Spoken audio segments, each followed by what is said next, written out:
plunged their proboscises into his body, beginning to drag him into the sky.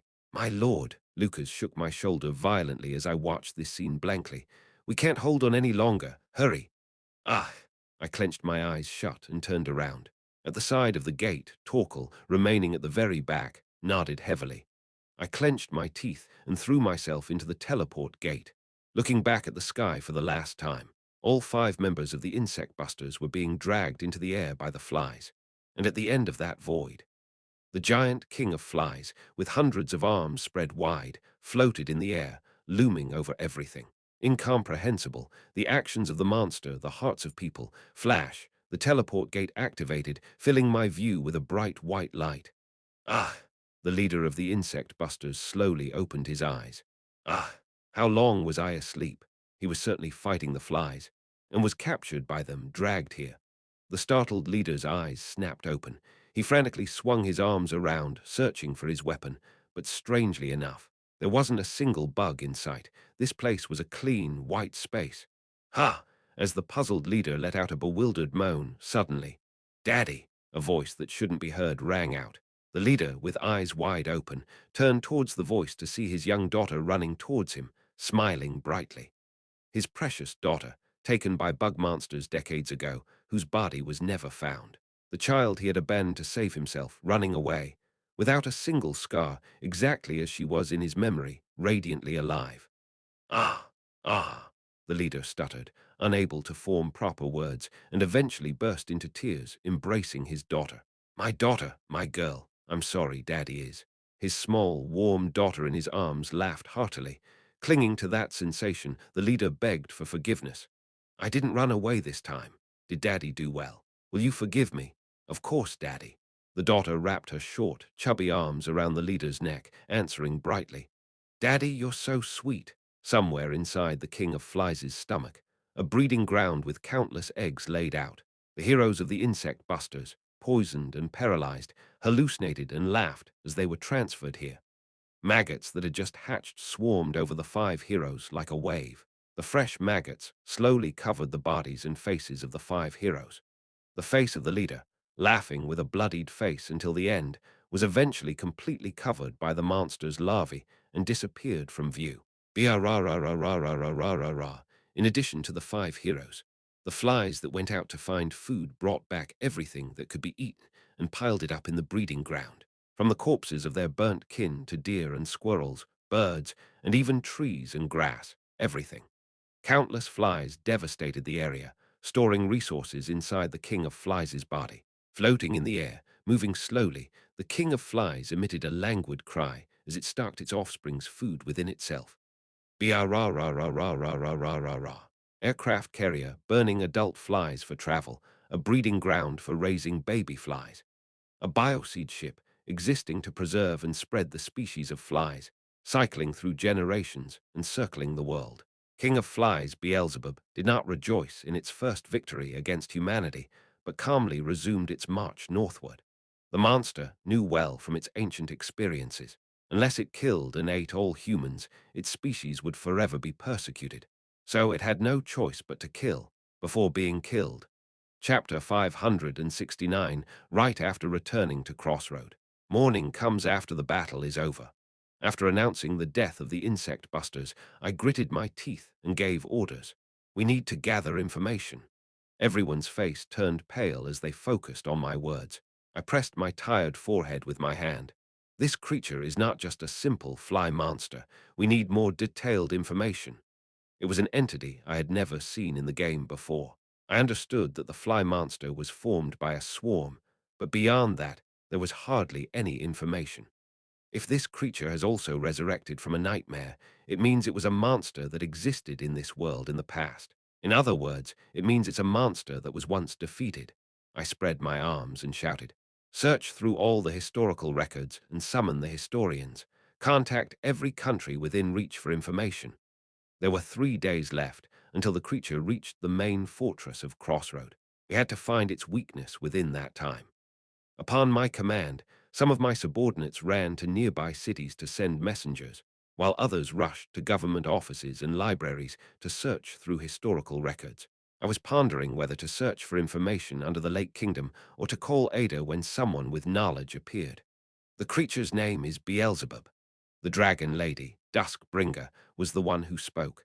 It's a monster from the mythological era. Duskbringer approached me, clicking her sharp teeth together. It was also known as the King of Flies, a notorious pest even during the mythological era. The mythological era. Was it referring to the time when dragons breathed fire at each other and the world serpent Jarumunganda ravaged the land? Beelzebub. As I repeated the name, I suddenly remembered. I had read about it in the setting book. It was something like the ancestor of the Fly Legions. However, since the Fly Legion wasn't that powerful in the game, I naturally didn't pay much attention. When you say pest, what do you mean? Exactly as it sounds. Duskbringer, with her arms crossed, explained. It devours everything edible without discrimination. It scorches everything within its range to stock up in its breeding chamber. Breeding chamber inside its belly. Yes, it has facilities inside its belly to nurture its offspring. I imagined the gigantic figure of the King of Flies, so it had a production facility inside its huge body. To put it simply, you can think of it as a flying hive. Instead of bees, it's inhabited by giant flies. That's not far off. This made me think that, rather than flies, it might be closer to locusts or wasps. Its indiscriminate devouring resembled locusts, and nurturing offspring at home was similar to bees. Moreover, even if the home is destroyed, it can repair itself and even move on its own. In form, it's a fly, But if we have to be precise, it's closer to the concept of a pest. Duskbringer sighed deeply. It's safe to say it has all the troublesome strengths. Then its weakness. At my earnest gaze, Duskbringer awkwardly turned her head to the side. I don't know. Ah, when I heard stories from the previous Dragon King about the mythological era, I only remembered it because it was mentioned a few times. I didn't hear about its weaknesses. Then Duskbringer added with an R sound, but I did hear about its end. What was it? The flies had built their own empire, and Duskbringer looked me straight in the eye and continued. Its end was not much different from how other empires fall. That's what I heard.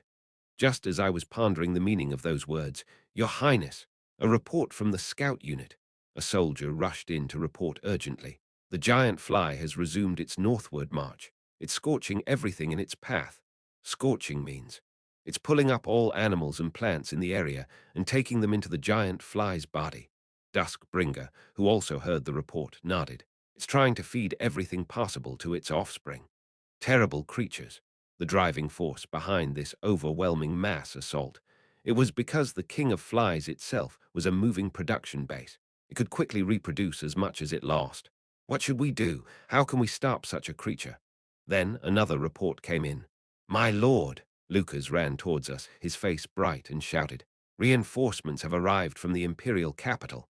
Everyone in the room was startled and looked at Lucas. Lucas, with a broad smile on his face, gestured towards the northern sky. It's an airship fleet. His Imperial Majesty has sent an airship fleet to assist us. Looking northward where he pointed, Ruar. In the distant sky, airships rapidly approached. There were 7 of them, and the airship flying majestically in the center was undoubtedly the undefeated flagship of the Imperial family, Alcatraz. Soldiers and heroes within the city raised their arms and cheered. A smile of relief crossed my lips. Indeed, it seems there's no law in this world that one must simply die. 7 beautiful airships with the sword and rose emblem landed smoothly on the eastern plains. Jiang, click. Magical mechanical devices hissed steam, and the hatch at the rear opened. Soldiers in uniform from Alcatraz disembarked one after another. As I approached to greet them, the leading officer saluted me crisply. It is an honor to meet you, Prince Ash. He was a middle-aged man with long eyelashes and a pipe in his mouth. Handsome but a bit sleazy-looking, though his voice was unexpectedly refreshing. I am Macmillan, acting captain of the flagship Alcatraz and commander of the newly formed Imperial Air Force. Captain Macmillan, thank you for coming such a long way. Don't mention it. If it's the Emperor's command, and if it's a request from His Highness the Prince, I'd gladly fly to the opposite end of the world. We shook hands firmly. Macmillan then relayed a message from my father. The Emperor has sent a message. I've sent an airship fleet and elite troops at your disposal, he said. I'm truly grateful, sending reinforcements immediately upon request. I was inwardly moved, since this was the first time we received such rapid delivery after contacting the Imperial family from Crossroad. I had always been met with rejection before. The flagship Alcatraz and its 6 escort ships. The escorts are Kite 1-2, Feather 1-2, Vulture 1-2. Macmillan pointed to the 7 airships in turn and gave a sly wink. Our Air Force unit is not affiliated with any other unit and has been newly trained specifically in the piloting and maintenance of airships. I'm sorry to say, but the unit is composed of rookies with little experience in other types of combat. Please keep this in mind. It was a clear statement of their intended use, asking not to be deployed in close combat. I nodded in agreement. I'll trust entirely in your ability to handle the airships. You can trust us on that. We trained to death until His Majesty was satisfied. The original magic corps that manned Alcatraz had been essentially disbanded, and the Imperial Capital Defense Force, which manned the other airships, had nearly half stripped of their uniforms following Fernandez's rebellion.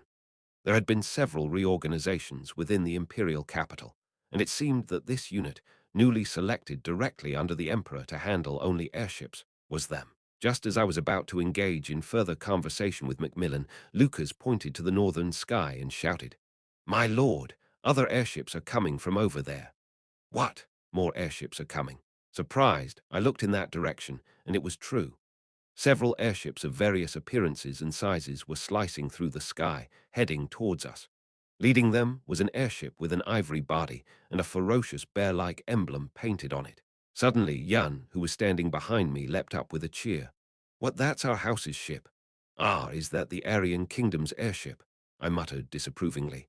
"All right, everything's fine, but why put fur on the ship?" Following the suspiciously furry Aryan Kingdom's airship, 5 other airships of various designs landed in turn. Macmillan explained with a grin. In response to His Highness's request for airship power urgently needed to combat a flying monster, we sent out requests for airship deployment to all nations that officially or unofficially possess airships among the neighboring countries. Ah, by His Imperial Majesty. Yes, of course, as a member of the World Guardian Front and purely asking as allies. Haha. Of course, if this request was not met, they would have to deal with the consequences themselves. Macmillan spoke nonchalantly. Thank you, but we call that a threat, not a request. That's the social consensus. Perhaps because they were forcibly brought here due to the request, the captains from the 5 airships looked less than pleased.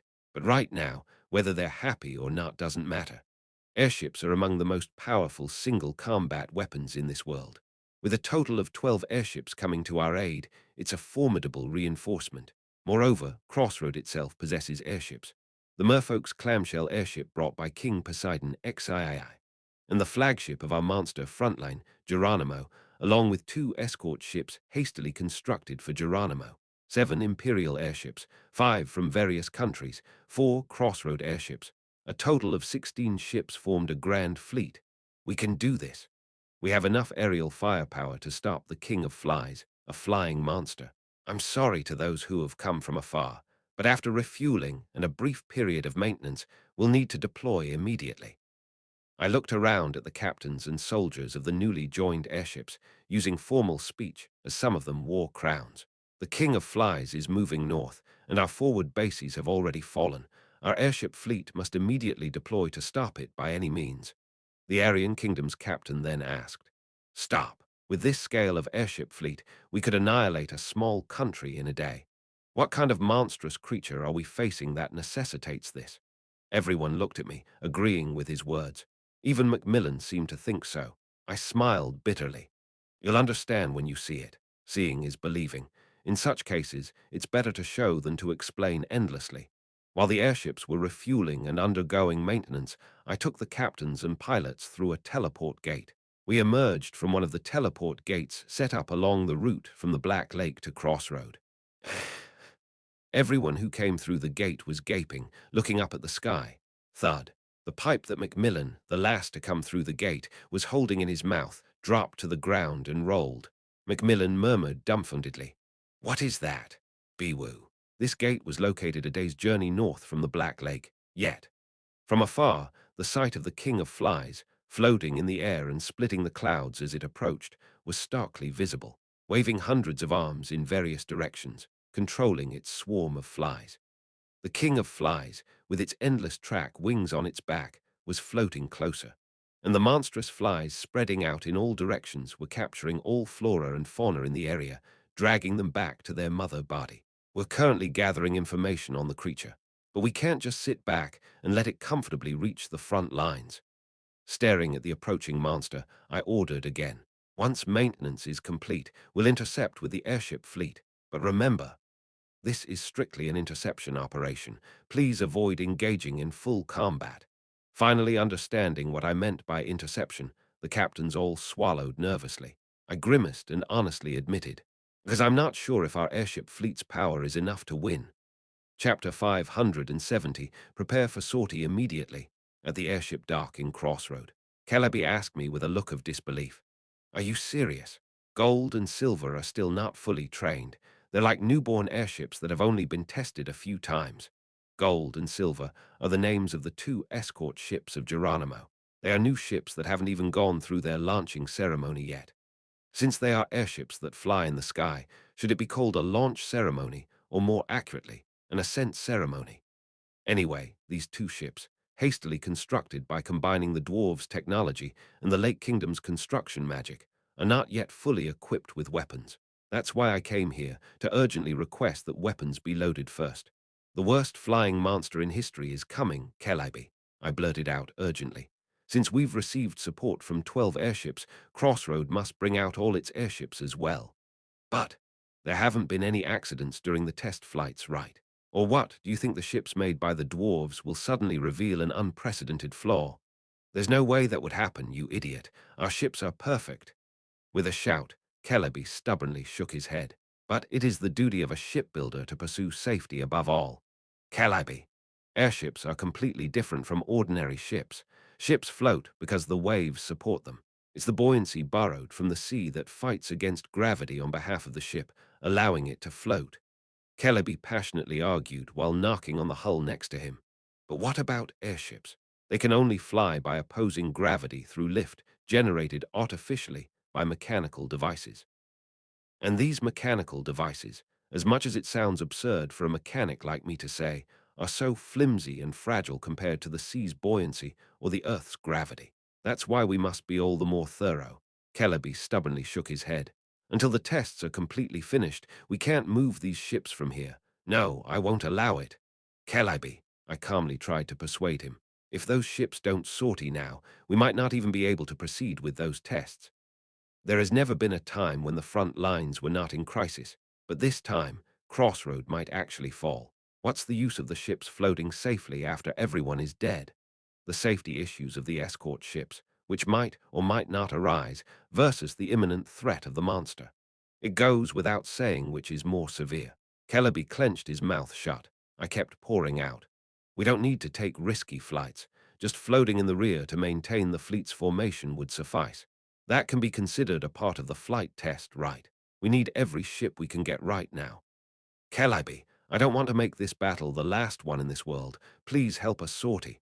Kellerby sighed deeply, stroked his face several times, and eventually gave in reluctantly. Fine, but I'll personally board gold and silver. I'll take it, father. Turning around, a dwarf king wearing a crown Kellison approached with his subordinates. Kellerby voiced his surprise upon seeing his son. Kellison, since I was the one responsible for constructing these two ships. Besides, there's no need to fuss. Our technology is perfect. It'll be safe, so don't worry. Kellison smiled at me with his blonde hair swaying, unlike his bald father. We'll load the weapons, Your Highness. Just give us 30 minutes. It's just attaching modules, so it'll be quick. Thank you, Kellison. The dwarves swarmed into the airships. I apologized to Kellerby. I'm sorry for the unreasonable request, Kellerby. No, it's not the time to be leisurely when a monster is coming.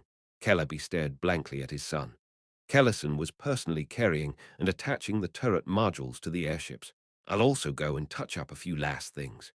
Leaving those words behind, Kellerby ran towards Kellison. I turned away after watching the father and son silently cooperate in repairing the airships. The faces of all the workers at the dock were visibly anxious. The atmosphere of war was now enveloping Crossroad itself. All 16 airships were filled with fuel, and maintenance was completed. As the crew boarded the ships, the captains gathered in one place. Before we sortie, it seems necessary to unify the command system. Macmillan, the commander of the Imperial Air Force, said while puffing on his pipe. We haven't trained together, and we've just assembled. We need a clearer command structure more than ever. Suddenly, Kellerby, who had been standing with a sullen expression, stepped forward. I'll be the commander of the air fleet, me. Wondering why he suddenly said that, there was a reason. I can't allow Geronimo to go under Alcatraz and hurt my pride. Kellerby, Macmillan smiled wryly. His split chin became prominent, and his smile looked smug, but his voice was serious. There was a message left by His Majesty, the Emperor of our ever-black empire. Respect the World Guardian Front and willingly follow. Ha! I've heard that you have deep insights into airship construction, Kellerby, and that you even know how to pilot one. Macmillan came across as surprisingly amenable, which seemed to catch Kellerby off guard. Macmillan continued courteously without losing his manners. You must also have a lot of experience in fleet command. If you wish, I will gladly follow your command. This is the World Guardian Front, and you, Kellerby, are the overall responsible for the airships here. Everyone looked at Kellerby. Kellerby, not knowing what to do. Damn, I didn't expect this kind of response. He grumbled, stroking his beard, and then raised both hands. I've never commanded the entire fleet before. I'm just a blacksmith and a pilot. Kellerby gestured towards Macmillan. It seems you're the expert here. If you can handle 7 ships, you can handle 16. Macmillan, please take command. If everyone agrees, I will take command, though I may be lacking. Everyone silently agreed. In the modern era, where the very existence of airships is fading, Everblack was the only place operating a fleet of 7 airships. It would be most efficient for Macmillan to take command. I murmured softly towards Macmillan, who smoothly handled the situation and naturally took the baton of command. An imperial soldier with flexibility, that's rare. Ha ha. Having seen that, I have to develop some flexibility, don't I? Macmillan, looking towards the southern sky and trembling slightly at the lips, then looked back at me and gave a crisp salute. From this moment, the combined airship fleet, including Alcatraz, is under the command of the World Guardian Front until the invasion of the monster is completely terminated. The commander of the World Guardian Front's airship fleet, Macmillan, winked at me. Please give your orders, Your Highness. The orders are the same as before, Sir Macmillan. Delay the advance of the enemy, buy time and gather information about them. And I had already briefed Macmillan separately about the enemy, including the principles of action. Macmillan was well aware. Still, I emphasized my next words even more. Above all, cherish your lives. If the situation turns unfavorable, retreat without delay. Your command is received. Macmillan bowed respectfully and turned to shout. All right, let's sortie. The captains boarded their ships, and soon after, with a roar, the airships ascended one by one into the sky. The airships, emitting different colors of magical light, resisted gravity and soared into the southern sky, eventually forming a formation and shooting off towards the distance. I turned away from watching them. While the airship fleet buys us time, I must find it, the strategy to defeat the enemy. The World Guardian Front's airship fleet formed a straight line and headed south. In the center were the 7 airships of the Everblack Empire. On the left wing were 5 airships from allied countries, and on the right wing, 4 airships belonging to Crossroad. Since there was no time for joint training, the 16-ship fleet briefly synchronized their breathing while flying south, forming formations, designating directions for firepower projection. Despite it being their first time coordinating, everyone was able to move together without difficulty. Not to mention the 7 from Everblack, the crew members of the other ships were also elites chosen from their respective countries. In terms of fighting in the sky, they were aces. They had more than enough sense to handle airships. Basic coordinated movements were not difficult either. As they headed south for several hours, the fleet began to spot the approaching giant monster from afar. Ooh! A majestic roar tore through the clouds and echoed in the sky. The faces of the captains and crew members aboard each airship paled. Calliope, who was piloting the escort ship Gold, also broke out in a cold sweat. Is such a thing even allowed to exist in this world? In the center of the red sunset sky, with a halo above its head and infinity-shaped wings spread out behind, the giant fly was calmly moving northward. Hundreds of legs, unlike before, were calmly gathered together, as if in meditation, presenting a static image. From the monster's serene appearance, an indescribable solemnity could be felt. Everyone was frozen when the communication came in. It was from Alcatraz. Ladies and gentlemen, good evening. This is Fleet Commander Macmillan. Macmillan's voice was as relaxed as usual, but faintly trembled. I have never fought a monster before. To be more honest, I haven't really fought humans properly either. Everyone listened intently to his unexpected story. I joined the airship maintenance crew because flying was my dream, so I was just an unremarkable officer responsible for the maintenance of Everblack's airships. Though I ended up in this significant position by some twist of fate, still His Majesty the Emperor believed I had enough insight into fleet tactics, and above all, I know this. Calliope's grip on the control handle tightened upon Macmillan's next words. We are soldiers, and soldiers exist to protect the citizens. The monster and the fleet quickly closed the distance. At the same time, the legs of the giant fly, which had been still as a statue, slowly began to move. If that monster passes over Crossroad and heads north, countless innocent people around the world will die. Even a layman like me can understand that. Macmillan spoke with conviction. Let's stop it here. Fleet, align. Chick. Chiik. The airships simultaneously slowed down and came to a halt, turning 90 degrees in the air to face the giant fly with their right sides. Ready the cannons. Click, clack. Armors on the sides of the 16 airships simultaneously opened, hatches swung back, and cannons unfolded. It was a magnificent sight in itself. The captains felt a shiver run down their spines. No matter how formidable the enemy, they felt a confidence that they would not lose. Feather 1, Feather 2, ready to fire. Kite 1, Kite 2, ready to fire. Aryan Bear awaiting orders. Geronimo, ready any time. Eventually, all the ships reported they were ready to fire. Alcatraz, ready to fire. Macmillan spoke again through the communication. A short while ago, His Highness Ash gave us tactics to counter that monster, and said something. The giant fly's grotesquely long and thick legs unfolded from meditation and slowly extended forward. Watching this, Macmillan spoke calmly. This battle will go down in history. A fleet of airships, unprecedented in modern times, and likewise a flying monster of unprecedented scale. Since we're going to make history, let's write a legend. Immediately after, Macmillan shouted with utmost seriousness. Fire! Bang! P-R-R-R-R-R-R-R. The 16 airships commenced firing in unison, and towards those airships, SSSSSSSK. Countless flies poured out from the giant fly's body, darkening the sky as they swarmed towards them. Chapter 571. While the air fleet was launching to halt the advance of the King of Flies, I scoured all the historical records left in Crossroad, but failed to find any particularly meaningful information. Given the city's long history of warding off monsters, information on all the monsters defeated here was recorded in the form of a bestiary. However, there was nothing about the King of Flies. Damn! After finding no useful information in the last book I looked through, I closed it roughly and hurried to the teleport gate of the Lord's mansion. I intended to head straight for the Lake Kingdom. I thought perhaps those in the darkness there might have information about the King of Flies. However, the teleport gate to the Lake Kingdom is currently unavailable. A red notification window appeared, and the magic stones that formed the teleport gate crumbled away. What the? I tried several more times in confusion, but the result was the same. All connections to the gates inside the Lake Kingdom were currently blocked. As I was struggling to somehow restore the connection, someone approached from behind and said, "It seems something has happened inside the Lake Kingdom. Perhaps the recent civil war between the Black Dragons and the Demon Guardian Corps is the cause." I turned around and called out the name of the person behind me. Ada, the dam director, was standing there. Ada was now so badly injured that he could barely walk, leaning on a cane. His grey hair seemed to be dusted with ash. His eyes, already dim and in poor condition, were now half closed. Is he sleeping? No, he's not asleep, right? You seem to be getting worse every time I see you.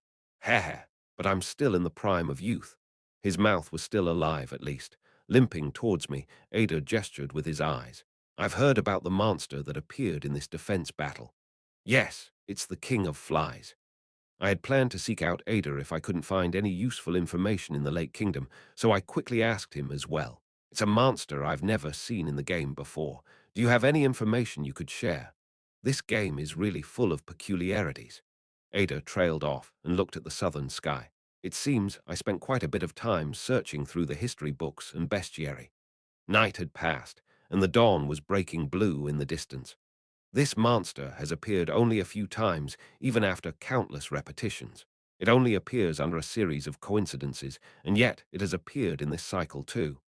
You've encountered it before then, so you must know how to defeat it. I felt a sense of relief inside. If Ada had encountered it, then he must have some hints for me. However, let me tell you first, my lord. In all the games where the King of Flies has appeared, Ada spoke decisively, we've ended up with a game over. Not once have we succeeded in stopping the King of Flies. Of course, the situations on the front lines when we encountered the King of Flies were all more dire than now. Ada let out a slight sigh. What I can say for sure is that we have never once succeeded in defeating this enemy.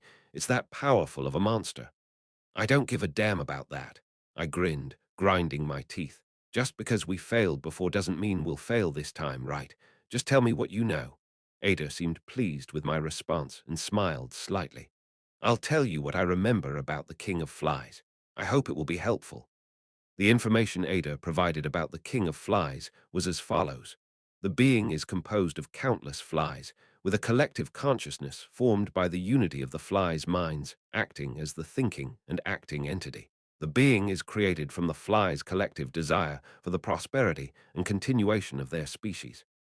This collective consciousness built a society of flies, using each individual as a part for the future and well-being of their species.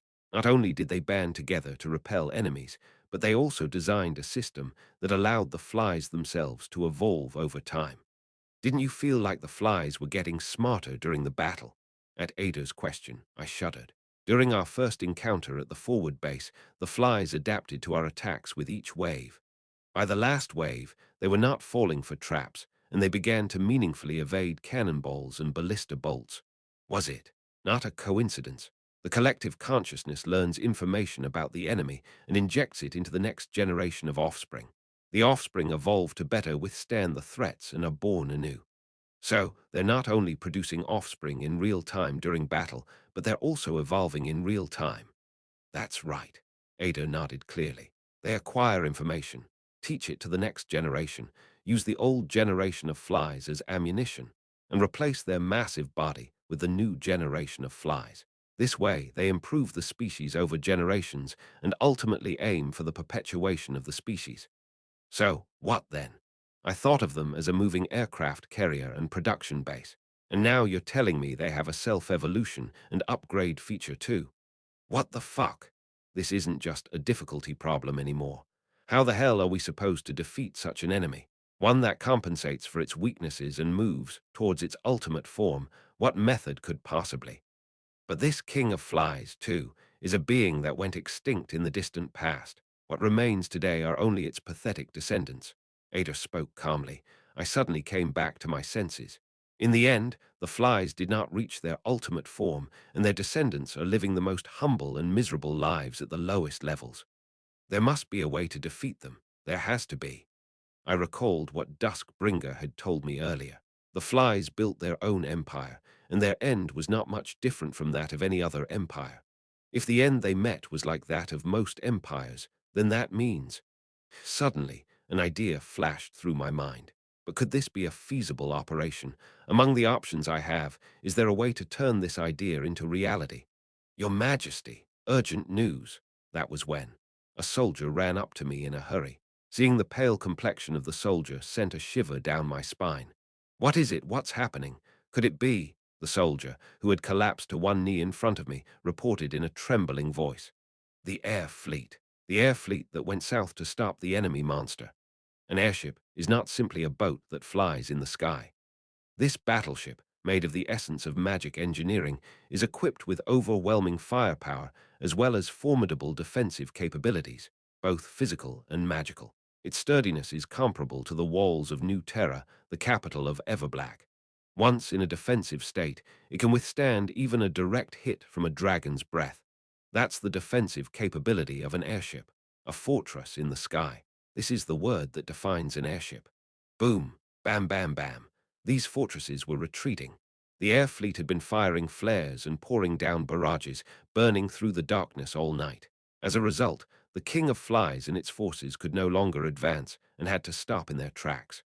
Coincidentally, the wind was a northerly. The wind pouring in from behind the fleet, from the north, was heading straight towards the King of Flies, making it difficult for the flies to fly against it, which was advantageous for the air fleet. But the wind did not favor humans forever. It was now summer. The sunrise came early and dawn broke quickly, and with the break of dawn the wind changed direction. A southerly wind. With the wind from the south, the flies' movements became much faster than before. Moreover, the flies, flying in formation and swirling around, began to dodge and mark the air fleet's barrage with their evasive maneuvers. Everyone sensed that it was time to retreat. Captain Macmillan, it might be best to start retreating. Lucas's voice came through from Geronimo to aid the captain's lacking experience in battling monsters. Lucas was aboard Geronimo, continuously offering advice on the battle. A low moan from Macmillan was transmitted through the communication. Prepare to retreat. Let's slowly back off while maintaining formation. Even though they had stocked up on magic stones and mana cores for replacement fuel in Crossroad, ammunition was running low, and more importantly, the crew had been exhausted from the continuous fierce battle through the night. It was time to retreat. The air fleet began to slowly back off while maintaining their fire network. However, the flies were not about to let humans off easily. Ha! Celebi, who had been scanning the area with the scan magic installed on the airship, shuddered. Something strange was detected on the magic panel's visualized map. Below where the air fleet was positioned, a wide forest spread out, and something was wriggling through the forest, moving in large numbers. It was a swarm of flies, moving on the ground. SSSSSSSSH. Flies that had burst out of the forest ambushed the fleet from below. Simultaneously, swarms of flies that had maneuvered to the fleet's left and right sides also poured in. They're coming around. With Celebi's shout, the air fleet's reserve barrels all fired at once. The crew members of the air fleet, not distinguishing between the front, back, or sides, fired machine guns and scattered magic bullets, clearing the clinging flies. But the flies seemed endless. We can't fight any longer. Switch to defense mode and retreat the battleships. Originally, they had planned to retreat slowly while pouring more fire, but the situation had become urgent. As Macmillan ordered, the captains all agreed. Click, click. The airships, as if on cue, simultaneously closed their gun ports and raised their magic barriers. Thud, thud, thump. The rushing flies were unable to penetrate those barriers and were crushed. This was the airship's defense mode. A testament to modern human technology, it was impenetrable by the mere attack power of flies. The airships all turned around. Now a full-speed retreat meant the situation was over. Ha! But then something went wrong. What the hell? Why isn't this working? Damn it! One airship failed to switch to defense mode. It was the escort ship Silver, located at the end of the fleet's right wing. Like Geronimo, made with the same design featuring two rotating propellers, this escort ship's gun ports did not close properly, and its magic barrier flickered and failed to operate correctly. Damn it, bloody hell! This shouldn't be happening. Everything was fine during maintenance. As Silver's Captain Kellison screamed in frustration, SSSSSSSH, a swarm of flies, as if they had found their prey, poured towards Silver. Lucas and Macmillan almost simultaneously shouted in desperation. Full speed retreat now. We must shake off their pursuit. Whoosh. 16 airships all accelerated at once. However, the flies clung to Silver, which was not yet at full speed, and began to tear apart the armor of the airship, whose barriers had not been activated. Watching this, Celebi muttered quietly, "It's no use. Get off, you filthy vermin. Do you know who built this ship?" Click. As Kellison's communication cut off, crack, one of Silver's propellers was torn off. Bang, boom. An explosion occurred near the engine thrusters at the back, drastically reducing its speed, and, emitting a long trail of smoke, Silver spun around and crashed into the forest below. Celebi, staring blankly at the scene, heard the communication buzz dully in his ear. Silver down. Silver down. Escort ship Silver has crashed. Chapter 572. 572. Chapter 572. Silver down. Silver down. Escort ship Silver has crashed. Crash. Boom. The escort ship Silver, spinning as it fell, crashed into the forest. Swarms of flies gathered around the crashed Silver, beginning to dismantle it like ants breaking down prey. Celebi did not hesitate for long. The old dwarf blacksmith's hands swiftly manipulated the control panel. Screech. Whoosh. The thrusters backfired, and the escort ship Gold came to an emergency stop in the air. Simultaneously, a perplexed communication from Lucas came through from Geronimo. Celebi, this isn't right. Sorry, but... Celebi widened his eyes and looked around the interior of the airship. I have to go save my son. The crew aboard Gold unanimously nodded. All the crew members on the escort ship Gold were dwarves, loyal followers of Kellison. They couldn't leave their king behind after he had crashed. Gold, spinning around in midair, shot towards the forest like an arrow. And at the same time, all fleets, halt, Fleet Commander Macmillan shouted. The accelerating air fleet came to a unanimous stop. Macmillan, sounding resolute, ordered, join the rescue operation while maintaining defense mode. Right now. Click, clank. Whoosh. The airships, turning around in unison, followed Gold flying ahead towards the forest. Despite the endless swarm of flies, their attack power was not enough to penetrate the air fleet's magic barriers. The air fleet crushed the swarms of flies as they advanced. Damn, there are too many. We can't secure a clear view ahead. Use scan magic to check bearings and maintain distance with friendly ships on both sides. We just need to hold out until we rescue Silver. Suddenly, the flies retreated. The flies that had been relentlessly slamming their bodies against the airships dispersed in an orderly fashion. The captains were puzzled as they observed the suddenly clear visibility. "Everyone, be cautious," Lucas urgently shouted. He knew well. A sudden change in the monster's movement is never a good sign. Woo! The king of flies, floating far away in the air, emitted a long moan. The three layers of halos above the king of flies spun furiously, with the outermost halo beginning to shine brightly. The king of flies extended hundreds of legs in all directions, and then, snap, it clapped hundreds of feet in front of its chest at once. Rash. Immediately, an enormous shockwave poured out from the king of flies. In the sky, all clouds were swept away as if being brushed aside, and on the ground, every tree in the forest bent as if about to snap in the opposite direction. The air fleet was also caught in this shockwave. And then, crackle, clang, the magic barriers enveloping the airships shattered hopelessly into pieces. The magic barriers have been neutralized. What is this? It's completely dead. It won't recover. The humans were startled as the king of flies' moaning reached their ears. Woo, that ominous sound seemed satisfied, or perhaps SSSSSSSSH. It was as if signaling its kin to attack. The flies that had momentarily retreated swarmed in from all sides. The airships desperately opened their gun ports and poured cannon fire towards the attaching flies. "Damn it, there are too many. Captain Macmillan, what do we do? Please give us orders." Captain Macmillan. Macmillan froze in panic for a moment. The last bastion that made airships the strongest weapon of modern humanity, the magic barrier, had been neutralized. Would they force their way through the flies to rescue Silver? Or, while the main fleet was engaging the swarm of flies and momentarily paused, Gold, piloted by Celebi, poured all remaining firepower towards Silver. Target lock complete. Fire all missiles. Firing all missiles. Do. Gold's rear launch bays opened wide, and dwarf-made guided bombs poured towards the set coordinates. The guided missiles, trailing long smoke, accurately bombarded the area around the crashed Silver. Boom! Flames erupted, sweeping away the flies. While the crew sprayed gunfire in all directions, Celebi, who had emerged from Gold's hatch, shouted towards Silver below. "Kellison, are you alive?" Thump. As soon as he spoke, the emergency door on Silver's side fell off, and the surviving dwarves began to peek out one by one. "Oh, father!"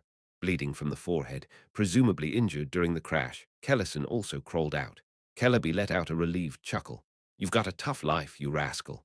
Who do you think I get it from? Hurry up and throw me something." "Here you go." Celebi threw a rope. Catching the end of the rope, Kellison grinned. Then, the young dwarf king's face suddenly stiffened. Kellison yelled, "Get out of the way, father." "What?"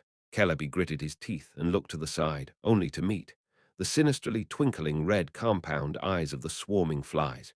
Vroom, crash, the swarm of flies collided with Gold's side, swirling in. Gold's co-pilot desperately tried to maintain balance, but another swarm collided from the opposite side. Crack, crash, another swarm. Bang, boom, and another. Crackle, flies from all sides attacked Gold, and the armor of the magic barrier-deprived airship scattered like fish scales. Battered and swaying, Gold eventually lost its balance.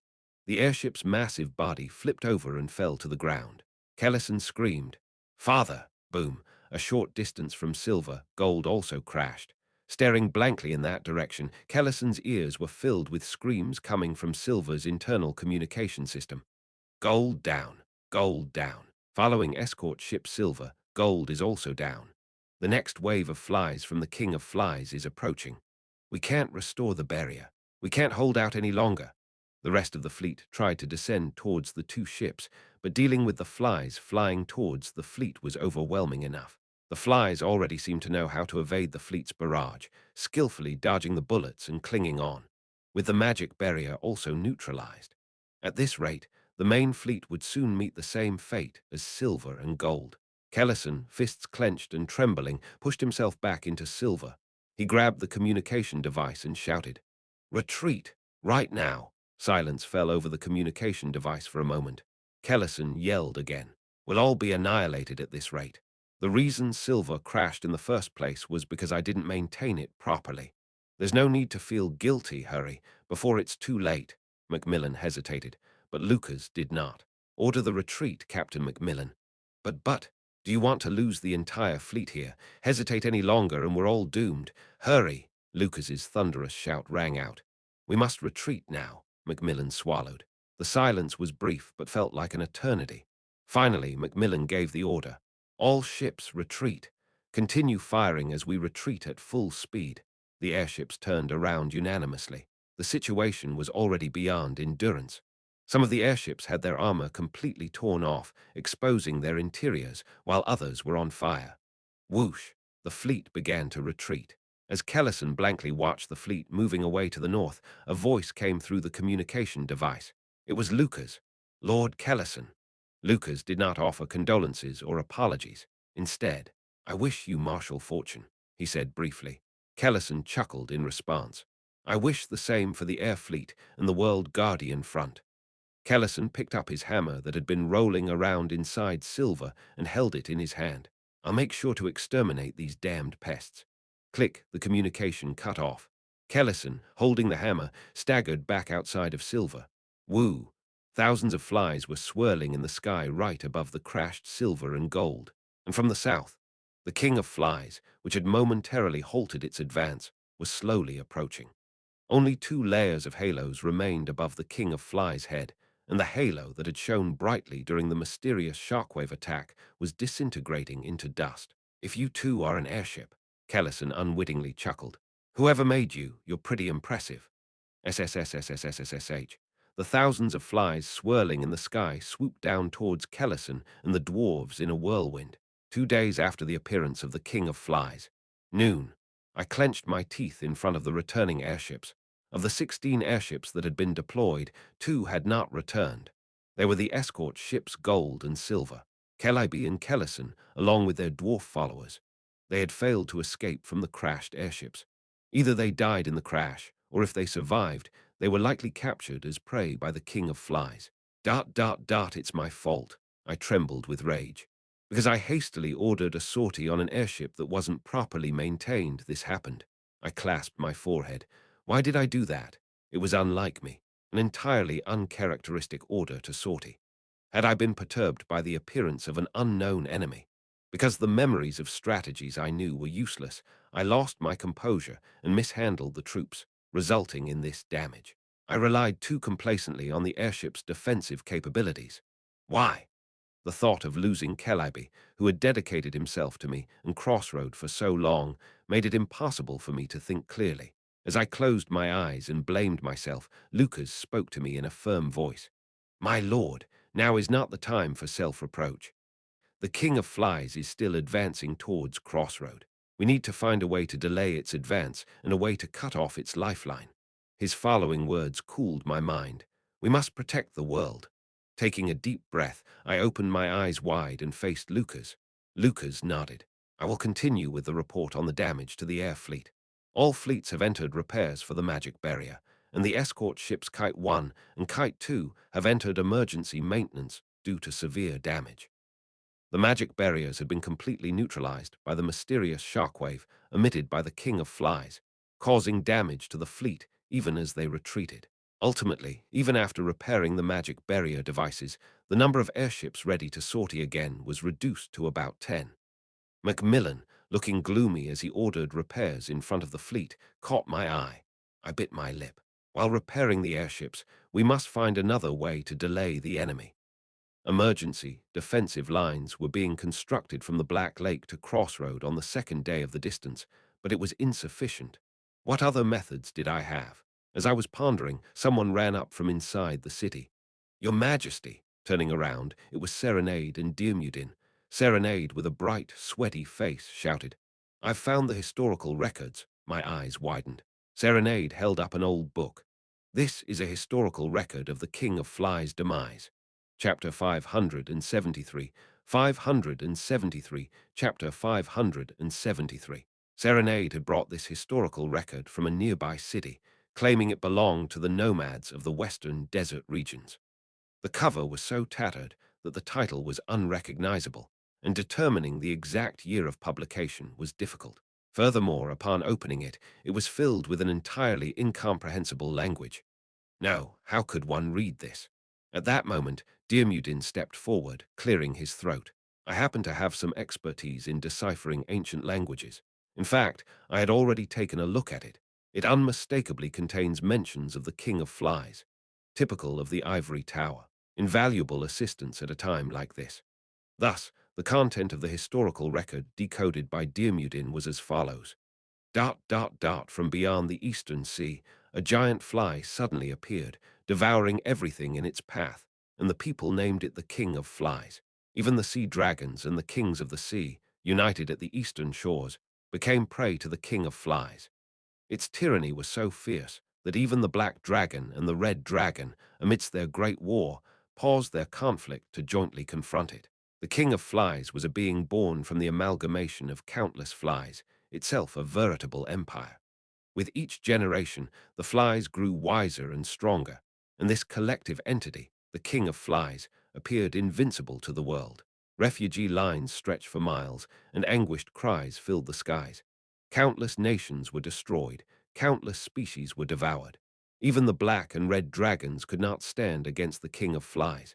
However, not long thereafter, the situation drastically changed, as the King of Flies began to divide and fight amongst itself. The historians speculate that the problem was the excessive intelligence gained by the flies over generations. The flies, each harboring their own ambitions within the empire that was the King of Flies, rebelled, leading to a situation where they fought and killed each other for supremacy. The flies rebelled against each other, establishing new powers, and as the body of the King of Flies and its forces split into several factions that fought and killed each other, its strength significantly diminished. Taking advantage of the weakened state of the Fly Empire due to its division, the Black and Red Dragons annihilated them. This happened exactly 1 year after the King of Flies first appeared. On this, the historian comments, "Truly, an emperor must be generous to his vassals and love his people. But excessive generosity will surely make the vassals arrogant, and too much love will surely lead the people to harbor different intentions. The King of Flies shared everything with its vassals and bestowed wisdom generously upon its people, and this was the King of Flies' mistake. Those aspiring to rule an empire must strictly maintain hierarchy, be wary of their vassals, and must not give more wisdom to the people than necessary." The conclusion is somewhat strange, deciding to ignore the historian's brief commentary. Anyway, if the content of this historical record is true, then the King of Flies did not fall to a specific weakness, but essentially self-destructed through internal conflict. Exactly, Diarmuidin nodded. The excessively advanced intelligence of the flies led to self-awareness, and rebelling against the existing system, they divided and fought amongst themselves until their power weakened and they vanished. Suddenly, it struck me how similar they were to typhoons, arising suddenly and sweeping through the world at will, only to naturally weaken and disappear over time. Diarmuidin stroked his beard and clicked his tongue. Ironically, the magic-resistant flies with lower intelligence that failed to evolve properly survived and have continued their lineage to this day. No, even this wizardly gentleman is offering his commentary. In any case, this is very useful information. This confirmed the strategy I had thought of after receiving a hint from Duskbringer. If the world has been divided for long, it must unite, and if unified for long, it must divide. Just like the famous opening sentence of the Romance of the Three Kingdoms, most empires collapse due to division among those who harbor their own greed. If only a way could be found to incite division among the King of Flies' ranks, then defeating it might be possible. The problem is the method of execution. The history mentioned it took a whole year for such smart evolution to occur. We don't have the luxury to wait a year. We have only 3 days left. No, now just a day and a half. We need to forcibly accelerate their evolution within this short time. If only there was a way. What about my mind control skills? Gaze of command is a skill that forces actions. Ordering them to become smarter is not only impossible, but also, even if it were, would be too difficult to command and likely to fail. Become mine can only be used on one target per stage, and while it would be great if it could be applied to the entire King of Flies, it is, after all, a collective of numerous flies. It's unlikely to comply so conveniently. Even if I managed to make one fly mine, there would be nothing I could do with it. Suddenly, one method came to mind. Not only could it forcibly evolve them, but it might also sufficiently achieve the goal of division without needing to evolve them to that extent. However, I was not confident this method would work as intended. In fact, it was more likely to deviate from my intentions. So I was deep in thought when, "Your Majesty," a voice called out to me urgently. I looked up immediately. The soldier who had been delivering nothing but bad news to me since yesterday was rushing over again. "Not you again. What's the matter?" The second line of defense that was under emergency construction. Out of breath from his run, the soldier finally managed to steady his breathing before urgently continuing. "The King of Flies is rapidly approaching." "What?" I exclaimed in disbelief. The second line of defense was a barrier hastily being built from the Black Lake to Crossroad, supposed to be reached by tomorrow morning. And now it's already being breached, but it was supposed to arrive by tomorrow morning. That's. The King of Flies suddenly increased its speed and is charging in. Damn it. At the second line of defense, following Junior's use of elemental disassembly to shatter the King of Flies' magical defenses, it was planned to employ a tactic where all mages affiliated with the World Guardian Front would simultaneously cast their spells at it. What's the current situation? All the mages on site have begun casting. They're about to retaliate. Damn. Whoosh. Before I could even move, Dirmudin, his beard fluttering, had already dashed ahead. I handed the historical record to Serenade, barely managing to squeeze her hand in thanks without properly expressing my gratitude. And then I chased after Dirmudin towards the teleport gate, the temporary second line of defense. Here, where construction was being rushed, a makeshift outer wall was being built as cover. Given the urgency, all workers from Crossroad had been mobilized, including the Golemancer Candler, who was also constructing the outer wall using golems. Thud, thud, thud. As she built the wall with golems, Candler glanced inside the wall. Most of Crossroads' combat mages were gathered, drawing magic circles and preparing to use magic. Those not present had gone to search the historical record, but it was planned that everyone would gather by the time the King of Flies arrived. To think so many mages have gathered. The black magician, Chain, stood in a corner with a rotten expression. Muttering something, Chain made a gesture of swirling dark magic with his hand upon making eye contact with Candler, who simply smirked in response. Would she have been standing there as a combatant if she hadn't retired? It was unclear. Shaking off such idle thoughts, Candler refocused on the construction of the outer wall. There was no time to rest until the wall was completed by tomorrow morning. Then it happened. Clatter, clatter, clatter. From the south, a soldier on horseback, his face drenched in cold sweat, came galloping and shouted urgently. "Alert! The King of Flies is rapidly approaching from the south." "What did you say?" "That's impossible. It was expected to arrive by tomorrow dawn." Amidst the flustered murmurs of the mages, Junior, quickly casting her magic, asked, "When will it arrive?" "At an incredible speed, maybe within 10 minutes. Clicking her tongue, Junior looked around and commanded, "All workers return to Crossroad. Mages cast all offensive magic. Let's proceed as planned." "But not all the mages have arrived yet. We still have to stop it here." Nevertheless, Junior, who could be considered the linchpin of this operation, was here. Junior began casting elemental disassembly, and the mages hurriedly positioned themselves on the magic circle to start preparing the combined magic. The workers hesitated, then one by one, after looking up at the southern sky and screaming, they began running towards the teleport gate. Candler also looked in that direction and gasped in shock. Whoosh! From the distant southern sky, a black shape flickered, and in moments it sliced through the clouds, approaching at a terrifying speed. Candler stared blankly at the entity with trembling eyes. It resembled a fly, but could that really be called a fly? With enormous wings shaped like infinity, stretching long on either side, and hundreds of legs dangling below, pouring out countless fly monsters from its body, turning mountains and rivers to ashes. The monster was approaching at a fearsome speed. We must flee. Escape, Candler thought, but her shaking legs wouldn't obey. The nightmare of the Gorgon sisters flashed through her mind. The monster Estheno, rushing towards her then, overlapped with the image of the King of Flies. Ah, ah, ah.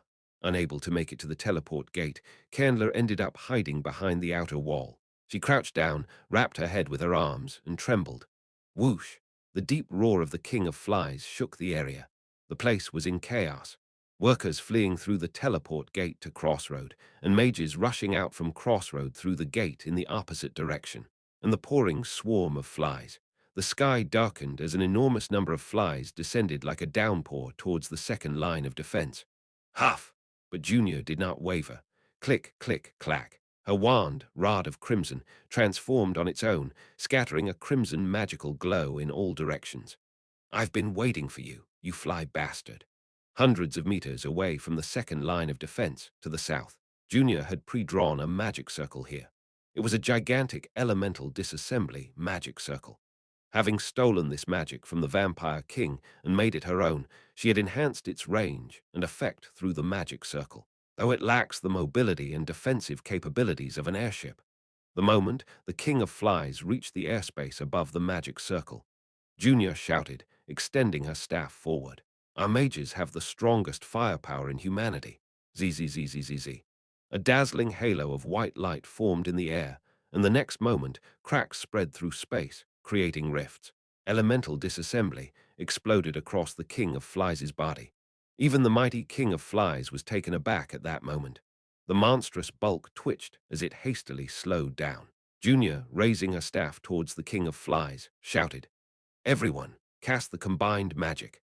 Mages, forming circles by element, resonated with each other, concentrating their magical powers before lifting their staffs to aim at the King of Flies. Junior screamed, "Annihilated!" Quara. As if to swallow the world whole, fierce flames, endless high tides, landslides turning the world upside down, tornadoes tearing through the sky, and blinding lightning like the dawn of creation. All were unleashed simultaneously towards the King of Flies. Chapter 574, 574, Chapter 574.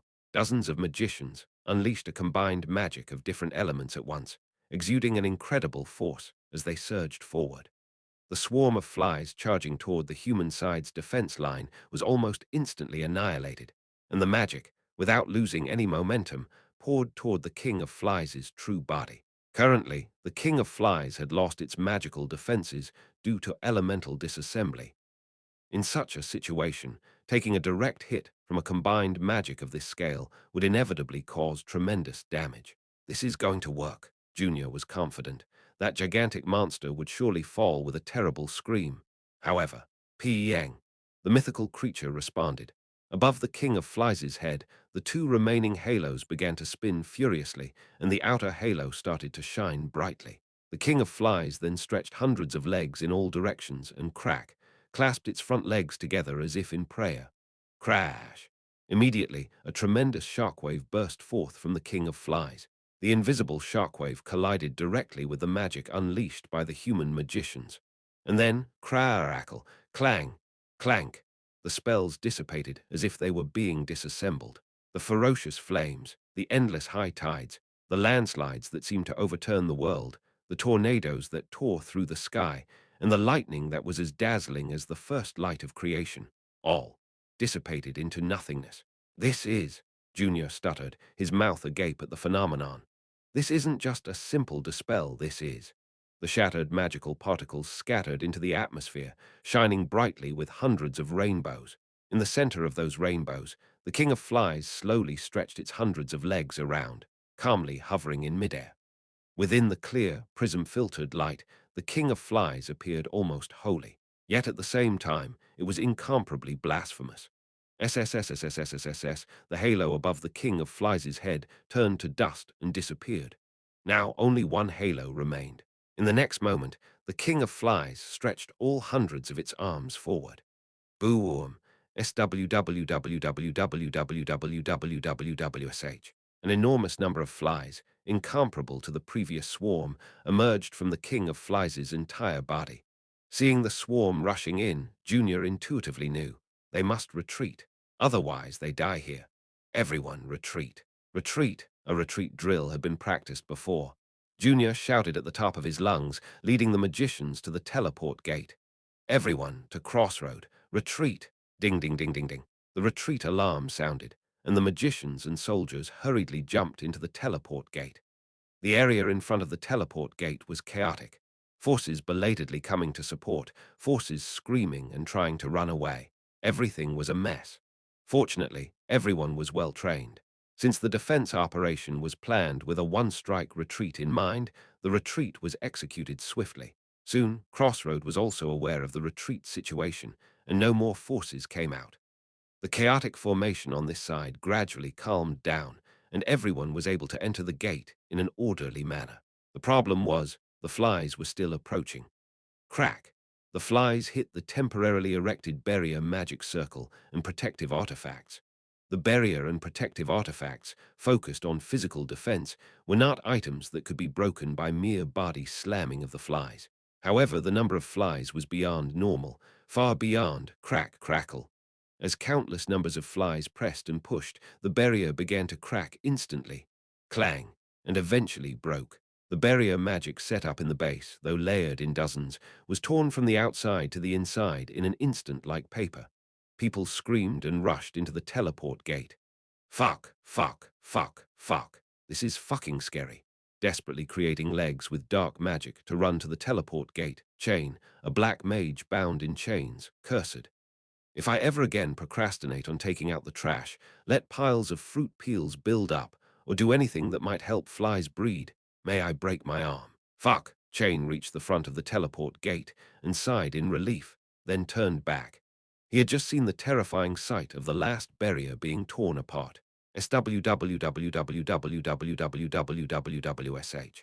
Flies squeezing through the torn gap, pushing their legs forward like skeletons, invaded.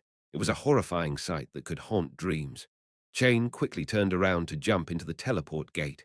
And then, he caught sight of something. Startled, Chain quickly looked back and saw Candler, crouched behind the fallen outer wall, shivering. Candler, Chain shouted in alarm. What are you doing there, woman? Hurry up. But Candler, as if she couldn't hear Chain, just shivered, huddled up. Her fear of monsters, ingrained during the battle against the Gorgon sisters, had completely paralyzed her in front of this overwhelming swarm of fly legion. Damn! Chain gritted his teeth and dashed towards her. Junior, checking the last of the personnel next to the teleport gate, was shocked. Chain, what are you doing? Candler's over there. We have to save her. Chain shot off, and Junior clenched his teeth and looked up to the sky. The insect monsters were swarming like boiling tar. This is really not easy. Junior's Lord of Crimson flashed with a bloody glow, unleashing the attack magic he had precast in all directions. Flash, a giant lightning bolt streaked across the sky, turning all encountered monsters to ashes. While Junior bought time, Chain quickly reached Candler's side. Chain shouted, Candler, snap out of it, you idiot. Do you want to die here? Forget it, just stay still. Chain then grabbed Candler by the scruff of her neck, lifted her, and sprinted towards the teleport gate. Black magic uses stored life force as fuel, thanks to the explosive movement granted by his dark magic. Chain's face was rapidly aging from that of a young boy back to its original, elderly form. Even with all his strength poured into the effort, he couldn't make it in time. Monsters fell like a waterfall as they were intercepted by Junior's magic. Chain felt death looming right above him. The black mage muttered bitterly, Damn, my luck is really terrible today. Then, using a hand formed from dark magic, Chain threw Candler into the teleport gate with all his might. Candler finally snapped back to reality. Inside the gate, Candler and Chain's eyes met. Chain cursed, his face now wrinkled with age. Get your act together, you boom. In the next moment, Chain was swallowed by a countless swarm of flies without even a chance to scream. Flash. Junior, trying to cast spells to save Chain, realized she couldn't hold on any longer and attempted to throw himself into the teleport gate. At that moment, a swarm of flies crushed the teleport gate with their bodies. Crack! The teleport gate was destroyed in an instant under their mass. Junior closed her eyes in despair as she saw the magical door closing hopelessly. That murmur was the last thing Junior left behind. Thud! Boom! The teleport gate was completely destroyed. On the other side, in Crossroad, Candler, thrown through the gate, picked herself up off the ground, trembling. Clack, clatter. A few rocks that had passed through with her rolled to her feet. Then the magic stones that made up the gate crumbled down. Junior and Chain hadn't made it out. Candler was speechless, her mouth agape behind her hands. Due to her foolishness, what had just happened? In my room at the Lord's mansion, I was silent, my hands on my forehead. Just a moment ago, two magicians failed to return from the second line of defense battle. Junior and Chain. two awakened magicians from the front lines, though not confirmed dead. In such circumstances, one must be ruthlessly realistic. Missing in action against monsters is as good as dead. Candler, who had fallen behind during the construction of the defense line, was the reason the two magicians didn't make it back as they went to rescue her. Candler, blaming herself, was taken to the temple after fainting from her cries. Many heroes looked at her accusingly. But whose fault could this situation be? With the enemy's advance at our doorstep, even civilians were drafted for construction out of desperation. The monsters increased their pace and attacked by surprise. It wasn't unusual for ordinary workers or retired mercenaries to be terrified in front of the King of Flies, whose mere presence could demoralize even the heroes on the field. And so, the goodwill of Chain and Junior, who risked themselves to rescue a panicked old comrade, was not at fault. Kellison, who sorted to add firepower to the front line hastily, and Keleby, who took risks to save his fallen son. None had ill intentions. They were all just fighting their best, yet the situation was slipping into a quagmire. Reminds me of the Goblin Guard King. Desperate to save each other, yet the situation worsened. Though one might get used to the irony of the battlefield, it was always painful. How much did we lose today? I wrote down with trembling hands the lives and materials lost today. Calliope Kellison, 50 dwarf craftsmen and crew, 2 airships, and now Junior and Chain. Thinking of Junior made my head go numb. She was among the finest of heroes, a great help as my magician. The numerous battles and adventures we had together flashed through my mind. To lose her here so meaninglessly. My lord. Lucas entered my room and reported in a businesslike tone. The advance of the King of Flies has stopped. It's halted in the air above the fallen second defense line. As you know, it's a day's ride to Crossroad. As I listened silently, head in hands, Lucas said calmly, "My lord, don't blame yourself. It's not your fault." "What are you talking about? It's all my fault." "You ordered a strategy that allowed for a safe return after engagement. The airship fleet, the magicians, it was all feasible. You can't command every soldier on the field. Don't take responsibility for losses due to the mistakes of field commanders and soldiers. There are always variables on the battlefield." I pressed my fingertips to my forehead. Even with those variables, it's my role to issue orders that ensure safe operation execution. For me to not know the strategy against a monster, and for the operation to be shaken this much, My lord. Lucas looked straight at me with sharp eyes. The enemy was a monster that nearly brought the world to ruin, and the monsters we will face in the future are of the same caliber. There's no safe and perfect strategy against such powerful enemies. We must be prepared for losses. I know that. Now and in the future. This front line will be a wall built upon death to stop the enemy. But the feeling as if I'm about to vomit blood, I can't help it. In a day, the King of Flies will reach the monster front. Our priority now is to find a way to beat it. I nodded. Yes, the end of the world is near. Even this time of mourning for my fallen subordinates is a luxury. You're right, Lucas. I took a deep breath and stood up. Then I opened the drawer of the desk where I was sitting. There's no such thing as a safe and perfect operation. We just search for the option with the highest possibility, doing our best to find it. Even though the operation is imperfect and risky, now we have no choice but to bet on this one. We have to embrace the risk. What I pulled out from the drawer was a device that looked remarkably similar to a tablet PC on Earth. Beep. With a startup sound, the device powered on. The next moment, ha! A data image of a white skull appeared on the screen, and she gasped for air. Ha ha! What is this? What's happening to me? It's been a while, brain in a jar. I immediately corrected myself with the entity's name. No, White Knight.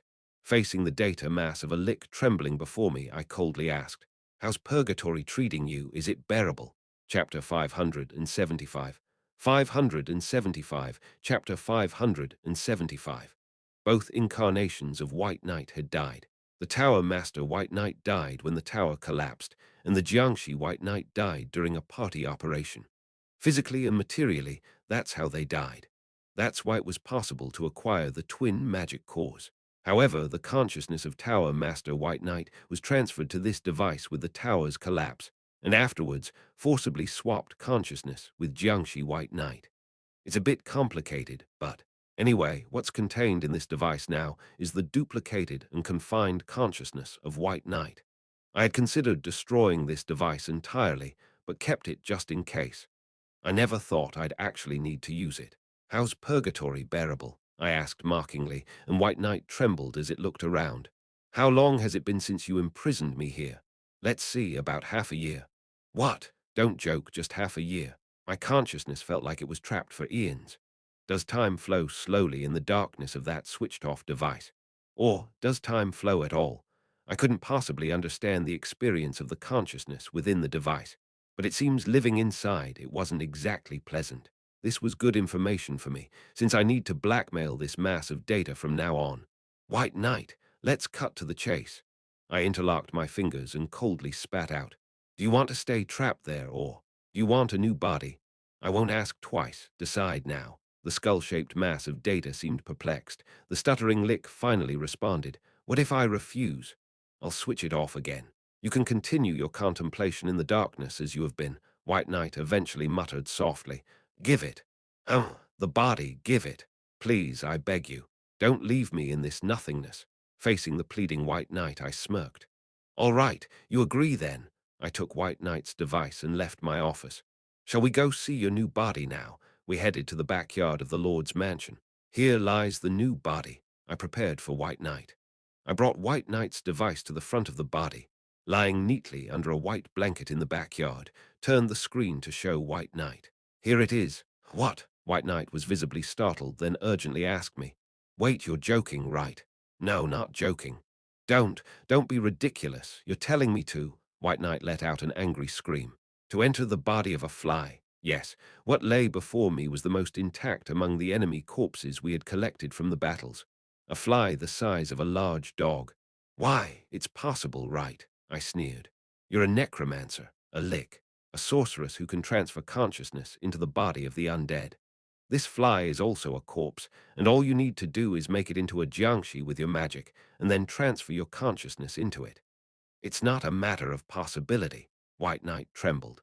Don't be ridiculous, stop it. I am White Knight, the grand sorceress. How can I, into such a filthy insect's body, then go back into the abyss of darkness? As I moved my hand over the switch of the device, White Knight urgently shouted, Wait just a moment. Anything but that, please. I clicked my tongue and glared at White Knight. Look, White Knight, don't try to negotiate with me. You're in no position to be picky. Choose. Do you want to be in the real world, even if it's in the body of a fly, or would you rather stay nobly, trapped in that darkness? White Knight hesitantly asked me, trembling. Explain. What do you want me to do, putting me into this fly's body? I smiled broadly. He's taken the bait. This means the first phase of my plan has been achieved. To put White Knight's consciousness into the body of the fly, I began the process of turning the fly's corpse into a jiangshi, while our side's magicians prepared according to White Knight's instructions. Diarmuidin, who joined as the leader of the magicians belatedly, called me with a pale face. Prince Ash, there's something you must see immediately. Yes, enough talk this way, hurry. Diarmuidin ran ahead to the teleport gate, then quickly jumped in. I followed suit. We arrived at the lookout tower. Built on a mountain far from the monster's invasion route, this spire was under construction to monitor the overall invasion status of the enemy.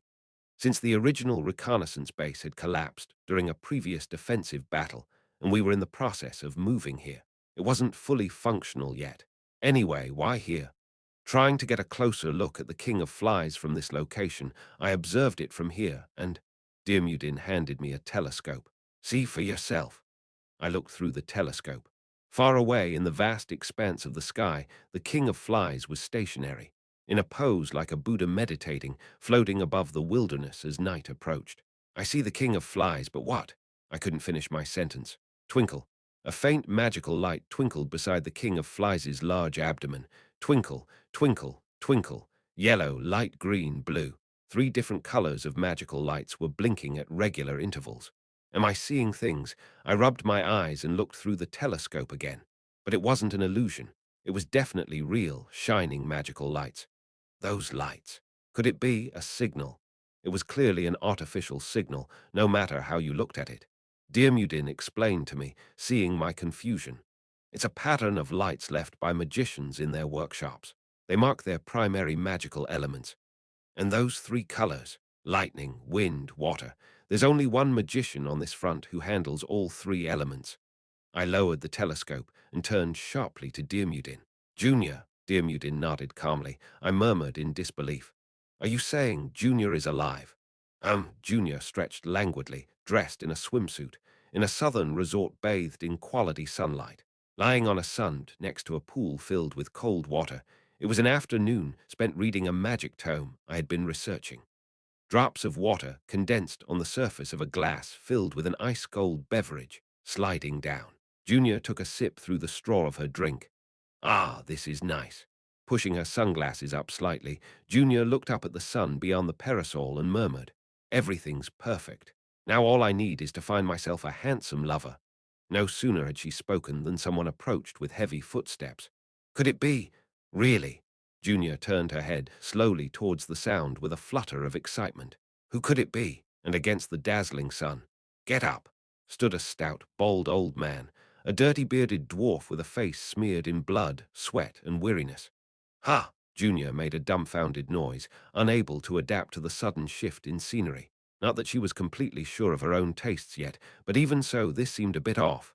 Then the bald, bearded dwarf clenched his teeth and swung his hand. Wake up, I said. Slap. Her cheek turned with a jerk, stars exploding in front of her eyes. That's when Junior fully woke up. She sprung up like a jack-in-the-box from her lying position. Gasp, gasp, breathing heavily, Junior finally took in her surroundings and realized where she was. Inside a massive structure shimmering in darkness, surrounded by the enormous eggs of giant flies, and mountains of various animals and plants. This is the king of flies' stomach. The hatchery. Shivering, Junior quickly looked to her side. Huge maggots were swarming over the body of a large goat, already paralyzed and asleep. Just as Junior was about to scream reflexively, the dwarf's broad hand covered her mouth. She barely managed to suppress the scream. SHH, the dwarf whispered urgently, trying to silence his breath. Calm down, quiet. Make any noise and we're all dead. So SHH, Junior, finally calming down, recognized who was beside her. She whispered back, Celebi, you're alive. Of course I'm alive. Did you think the last survivor of the Golden Branch expedition would die here? Grumbling, Celebi crouched down almost to the ground and gestured for Junior to follow. She crawled after him on all fours. Wriggle, wriggle. Right next to where she had been lying, the maggots were having a feast on the goat's flesh. Realizing she could have ended up like that if she had slept any longer, Junior felt nauseous. She diligently followed Celebi through the tunnel. It wasn't long before they came to a spacious room. All the survivors affiliated with the World Guardian Front were gathered there. Kellison and Chain were also there. Everyone's safe. As Junior exclaimed happily, Kellison grimly smiled and trembled his lips. It's too early to say that. Ha! SHH, everyone get down. As soon as Celebi spoke, everyone instinctively lay flat on the ground. Confused, Junior followed suit when she saw Celebi gesturing urgently from the ground. Thud, thud, thud. Shortly after, hundreds of adult flies appeared in the corridor next to the room. The flies each carried paralyzed deer, antelope, buffalo, and more, stacking them neatly in the next room before swarming out again. This is literally inside their belly. Once the adult flies had all left, Celebi whispered, We've been captured as food. If they notice us moving, we'll be just another meal for the maggots. How did you break free from the paralysis? Our dwarf's skin is thick. Paralysis needles barely affect us. Dwarves inherently possess high resistance to physical status ailments. It seemed they benefited from that trait here. But among the fallen crew, there were still many who had not awakened. Celebi clicked his tongue. Lucky, too. Those who were heavily hit by the paralysis are still unconscious. Junior noticed Chain was still among those unconscious. It appeared Celebi had been moving around this hatchery, gathering survivors and bringing them here. So, what now? As adult flies swarmed in once more, Junior whispered to Celebi, lying flat pretending to be dead. We can't just lie here forever. We need to escape. Escape. How? That's when Kellison, crawling over, grinned and took up the conversation. With a dwarf specialty. Click, click, click. As he spoke, the dwarves menacingly took out their tools, ready to work. We dig a tunnel. Junior's jaw dropped in disbelief, but Kellison lovingly held his hammer and signaled Celebi. My father used to throw me into tunnels to raise me from a very young age, all for a day like today. Right, exactly. Our race has been preparing for a day like this for generations. The dwarf father and son chuckled wickedly, pressing their tools against the floor of the hatchery. Let's drill a mine shaft through this monster's belly. Make it nice and big. Chapter 576, 576, Chapter 576. The dwarves began to dig quietly without making any noise, a tunnel leading downwards. Watching them, Junior whispered softly, but do we have to go down? What about going up or to the side? After scouting, it seems the higher we go, the more maggots and less food there are. And to the side, Celebi pointed to the side. See for yourself. Where Celebi pointed, there was a small hole in the wall through which wind was seeping in. Looking outside through that hole, Junior gasped. The ground was dizzyingly far below. Wow, it's really high. Escape through here, and we'd all fall to our deaths, so we have no choice but to dig down. No sooner had he finished speaking, a hole was made going downwards. Everyone peered cautiously below. A new room appeared below, filled with other prey caught and paralyzed. Fortunately, there were fewer fly eggs. Junior swallowed dryly. How much further down do they have to go by digging tunnels, hiding from the wandering adult flies, and fleeing from the maggots pouring out of the eggs? Can we really escape this way? If you have another idea, genius magician, let's hear it. Challenged by Celebi, Junior sighed deeply. No, I don't. Even if they managed to escape through a hole to the side and used wind magic for descent, safely landing everyone was nearly impossible. And even if they landed safely, they would be pursued by fly patrols. And if they recklessly fired magic in this belly of the beast, hoping for a do-or-die effort, they'd likely be subdued before they could deal a fatal blow to the king of flies. For now, digging little by little, as Celebi suggested, seemed the best option. Got it then. Let's move. The room below looks safe. The able survivors helped lift those still paralyzed. At that moment, Junior hurried towards the small hole in the wall. Just a moment. Through the hole, Junior released her magical elements. The cast elements stuck outside the hole, emitting various lights. Celebi squinted. What's that for? It's a signal of my magical elements. They can recognize it in Crossroad. This way they'll know we're alive. Celebi clicked his tongue. Might have been better not to do that. Why? If they know we're alive, they might hastily send a rescue team. Silent, Junior stared seriously at her shining magical elements outside. But you never know. Our presence here could lead to a new strategy. After all, they were in the enemy's belly. It's still uncertain what kind of variable they could become. Conveying as much information as possible, exactly as it is to Prince Ash. I think that's more important. Turning around, Junior smiled confidently at Celebi. Let's find our way to survive in our own way. Celebi thought to himself, to smile like that even in such a situation. Junior, this kid, has really become brave. Returning from the scout tower to the Lord's mansion, I was lost in thought. Though trapped inside the King of Flies' stomach, Junior is alive. And if Junior is alive, it means other heroes who were captured earlier might also be alive. The flies indiscriminately sweep everything that can be used as food. Does that mean they don't kill immediately? I remembered the sight of the insect busters being captured.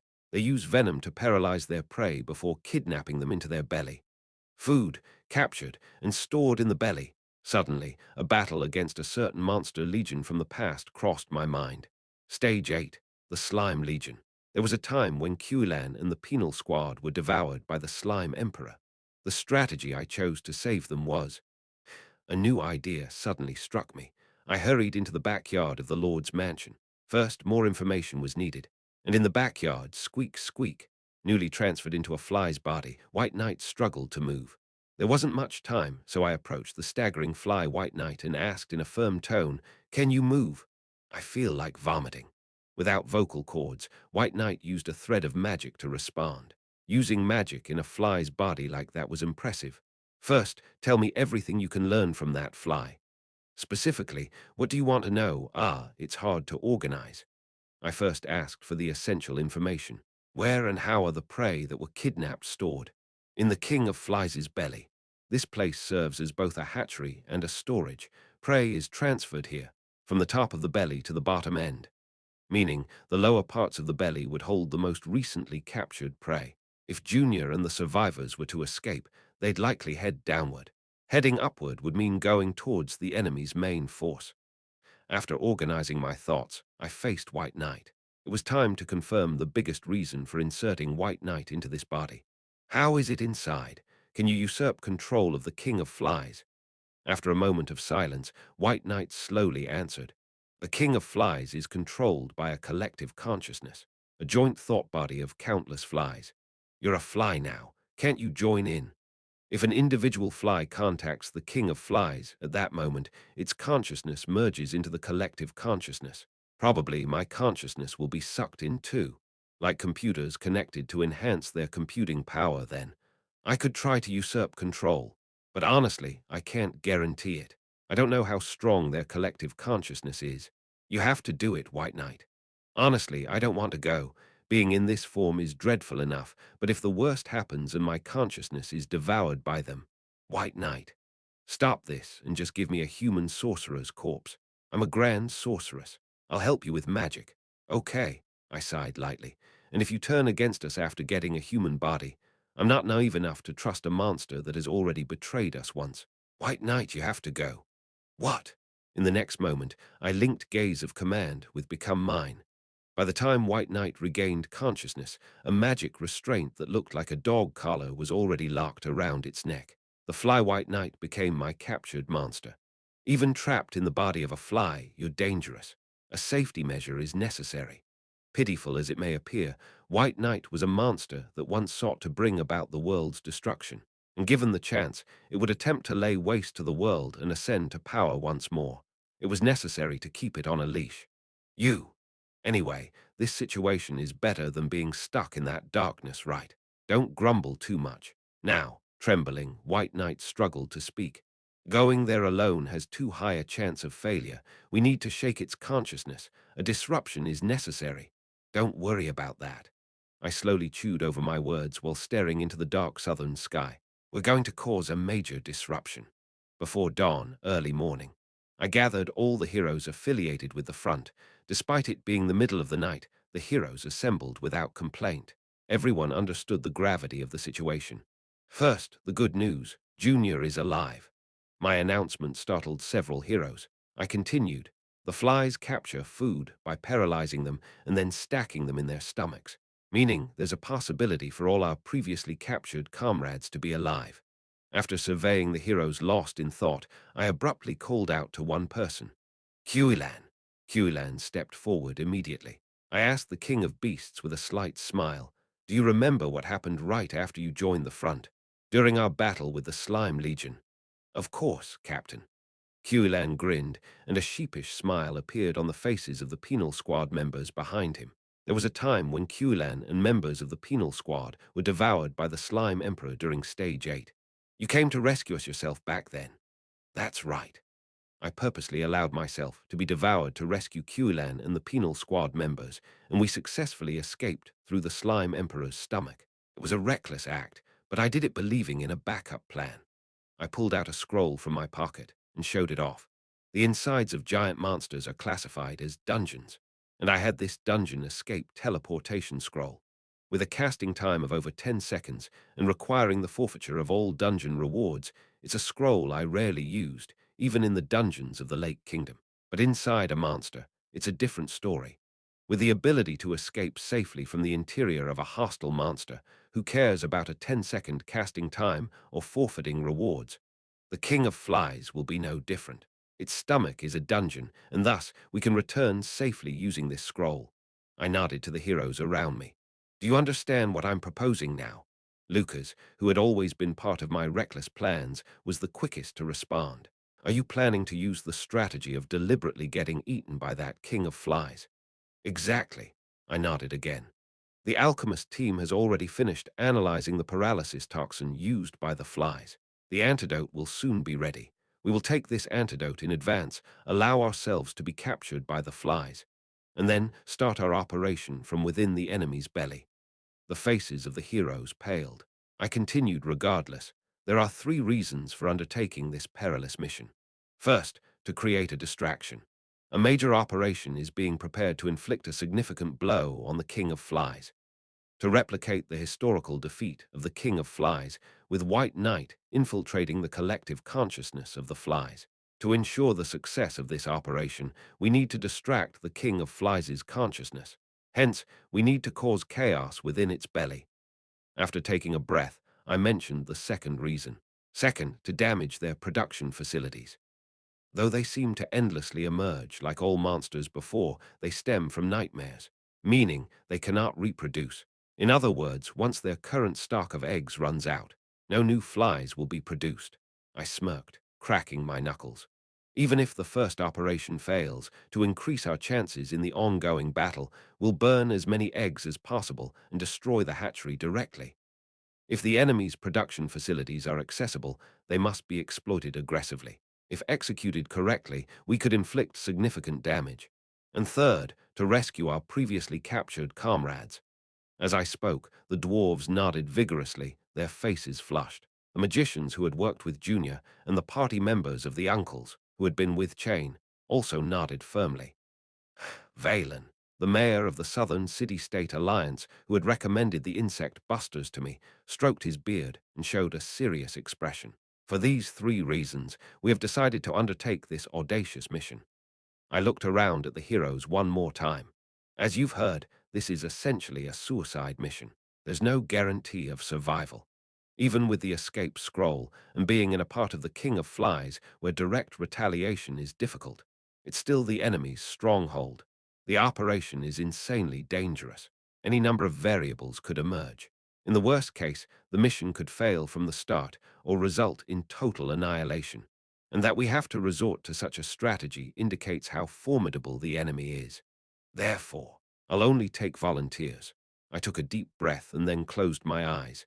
Everyone, close your eyes. I'll say it again. The likelihood of death is higher than that of returning. We don't need many.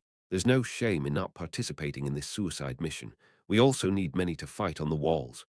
However, those prepared to enter hell voluntarily, raise your hand.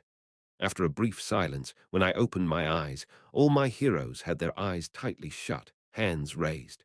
Every single one of them. Chapter 577, 577, Chapter 577. In this suicide mission, everyone volunteered. I was at a loss for words. Should I be grateful for everyone's willingness, or scold them for not caring more about their own lives? I felt a contradiction in my emotions. But since not everyone could go, it was necessary to assemble a squad best suited for the infiltration mission. Everyone, put your hands down. You can open your eyes now. The heroes, cautiously opening their eyes, saw each other with their hands raised and let out awkward chuckles. I smiled bitterly too. Since everyone volunteered without exception, I would like to charge in with all of you and grind the enemies to dust. But that's not possible. The essence of a defense game is, after all, defense. Only if the defense squad on the walls holds strong can the infiltration squad, the disruption squad, or the attack squad play their roles properly. It's crucial to distribute personnel appropriately and to form the defense squad with elite members. I made sure to emphasize this point first. So, the composition to be captured by that monster is as follows. I called out the names. Qulan and the Penal Squad.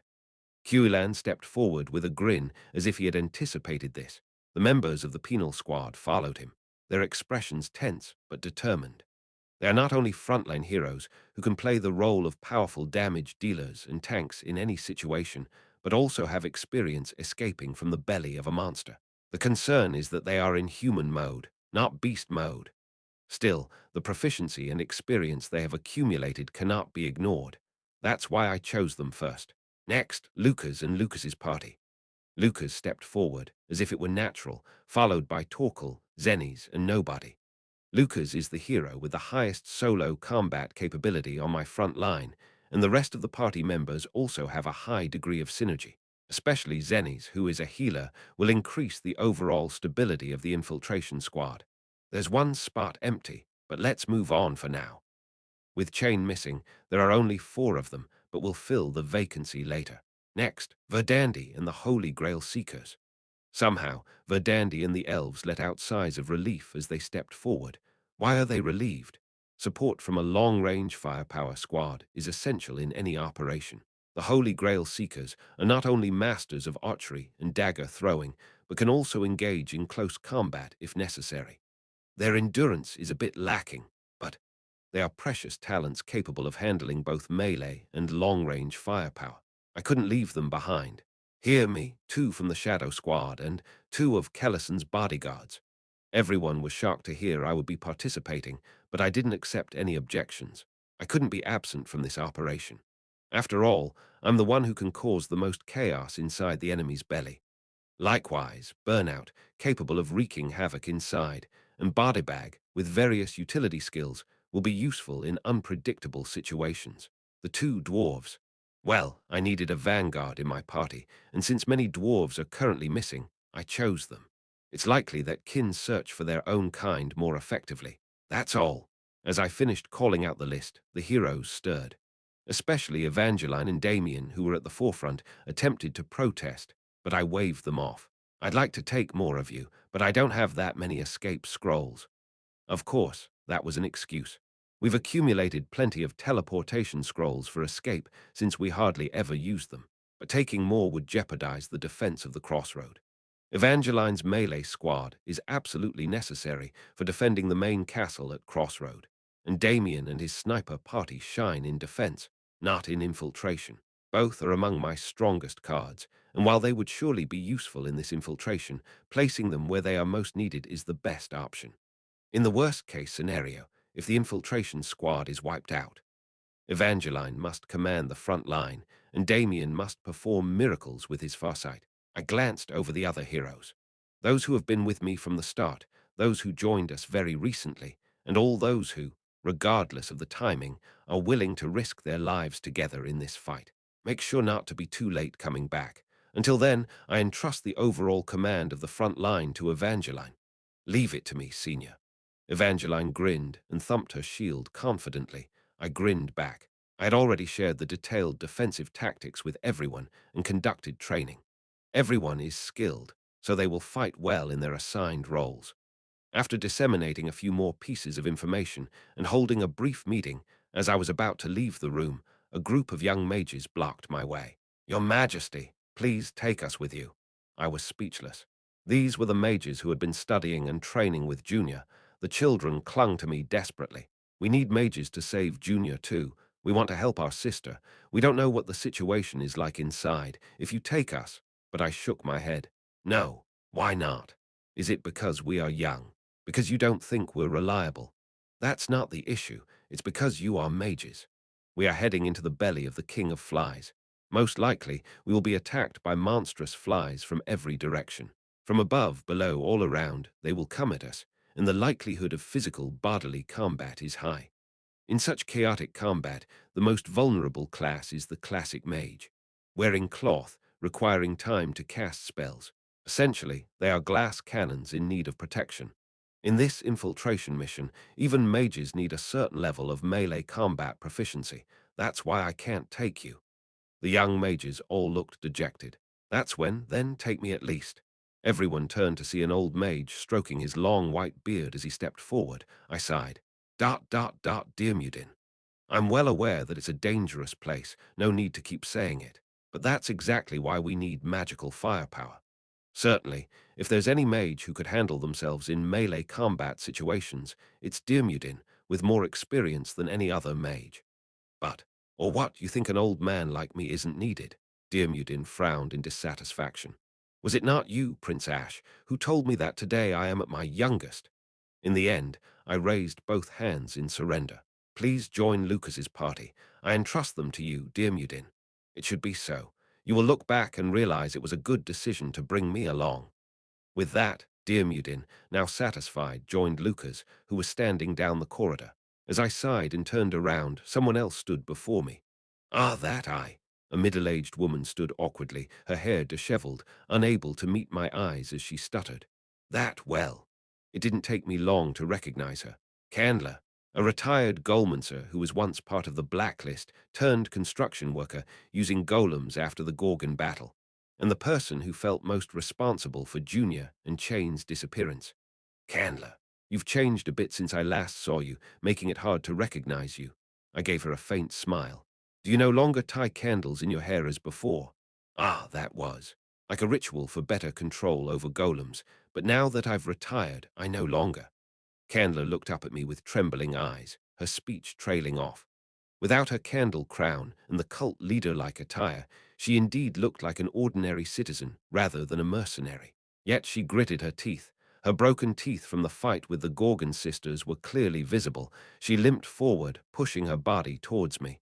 I too, want to be taken, to be part of the rescue team. Candler. I gently grasped her trembling shoulders. Not all of us need to be warriors. Candler looked up at me, her expression deflated. I noticed her leg, which hindered her movement. You've done enough and retired. You owe nothing more to this front line. But you're not a soldier now. You're a citizen. You're not one of the fighters anymore. You're someone we need to protect. Candler bowed her head. But because of me. Because I was a coward, those two. It wasn't because you were a coward that the two of them were harmed. Candler's eyes widened at my words. They were brave enough to overcome their own fears to save you. We all are, in fact, afraid. It's natural to be a coward, so don't be ashamed of your fear. I looked back. All the heroes preparing for departure had tension written all over their faces. I, too, felt a twinge of anxiety. It's natural for humans. Everyone feels the same urge to flee when facing an incomprehensible enemy. Those who can fight despite their fears remain soldiers. Those who reach their limits retire. It's not a matter of being better or worse, right or wrong. It's just how things are, just a part of life, struggling in this crazy world. Junior and Chain, we will definitely rescue them. So instead of apologizing, thank them. I patted Candler on the shoulder, because they saved you. So make sure you stay alive. After this battle, we'll need you for reconstruction work. You got that? I sincerely told the speechless her. Thank you for staying here and not running away. See you again, Candler. I walked past Candler, followed by the deploying heroes. Behind us, Candler stifled a sob, making a strange, crying sound. I hoped she would overcome her trials, and us as well. That we would all overcome our individual trials, I prayed. Operation name, Maggot within a Maggot. I handed out 5 paralysis antidotes and 5 dungeon escape teleport scrolls to each party leader. The party leaders distributed them among their party members. From now on, we become parasites inside a maggot's belly. The heroes snickered. I did too. To think, entering the belly of a giant fly to wreak havoc. This monster frontline really is a tourist spot filled with a variety of activities. Move to the point where the king of flies is currently anchored, engage in combat as needed, and get captured. I shook the antidote in my hand. Take the antidote just before being captured if possible. It's an improved version of the usual paralysis antidote, so it's safe, but we don't know how potent their paralysis venom has become, nor how much it can be neutralized. If we're unlucky, we might all end up paralyzed and become fly food, but that's unlikely to happen. Thanks to the peach of immortality I ate before, I'm in a state impervious to all diseases. Thanks again, Raven. As soon as I regain consciousness, I plan to wake the others by hitting them hard. Secure your main equipment firmly to your body.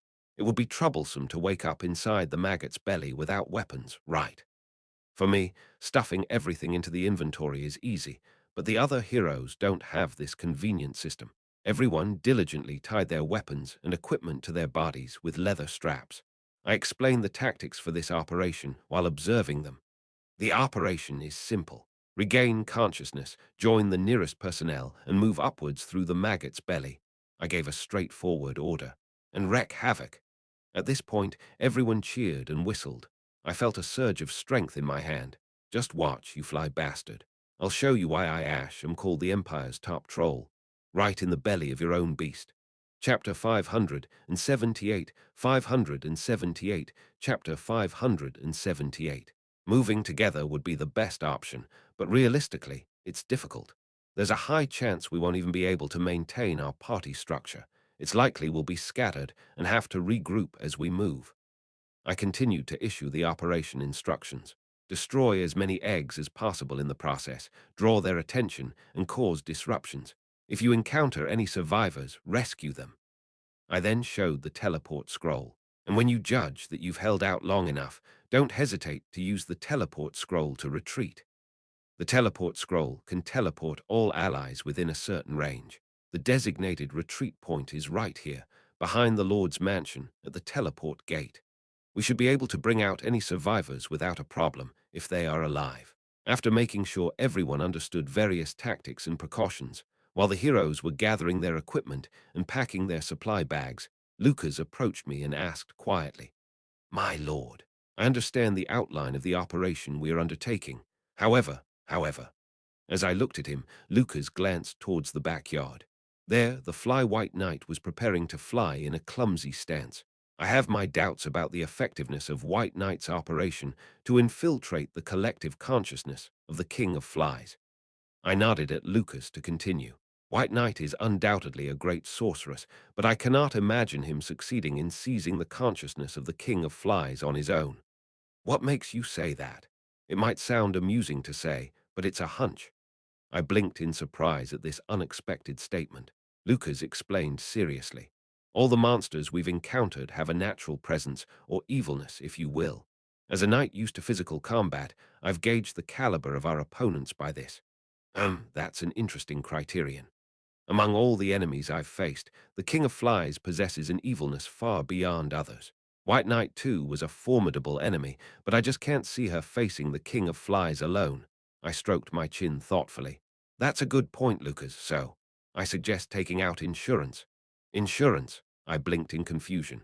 Yes, actually, I've prepared something separately while you were leading the meeting. Lucas's next words made my eyes widen. Not just one White Knight, but several. What? Over here. Lucas led me a short distance from the Lord's mansion to a field and pointed in that direction. I gasped slightly at the sight. There, several magicians were creating new zombie flies. Lucas, this is.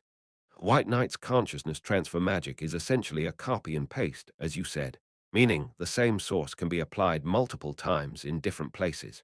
Lucas continued evenly. We've enlisted the magicians who created the first zombie fly to create new ones.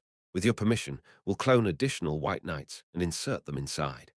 Creating many clones of White Knight, each believing they are the only one, the unique White Knight, and all under the illusion they've been ensnared by your mind control magic.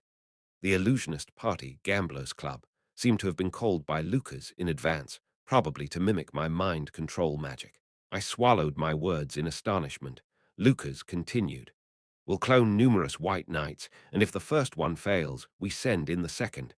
If the second fails, we send in the third. We keep going until the operation succeeds. It doesn't matter if White Knight fails to seize control from the King of Flies. It doesn't matter if White Knight is consumed by the Fly's collective consciousness. Lucas's voice was as sharp as a blade. As much as they consume her, they will become smarter, and as they devour the magic, their intelligence will evolve insanely fast. I swallowed hard. Continue cloning White Knight and feeding him to the collective consciousness until they become wise enough. Until they, like in history, divide and fight each other to death. And as the flies become smarter, we inflict as much damage as possible from inside, accelerating their generational change. Struggling to continue, I looked at Lucas with trembling eyes. Lucas, this is. I know, it's excessive. Lucas spoke coldly, but she has already been confirmed as a monster, so why not use her to the very end? Right. I didn't come this far to pretend to be naive. I was the one who devised the cruel plan to insert White Knight into the body of a fly, and Lucas's secret preparation of this clone operation of White Knight. I had considered it too. White Knight, in any future, was a being that would bring about the destruction of this world for his own ascension, a monster with no other choice. And I am here to save people, to kill monsters. The end of the world is near. It's not the time to be choosy about methods, so there's no grounds, reason, or luxury to oppose using a monster cruelly for our strategy. But no, Lucas.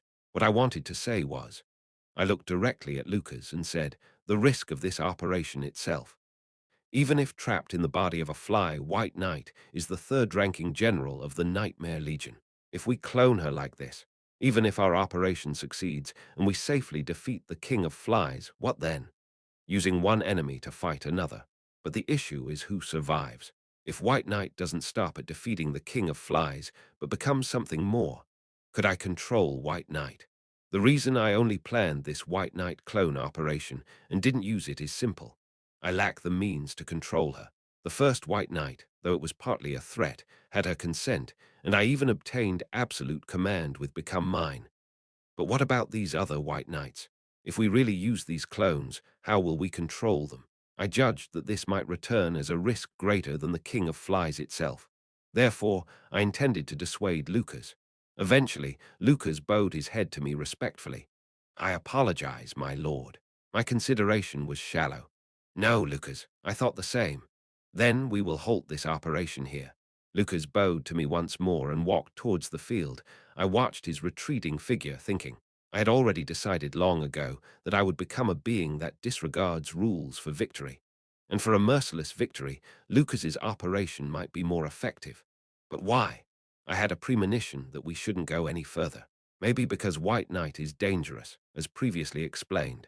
Or perhaps it's a pointless hypocrisy, shamelessly shaking at the cruel use of captured monsters.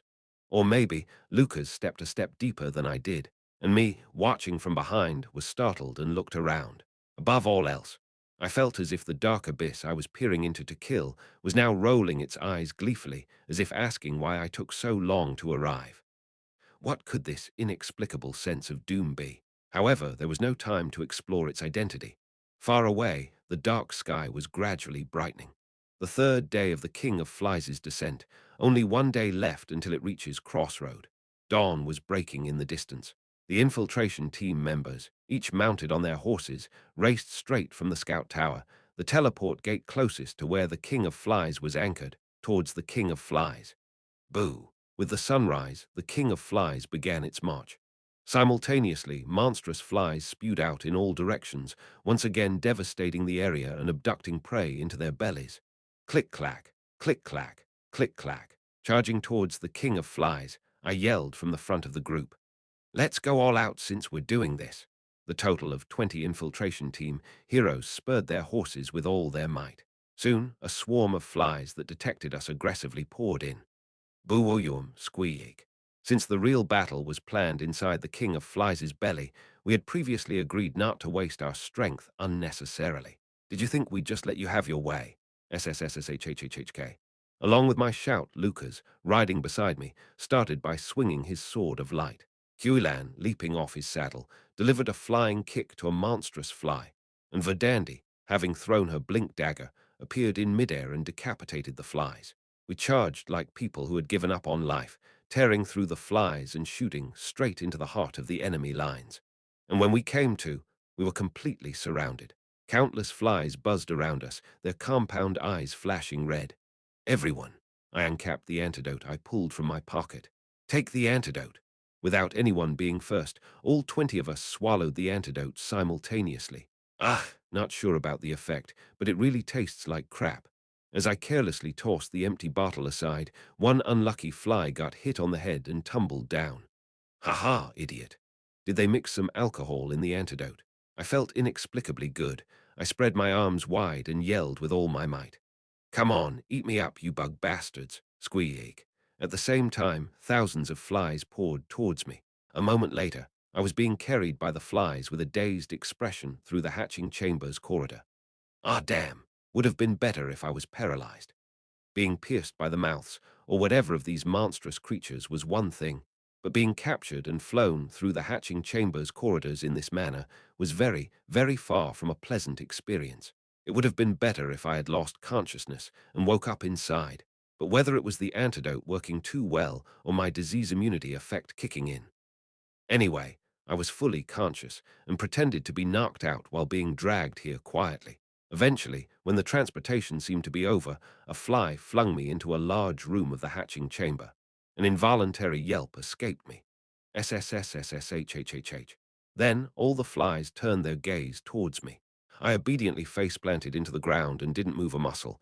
Pretend to be dead. Pretend to be dead. Just pretend to be dead. I'm dead, see. Thud, thud, thud. Fortunately, the flies seemed to stop suspecting further and swarmed out of the room. I cautiously lifted my head. There's no one around. Not a great start. It seems I was brought here alone. Let's move. Oh shit. I was startled as I tried to stand up, supporting myself against the shimmering wall.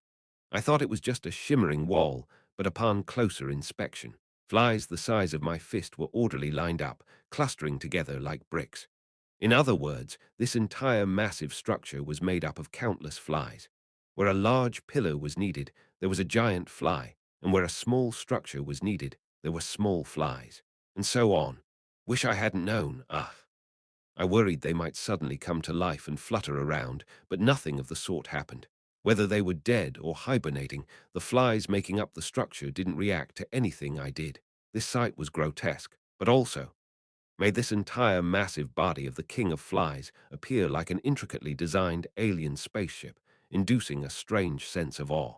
Enough of this. Shaking off unnecessary thoughts, I shook my head and surveyed my surroundings. I don't know where this is, and I don't see any allies. I need to find them one by one, before I become maggot food. Carefully, I tiptoed out of the room.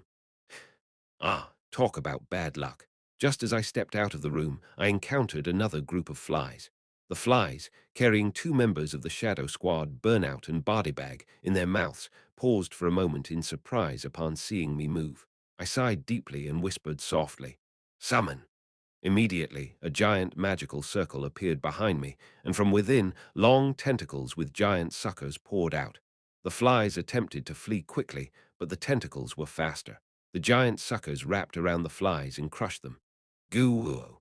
From within the summoning circle, a giant cephalopod monster revealed itself and roared. I clenched my fist. That's it, wipe them all out. Kraken, following that, I planted my flag into the ground and deployed my ultimate skill, the foremost flag. Amidst the rising walls, I unleashed every captured monster and summon I had. From the various monsters I had captured over time to the Colosseum Legion that Jackal had led me to. They all burst forth, as if they had been waiting for this moment. Among them, the most spectacular was the Beetle Legion commander I had recently captured, the SSR-grade Hercules. Boom! Hercules, charging forward with its giant horn, not only smashed the hatching chamber, but also pierced through the ceiling with its horn. From the gaping hole in the ceiling, a new swarm of monstrous flies poured in. Good, it's a monster battle, you fly bastards. My dream of shooting a stealthy infiltration action had been completely shattered. I whirled my arms around and shouted with great fervor, "Now that it's come to this, let's go all out."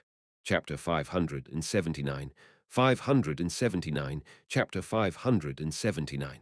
Before setting out, the infiltration team had a brief moment with those staying behind in Crossroad. Both those leaving and those staying couldn't guarantee their lives, but just as night turns to morning, it was as if reuniting was a given. People exchanged goodbyes. "See you later," Yun said with a refreshing smile. Qulan, standing in front of her, also smiled back. "See you later." Beside them, Queen Skuld was adjusting Verdandie's collar. "Take care, sister. Be safe. There won't be any trouble. After all, we've survived 100 years under the Lake of Hell." Verdandi smiled as she adjusted Skuld's crown. "Be careful yourself." "Ha ha, let's both show the valor befitting the elf royalty." Next to them, the uncle's party exchanged goodbyes with their own people. Evangeline, stepping in front of Lucas, raised her eyebrows and said, "Make sure you support the senior well. You too, command the defense well, though I plan to return before then and take back command if possible." Lucas replied quietly as he checked his gear. Evangeline, narrowing her eyes at Lucas, cautiously opened her mouth. "Uncle, what is it, miss? Your gaze is too fierce. Tone down the murderous intent." Lucas, tightening his gauntlet, glanced southward. "I thought I needed to raise my spirit to not be consumed by that monster's malice. It seems I've done it unconsciously. There's no need for you to become malevolent as well." Ignoring what Evangeline was about to say further, Lucas turned around. "Don't worry, no matter what happens, I will protect the Lord." Then Lucas walked away. Evangeline watched his back with dissatisfaction. At the same time, Torkel, "Please take care." People from the temple approached Torkel, each leaving a word of cautious encouragement. Torkel, flustered but shyly smiling, responded to them. "Let's all take care of ourselves." Hannibal and Rosetta gave encouragement and reminders to Zenes, and young magicians clung to Dirmudin. Zenes was embarrassed, and Dirmudin, in contrast, scolded them. It was a scolding to keep their wits about them. "Everyone's so warm." Nobody, squatting and listening to these conversations, murmured. Then someone stood in front of Nobody. Nobody looked up curiously. Sorry, I can't see in front. Who are you? Do you have something for me?" The other party said nothing, just let out a shallow breath. Eventually, guessing the identity of the other party, Nobody chuckled softly. "Don't worry too much. I'll be back safe. Take care, okay?" Candler stood there silently for a while. As Bardybag and Burnout, who were blankly watching these scenes of farewell, someone approached pushing a wheelchair. It was Lily. Lily quietly took out two small pouches from her bosom and handed them to the two elves. The pouches felt rough to the touch, likely containing nuts. Bardybag and Burnout grinned. Lily smiled back, and then the time to depart arrived. Currently, inside the King of Flies, boom, boom, boom. A series of violent explosions echoed continuously, shaking violently. Bardybag and Burnout, who had been knocked out, slowly came to their senses due to the explosions and vibrations. Ah, sunflower seeds. And what Bardybag and Burnout saw as they regained consciousness was squeak. Flies pouring in from all directions, up, down, left, right, front, and back, and boom. I captured monsters scattering in all directions, roaring and charging. The Beetle Legion commander, Hercules, roared as he rammed with his massive body, and behind him, various captured monsters screamed in their own ways as they rushed forward. SSSSHHHHH. And the Kraken. This supreme tentacled monster of mine extended its long limbs in all directions, grabbing flies and either crushing them or swallowing them whole. It was a scene like the end of days. Bardybag and Burnout, stunned by the sight, laid back down quietly. Hey, hey, don't pass out again. Get up quickly. I manipulated the Kraken to lift Bardybag and Burnout with its tentacles and then seated them next to me on top of the Kraken's head. I was hoping it was a dream, but Burnout and Bardybag shoved the sunflower seed pouches into their mouths, desperately clinging to their sanity. I instructed them. As you can see, things are a bit chaotic right now. Flies were pouring in from all directions, being countered by my captured monsters, magic barriers, and summons. If you see any allies, rescue them immediately. Burnout, you keep watch, and Bardybag, use your telekinesis to rescue them. Can you do it? Yes, yes. Good, let's go, thunk. Breaking through the swarm of flies, the captured monster legion advanced. We focused on locating scattered allies while sweeping through the area with the captured monster legion. It didn't take long to find party members. What's all this chaos? I knew the plan was to cause a disturbance, but this is on another level. After recovering, two dwarf warriors belonging to my party, as we continued, we discovered Kulan and Verdandy's party fighting surrounded by flies on the lower floor. We directly dropped on them with the Kraken. Kahaha! Heavenly weight! Yelling out some martial arts technique name I picked up somewhere, Kulan, and the 10 members of Verdandy's party screamed in shock. As Bardybag skillfully used telekinesis to lift them all, the Kraken landed on the lower floor. Boom! Crushing the swarm of flies, and unable to support the weight, we broke through one more floor and landed on another level down, stacking the unconscious beastkin and elves on top of the Kraken's head. Verdandy, with her green hair in disarray, pushed it back and said, Lucas and his party went downwards. We'll search below, destroy the fly eggs, and if possible, ascend afterwards. Please proceed upwards first, Your Majesty. Okay, thanks, Verdandy. After lightly reorganizing the captured monster legion, I began ascending again. True to its nature as a cephalopod monster, the Kraken skillfully climbed the floors of this monstrous king of flies' belly. Around that time, Kulan, who had regained his senses, shivered. Anyway, how enormous is this king of flies?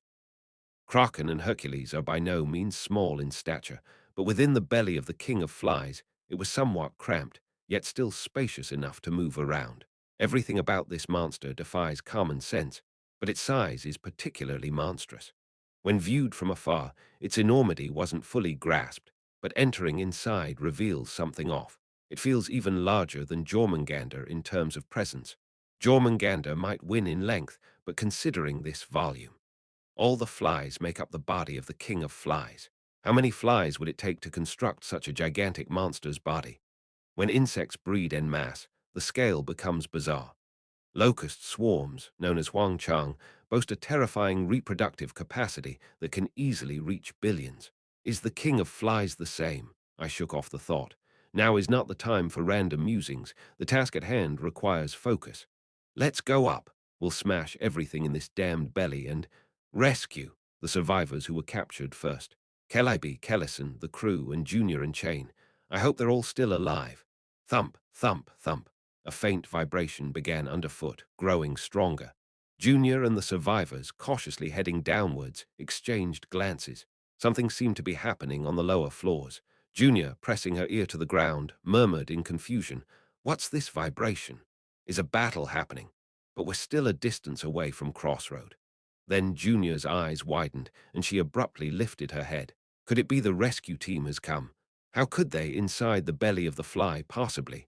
A wry smile then appeared on Calliope's face. Well, if it's that naive prince, maybe. Thump, thump, thump, thump. The vibration intensified, followed by a roar and the shouts of heroes from the in-sea side. It was true. The rescue team had indeed arrived. Especially Ash's voice was loud. Though what exactly he was doing was unclear, he was shouting strange spells like heavenly weight, 600 kilograms, 1,322.77 pounds, at the top of his lungs. Junior, a smile of relief spreading across her lips, murmured, "Your Highness, you've come yourself." This voice, it's really him. Truly, someone who doesn't abandon his comrades. Honestly, I sometimes thought it was foolish. Calliope burst into laughter. Being in the position to be rescued, I'm tearfully grateful. Although the voices of the rescue team could be heard, they were still at a distance. The belly of the King of Flies, being a hollow structure, made the voices echo and sound louder. Probably 2 floors down. No more than 3 floors. It's still far. But just the fact that the rescue team had arrived noticeably boosted the survivors' morale. Struggling to move further down, the despair on everyone's faces was swept away. Let's keep our spirits up a bit longer. Let's go down to join them. As the survivors began making holes in the floor with the tools they held, the vibration came from above this time. Junior quickly looked up, sensing an ominous presence. Calliope and Kellison, startled, looked in the same direction. Something's coming. Thump, thump, thump, thump, thump. Through the holes the survivors had made from the upper floors down, an unidentified something was rapidly crawling down. Everyone watch out, something's coming. The holes made by the survivors weren't large, just big enough for one person to barely squeeze through. That thing forcefully broke and widened the holes as it plummeted down. Crash, crunch. Finally, that thing, having torn through the last hole, poked its head from the upper ceiling towards the group of survivors. At first glance, it was a fly. A giant fly with shimmering red compound eyes. "It's just another monstrous fly," Kellison murmured with a pale face but couldn't finish. Creak, creak. That thing crawled out through the expanded hole it had made to the ceiling. It was a fly, but it was different. Much larger than any ordinary monstrous fly, its entire body was encased in a carapace like a rhinoceros beetle, and at the end of its abdomen was a long stinger like a wasp. And then, SSSHH, its front 2 legs were transformed into long scythe-like shapes, much like a praying mantis. Seeing this bizarre form for the first time, Kellison fumbled. "Is that really a fly?" Junior was equally perplexed. Combining features of various insects like this, it was as if, did someone create a chimera? What is this? That was as far as their astonishment went. The monstrous fly, which had been crawling on the ceiling and gazing down blankly, suddenly leaped down towards them. Overtly hostile, Junior cast a spell, shouting, "Everyone dodge." In this place, Junior undoubtedly had the highest single combat power. She raised her staff and fiercely unleashed magic. Boom, PFFFFFD. But the monstrous fly adeptly twisted its body, performing acrobatic flights to dodge the magic. "This!" Junior gritted her teeth as sparks flew from her eyes.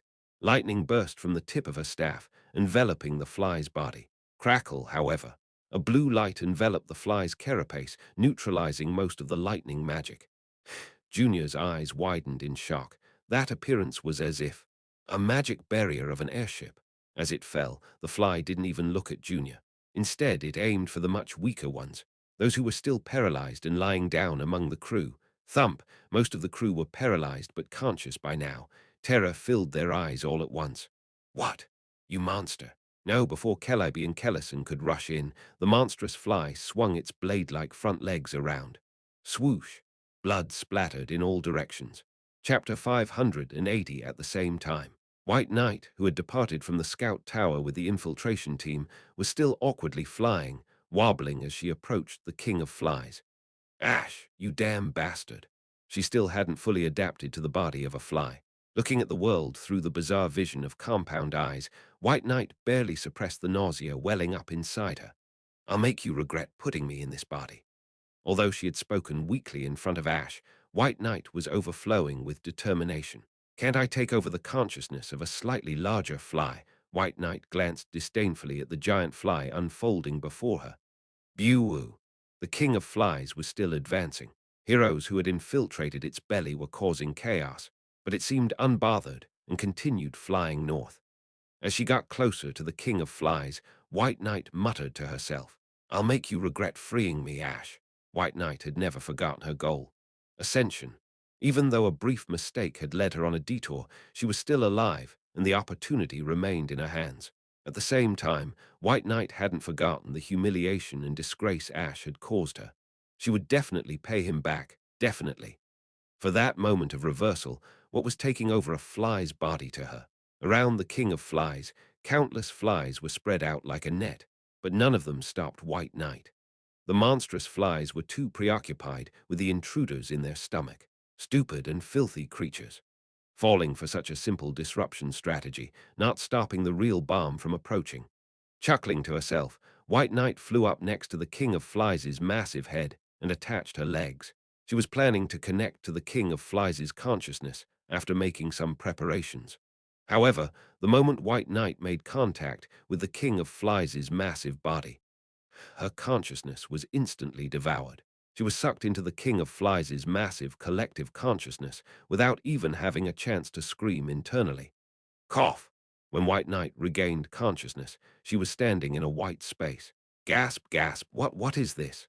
White Knight trembled and first checked her body. A fresh green right hand was visible. It was the body of a Jiangshi she used to use, but her left hand was skeletal. It was the body of an undead lick she had used a very long time ago. At the same time, her lower body was a strange shape scattering magical data. Her right and left halves, upper and lower halves were all different. White Knight dully stared at her trembling hands and then clenched them tightly. What she was could be decided later. First, she needed to seize this monstrous collective consciousness and make it her own. As a master of Jiangshi sorcery, taking over a fly's body is nothing. White Knight looked around. But where was this place? Where was the opponent she needed to defeat? Eating. That was when. The sound of something being chewed and swallowed could be heard slowly and clearly. It was behind her. Feeling a bad premonition, White Knight slowly turned around, and her body froze. There was a mountain of corpses, literally a mountain. It was so immeasurably high that its end couldn't be seen from this place, a towering and high mountain of corpses. Most of the corpses were flies. Dead flies were endlessly stacked there, and in front of that mountain, eating. A fly was voraciously consuming something. Eating. It was an old, unimpressive fly with a hunched back. Oddly, the fly was sitting cross-legged on its back two legs, using its front two legs to hold and eat its prey, while its middle two legs were folded as if in prayer.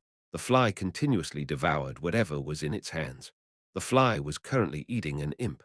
After swallowing the imp's head, the fly tossed away the rest of the body. The imp was added to the gigantic mountain of corpses. Then the fly grabbed a new prey placed next to it with its front two legs and mechanically began to eat again. This time, it was a large goat, and again, only the head part.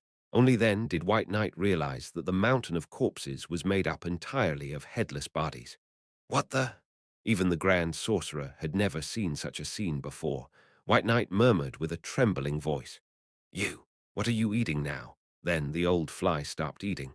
The old fly put down the goat it was holding and glanced back. There were bizarre horns on its head, and above them a dark halo shone. "Can't you see?" Kiki. Laughter flowed from the fly's mouth. The old fly's voice sounded as if billions of flies were flapping their wings at once, tearing through the eardrums. Without realizing it, White Knight covered her ears and staggered backward. "Offered to me as a sacrifice."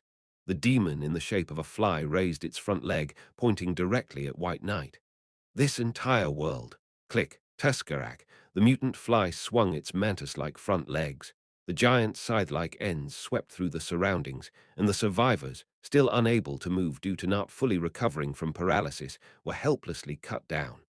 This motherfucker. As his men were slaughtered, Kellison screamed in rage. Kellaby held back Kellison from rushing forward from behind. "If you rush in now, it's certain death, please, Kellison." Ah! Behind the two dwarves, Junior was casting magic. The mutant entity was using a magical barrier similar to a warship. The barrier was strong enough to deflect most magic attacks. Naturally, physical attacks were ineffective as well. Therefore, Junior was straining to cast her ultimate skill, Elemental Disassembly, aiming to strip away that barrier. Considering elemental disassembly as the top priority to remove the barrier, she had miraculously shortened the casting time with the Lord of Crimson's ultra-fast chanting feature. However, a minimum amount of time to gather magic power was still needed, about 3 minutes. During those mere 3 minutes, the survivors were being massacred. The survivors who were not paralyzed tried to fight in any way they could, but they too were not in perfect condition. After being kidnapped here following a fierce battle, they had exhausted a tremendous amount of mental and physical energy during the escape process. Frankly, none were in a condition to fight. Blood spattered in all directions, and the dwarves died in vain. Finally, Kellison could no longer hold back. Ah! Kellison! With a powerful push, Kellison leaped into the air and rushed towards the mutant fly. Kellison was a born warrior. He was a dwarf king, inheriting the strongest lineage of miners, and among his contemporaries, he was a fighter with unmatched endurance and strength. He was also a brilliant blacksmith. He immediately noticed the weakness in the magical barrier of the mutant entity. It's like that of a warship. The barrier activates only when in a defensive stance. In other words, when the fly attacks, the magical barrier does not activate. Kellison had leaped at the moment the mutant fly swung its attack at another survivor. With the barrier gone for a moment, Kellison climbed onto the back of the mutant fly and struck its head with a hammer he held in his hand. Puck! A satisfying strike exploded. The mutant fly's head bent forward. However, Kellison grimaced. Not enough. The timing and the point of impact were perfect, but the problem was the weapon. The hammer Kellison was holding was not the giant hammer he normally used as a weapon, but a smaller hammer used for both tools and weapons.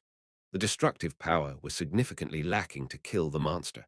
As expected, the head of the fly that had bent forward slowly and grotesquely turned back. Facing the monstrous red eyes staring straight at him, Kellison grimaced bitterly. Damn, I really need to control my temper. Click. The giant front leg of the mutant fly tore through the air towards Kellison. At that moment, a strong grip pulled Kellison down. The scythe-like front leg cut a few strands of Kellison's blonde hair and sliced through the air, and Kellison rolled down. Calliope was the one who had pulled Kellison down. He then threw Kellison towards Junior. This dumbass never listens to his father's words, even in death. Behind the panting Calliope, the next attack of the mutant fly was already falling. Kellison screamed in a rush, but Calliope knew he couldn't dodge this attack. Well, it's not too bad, though. If dying in his son's stead, who had to take the throne at a young age because he ran away, could be considered. Thinking this, Celebi tightly closed his eyes and braced for the impending pain. Boom, quagwagwang, a terrifying roar erupted from behind, but it wasn't painful. Ha! Realizing something was off, Celebi cautiously opened his eyes and looked back, seeing giant tentacles that had burst through the floor below. These tentacles were restraining the mutant fly's legs, preventing it from thrashing about. Boom! Quaduke-duke. Soon, the tentacles widened the hole and rose up.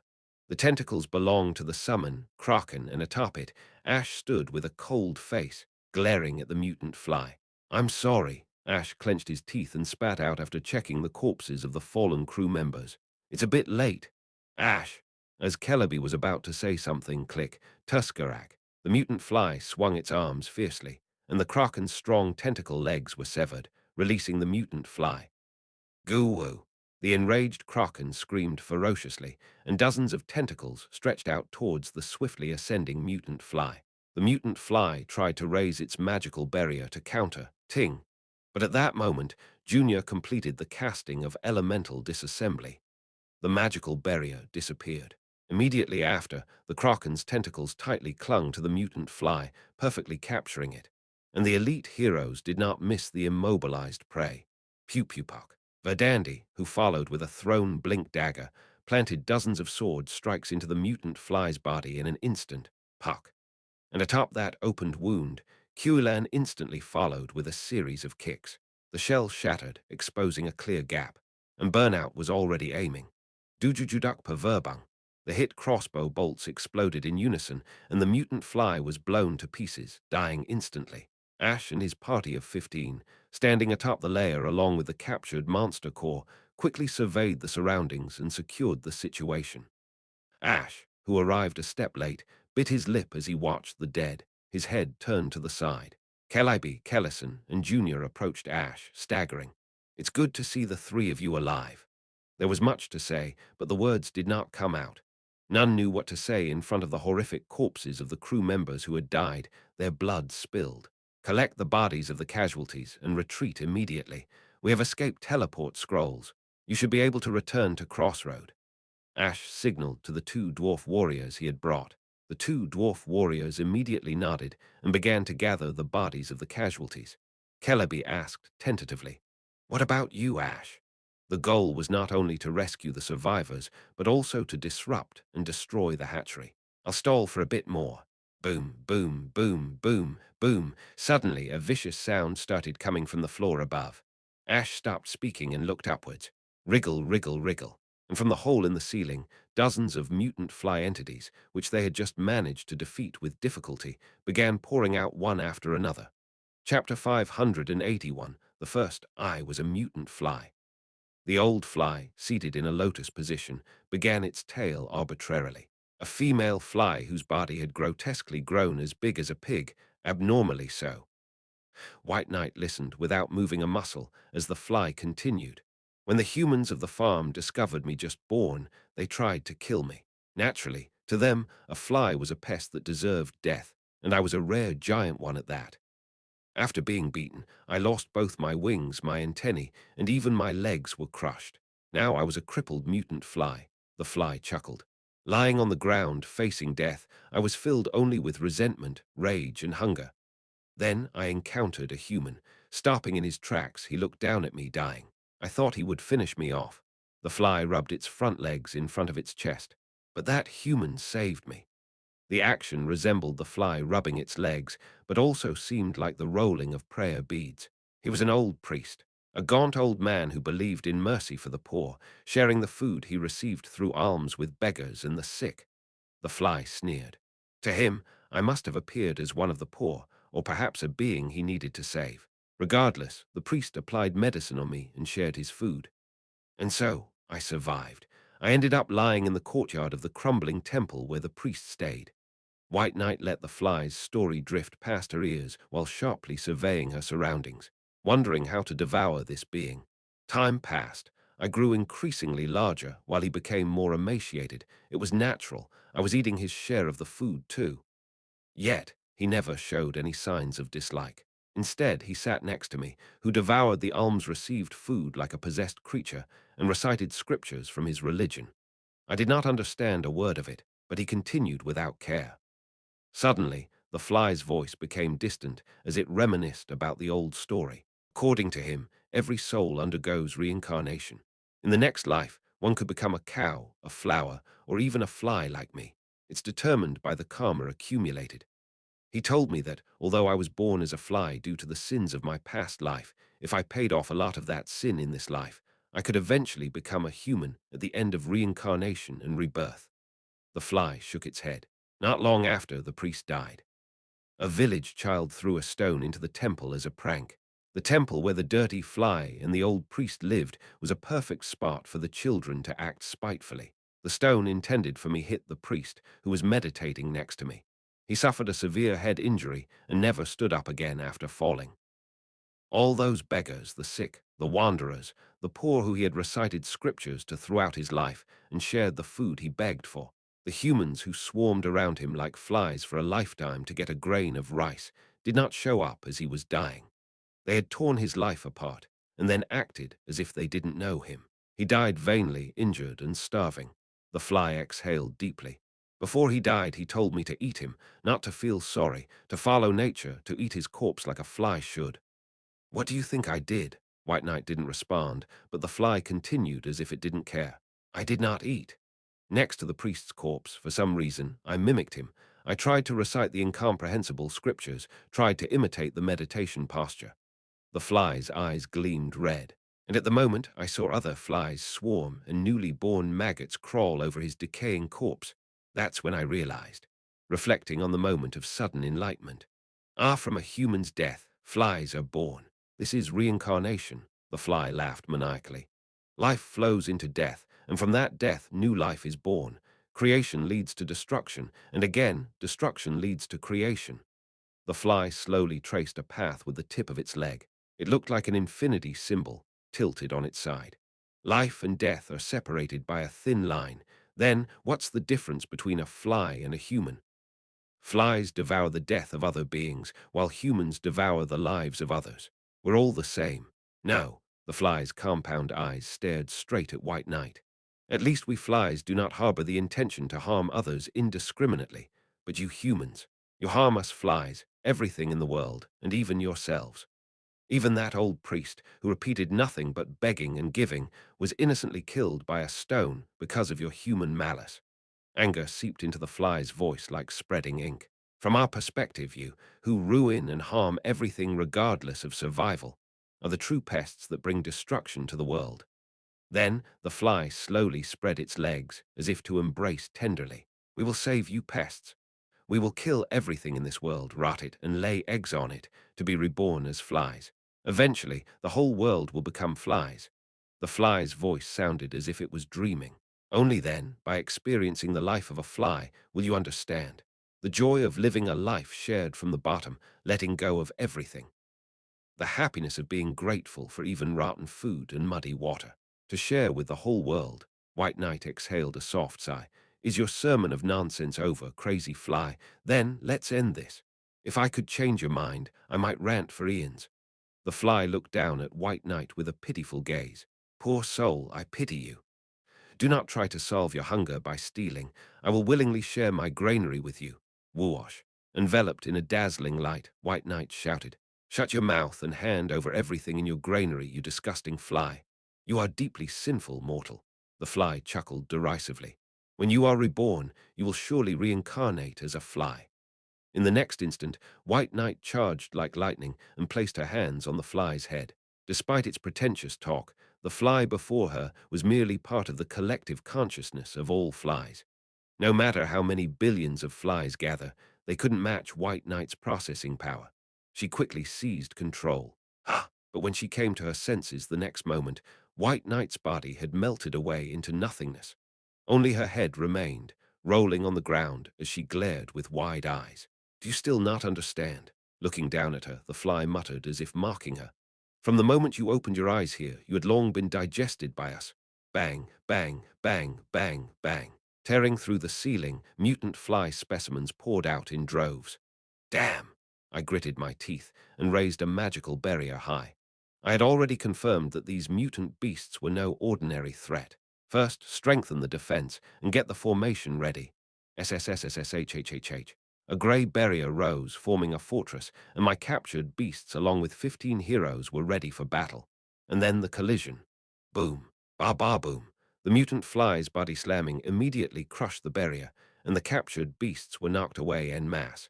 Each of these mutant flies was an elite-level monster. Unlike the usual swarm tactics of flies, these were elite monsters. They were indeed powerful. Of course, we didn't just take it lying down. Ruah! The kraken roared and swung its gigantic tentacles like a fly swatter, flattening the flies that couldn't get into defensive position in time. Boom, boom, boom. Hercules also skewered several flies at once with his long horn. Kulan, Verdandi, Burnout, and Bodybag, among other heroes, were the elite of the elite. If they could get their attacks in, they could knock down the flies persistently. The problem was the barrier used by the fly bastards. Once they raised a barrier, our ordinary attacks couldn't even scratch it. I was seething. Are they mimicking our technology? How was that possible? I had heard that these monsters could evolve in real time, but to steal our technology as well. In the meantime, as our defenses held up, 2 dwarf warriors I brought with my party used a dungeon escape teleportation scroll to take the casualties away. Flash, flash. The dead and the wounded successfully escaped first. I heaved a sigh of relief internally. Ha! But there were those who, despite my order to retreat, stayed behind. It was Junior, Celebi, and Kellison. Despite looking utterly exhausted, they stood behind me, holding their ground. When I gestured with my chin, asking why they weren't leaving, Junior asked me in return, What about you, your majesty? I've said it before. I'll advance as far as I can. But these mutant specimens are strong. If we fight recklessly here, we might suffer unnecessary losses. I've come this far. I need to gather as much information as possible. I glared at the magic barrier used by the mutant specimens.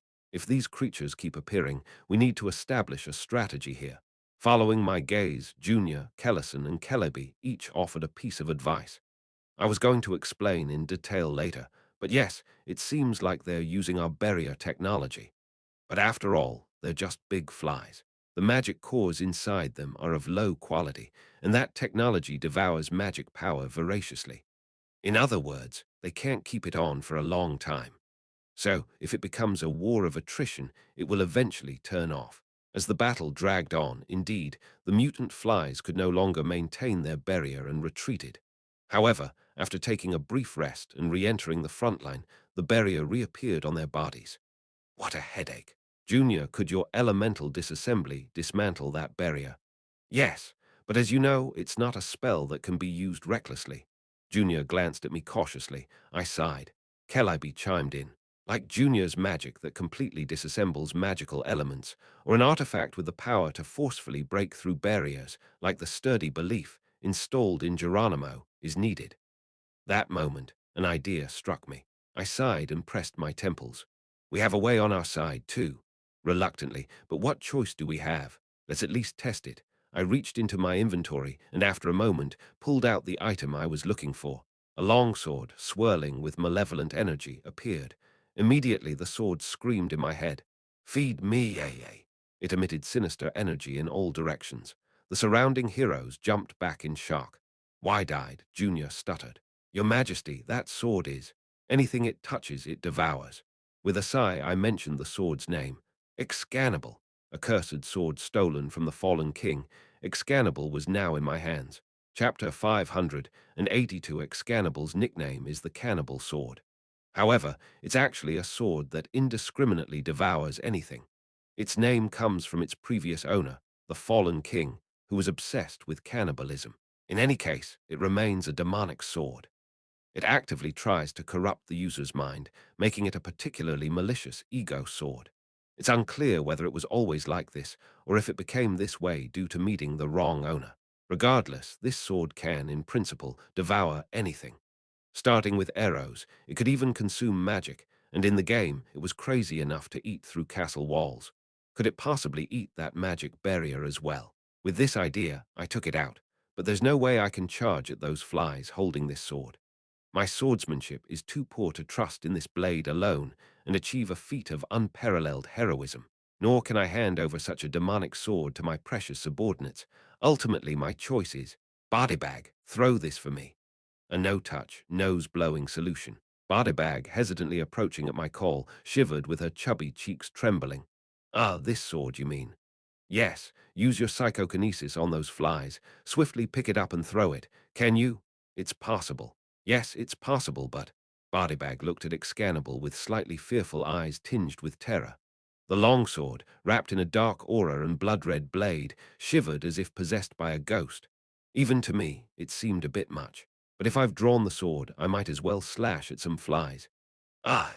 Carefully lifting Excannibal with psychokinesis, Bardabag squeezed her eyes shut and threw it haphazardly. Scree-edge. Despite the careless gesture, Excannibal flew at the flies with ferocious speed. The mutant flies calmly raised their barrier to defend. Swoosh. But as soon as the tip of Excannibal touched it, the magic barrier was sucked into the sword and vanished. With no guard and wide open, Excannibal plunged into the embrace of a mutant fly and crunch, crack, crizzle, devoured the fly as if crushing it. Like being sucked into a vacuum cleaner, the fly pierced by Excannibal was completely shattered and compressed, disappearing somewhere inside the sword. Ah, it wasn't a pleasant sight. Immediately afterward, a sinister voice of the demonic sword echoed in my mind. Tastes awful, shut it, you cannibalistic brat. You'll receive punishment by eating flies as much as the sins you've committed. Anyway, the effect was clear. I nodded to Bardybag, who quickly retrieved Excannibal with psychokinesis and threw it again. Crunch, crackle, crunch. With consecutive throws, the mutant flies were swiftly devoured. Once hit by Excannibal, they were all swallowed into the sword. Despite complaining about the taste, the sword kept devouring as if it was hungry. This battle is especially filled with gruesome sights.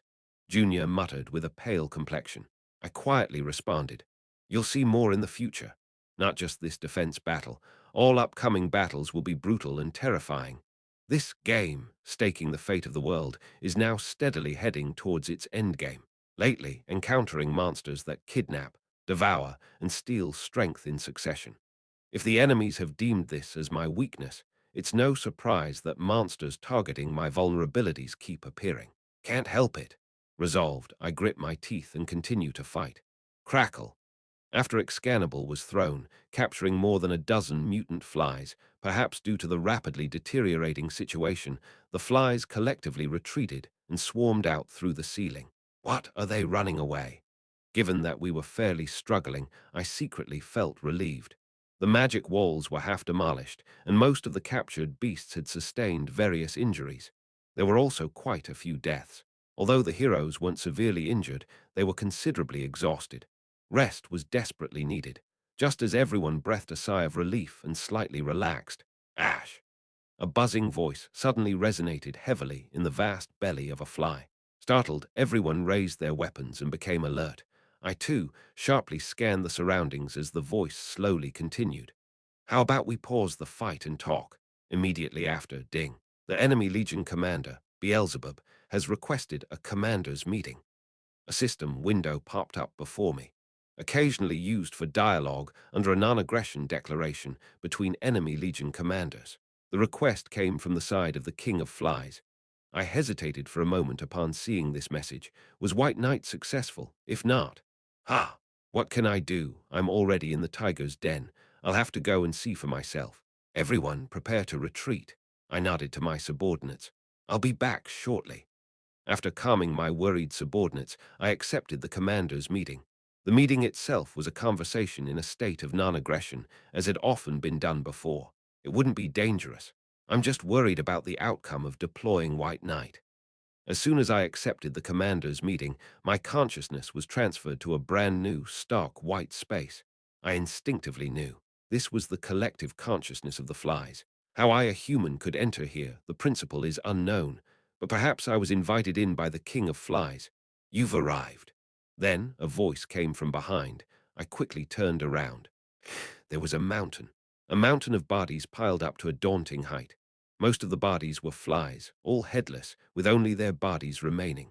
In front of that grotesque mountain of bodies, an old fly, seemingly hunched over, was sitting cross-legged. I've been waiting, Ash, the fly whispered in a peculiarly unpleasant, giggling voice. One of the imps I devoured highly praised you, the guardian of humanity and the undefeated commander. You even managed to uncover my existence within the unconsciousness of my species while contemplating how to defeat me. So I wanted to meet you. The elderly fly's compound eyes emitted a sinister red glow. But somehow, to me, you seem not much different from other weak humans. You look just like a piece of meat that will soon rot and become maggot fodder. I, standing at a distance, gestured with my chin. Are you the king of flies? I could be referred to as I or we. I represent the collective consciousness of my species. Anyway, yes, I am Beelzebub, what you call the king of flies in your language. The king of flies gazed at me intently. I looked around. Nice to meet you, Fly. By the way, have you seen my friend, a magician named White Knight? White Knight? Ah, the lick sorceress who invaded the bodies of my kin. The king of flies sneered. I cleanly devoured her. She has already been digested and become one with me. She thought she could devour me, but she was mistaken. I am not simply the sum of the flies gathered here. Heh. A low laughter from the king of flies filled the air. I asked, sweating coldly. If you're not simply the sum, then what? The souls and bodies of the species known as flies, their spirit and flesh, to put it another way, even the souls of the flies that have died. All of it comprises us, I frowned. What kind of nonsense is that? Literally. The king of flies pointed at himself with his hairy, grotesque legs. I am a being sealed as the guardian deity of the fly species. I can twist the fate of my species to my will. I swallowed dryly. Is this creature also a being that gained divinity as a representative of its species? And I have broken the cycle of reincarnation granted to my species with my own hands. What? For our grand purpose of killing everything in this world and reincarnating them as flies. By stopping the cycle, once someone becomes a fly, they will continue to be a fly in the afterlife. If this process is repeated, eventually, all 3,000 worlds will be filled with flies. Although I didn't fully understand this nonsense, summarizing it roughly meant, this guy is forcibly keeping the souls of his dead kin. Are you insane? Heh. Despite my curse, the king of flies let out a creepy laugh, seemingly not offended. There were those among my kin who did not agree with this. The king of flies pointed at the mountain of bodies behind him, but resistance was fleeting. The will to go against the group is naturally digested. I looked up at the mountain of bodies within the collective consciousness. Sounds nice to say digested, but you're basically saying you devoured them, right? It wouldn't be too different to see it that way. Could it really be that all these were devoured by the king of flies himself? And thus, using the bodies and souls of those who have perished, I used them as bricks to form this body. So, the flies that make up your massive body, they are all your kin that you killed with your own hands. In human understanding, that would be correct. In the name of the group, killing those who opposed his will and even taking their souls to use as the structure of his body, and only letting those who follow his will live to feed and breed as his subordinates. Only then did I understand the insane size of the king of flies. If he was using the spirits of all the flies that were born and died in the world as structure, he could maintain this scale. I thought you were some unique monster. And as I understood this structure, an inexplicable sense of emptiness swept through me. I muttered with a smirk. Though I couldn't understand everything the king of flies said, one thing was within my grasp. In the end, you're no different from other monster lords, just another common mad monster. This monster, which had felt endlessly incomprehensible, suddenly fell into the realm of my understanding. I glared at the king of flies and spat out. In the end, you're just a despicable monarch who exploited and used even the souls of your citizens who didn't align with your will. Essentially, a king who regards his people's lives as no more than those of flies. There's such trash everywhere, such trashy kings. As I criticized, displeasure crossed the king of flies' voice. You speak interestingly. What you have perceived of me is merely a fragment, the truth I have realized, and the grand purpose I intend to. I'm not interested in your so-called grand purpose. Cutting him off, I pointed at the king of flies. While you claim to represent the collective will of your species, you actually annihilate the will of your kin in pursuit of your own greed, a common tyrant. No, the profound and endless law of the universe that I wish to spread in this world is, save your breath and shut up. From what I see, you are. I returned to the king of flies the words he had used on me. Not much different from other delusional, foolish tyrants who believe themselves to be unique and special. I shot each word at the king of flies, who was incredulously staring back at me. Merely a summer fly that will soon be eradicated, forgotten, and disappear. You piece of trash. Chapter 583. I invited you and tried to converse with you because... The king of flies sighed deeply before quietly adding, in the memories of that imp and the lick, you were deemed the most outstanding human. I thought it worthwhile to engage in conversation with you, hoping perhaps you could understand my intentions. It seems I was mistaken. That's laughable. At best, your courtesy would involve feeding me to slightly higher grade maggots or something of that sort. I, too, let out a deep sigh. Got nothing more to say. Seems like our meeting time's about to end. Don't you have any last words? You have never tried to understand the world from the perspective of our flies. Thus, you remain ignorant. We flies, listen, king of flies. I interrupted him, speaking coldly. Just because we disagree doesn't give you the right to kill and stuff your kind to use their skeletons as decorations. Perhaps it's you who should try understanding the perspective of your kin. Caught off guard, the king of flies was momentarily speechless. I turned away sharply. Conversations with monsters are always bound to feel empty, but they weren't entirely without gain. Until now, the king of flies was an unknown enemy, a monster I had never encountered in the game, an enemy with motives unknown, for purposes unknown, in ways unknown, seeking to destroy the world. That's why I truly feared the king of flies. However, a recent conversation allowed me to understand him a bit, and understanding is the first step towards strategizing. I walked briskly towards the end of this white space, pondering how to combine the information gained from our conversation with what I already knew for a strategy. That's when it happened. Ash! A familiar voice called out, Turning around in curiosity, I saw Sawyer, with only her head remaining, beneath a mountain of corpses. Sawyer, she wasn't completely consumed yet. She opened her mouth, desperately trying to form words. Let me go. Then, in the next moment, crunch, the King of Flies' leg brutally grabbed Sawyer's head and crushed it. The monster's blood-red compound eyes emotionlessly glared at me. I glared back at it. And then, I abruptly woke up.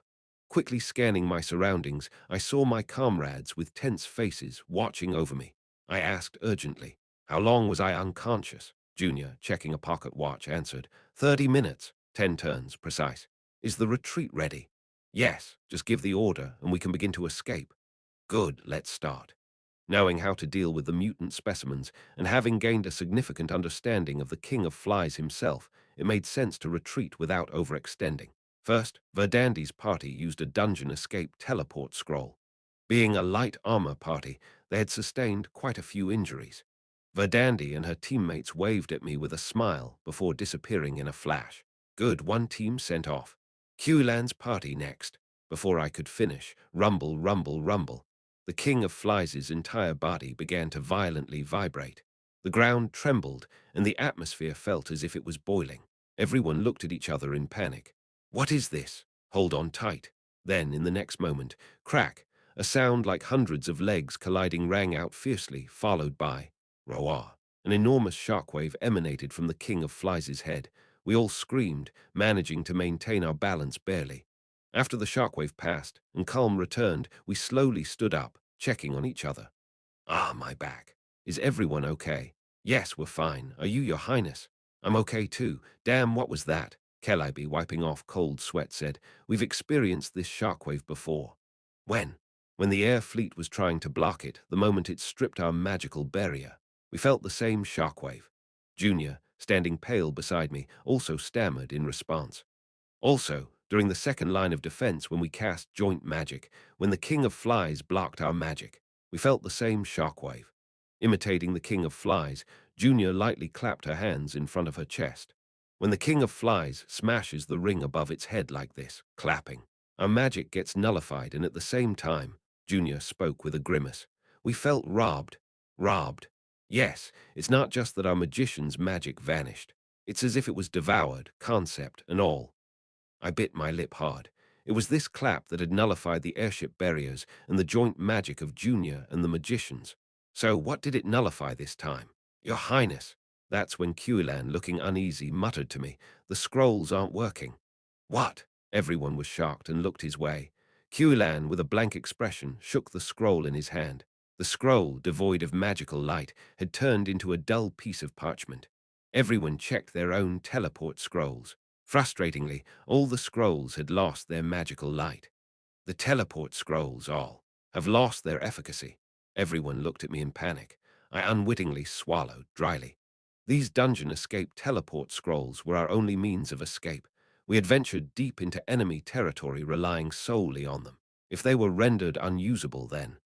Escaping is a problem, Your Highness, Junior said calmly, yet with a trembling voice. Like the airship's barrier technology was taken, these teleports might have been stolen by the enemy. If, by any chance, the King of Flies had indeed stolen the teleportation technology, it could teleport directly to the crossroad walls in an instant. What do we do, Your Highness? Should we still try to escape from here? But if the King of Flies teleports to crossroad like this, then do we have to hold out here? But this is the enemy's stronghold. If more monster flies pour out, we won't be able to withstand. It was right when the heroes were urgently exchanging words. Thud, thud, thud, thud, thud. Loud footsteps began to echo from above. We all clamped our mouths shut and looked up simultaneously. And through the hole in the ceiling, we could clearly see the shape of mutant flies pouring down from the floor above. Swarming, swarming, swarming, swarming. There appeared to be hundreds of them. Damn it, I muttered, and everyone sensed it. This was beyond our ability to handle. Run to the lower floor, hurry. As I shouted, the heroes swiftly jumped into the hole leading down. Even as we fell, Burnout, remaining at the rear, fired explosive bolts upwards haphazardly. Bang! P. Mutant flies trying to squeeze through the narrow hole were engulfed in a massive explosion. And then, not dying, they began to fall towards us. piercing through the flames. Next to Burnout, Bardebag also threw and retrieved Excannibal, trying to block them. However, as we were fleeing, the motion of throwing and retrieving the sword was slow and lacking in precision. "Hercules!" I shouted, and Hercules, falling beside me, spread its giant beetle wings and soared upwards. Crunch! Hercules valiantly speared the leading mutant fly to death.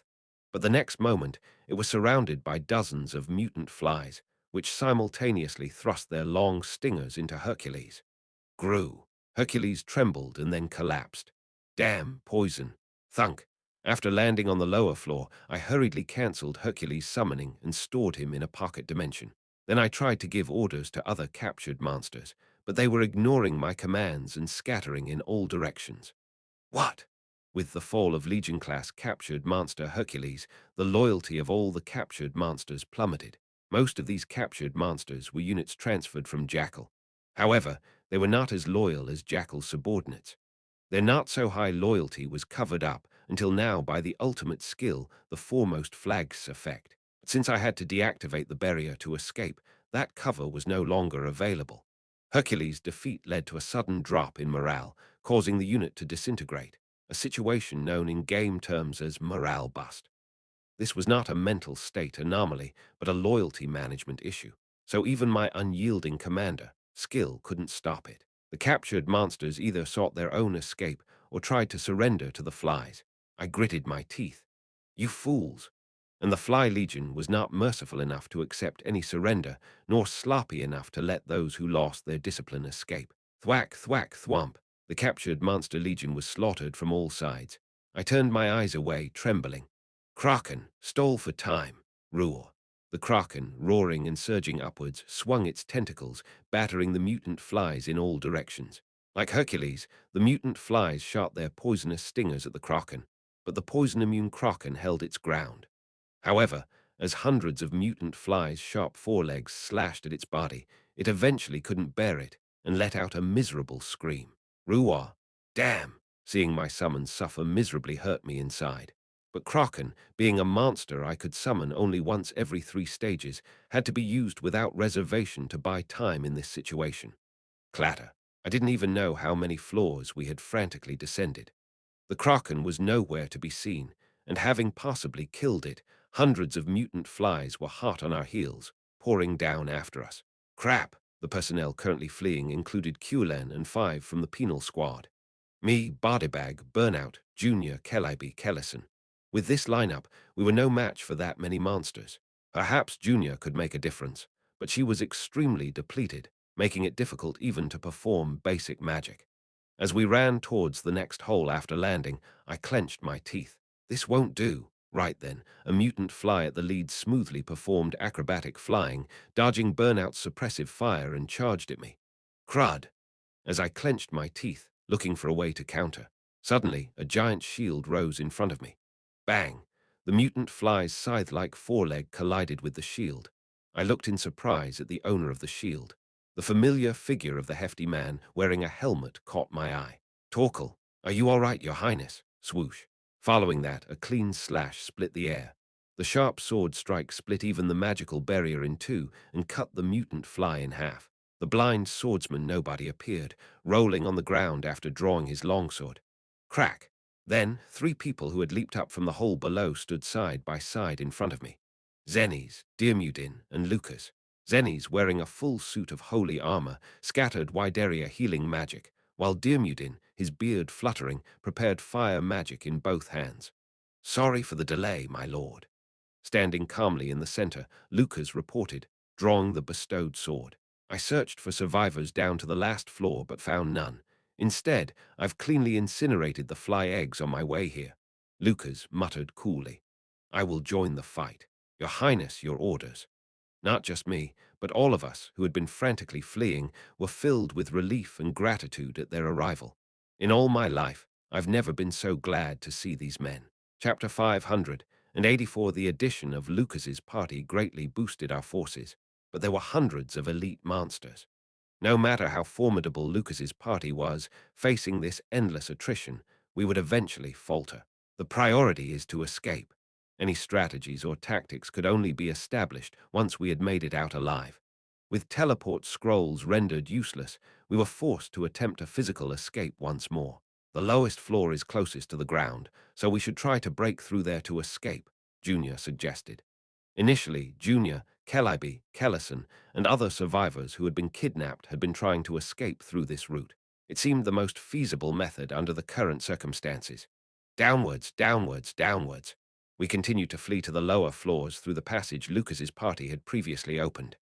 Boom, boom, boom, boom, boom. Mutant flies swarmed in from the floors above, but Torkel firmly protected our rear, and Dirmudin blocked the passage with his ingenious magic, halting their advance. Occasionally, Bardibag would throw an excannable to strip the monsters of their barriers, and Burnout would launch explosive bolts as if she had been waiting, blowing them up.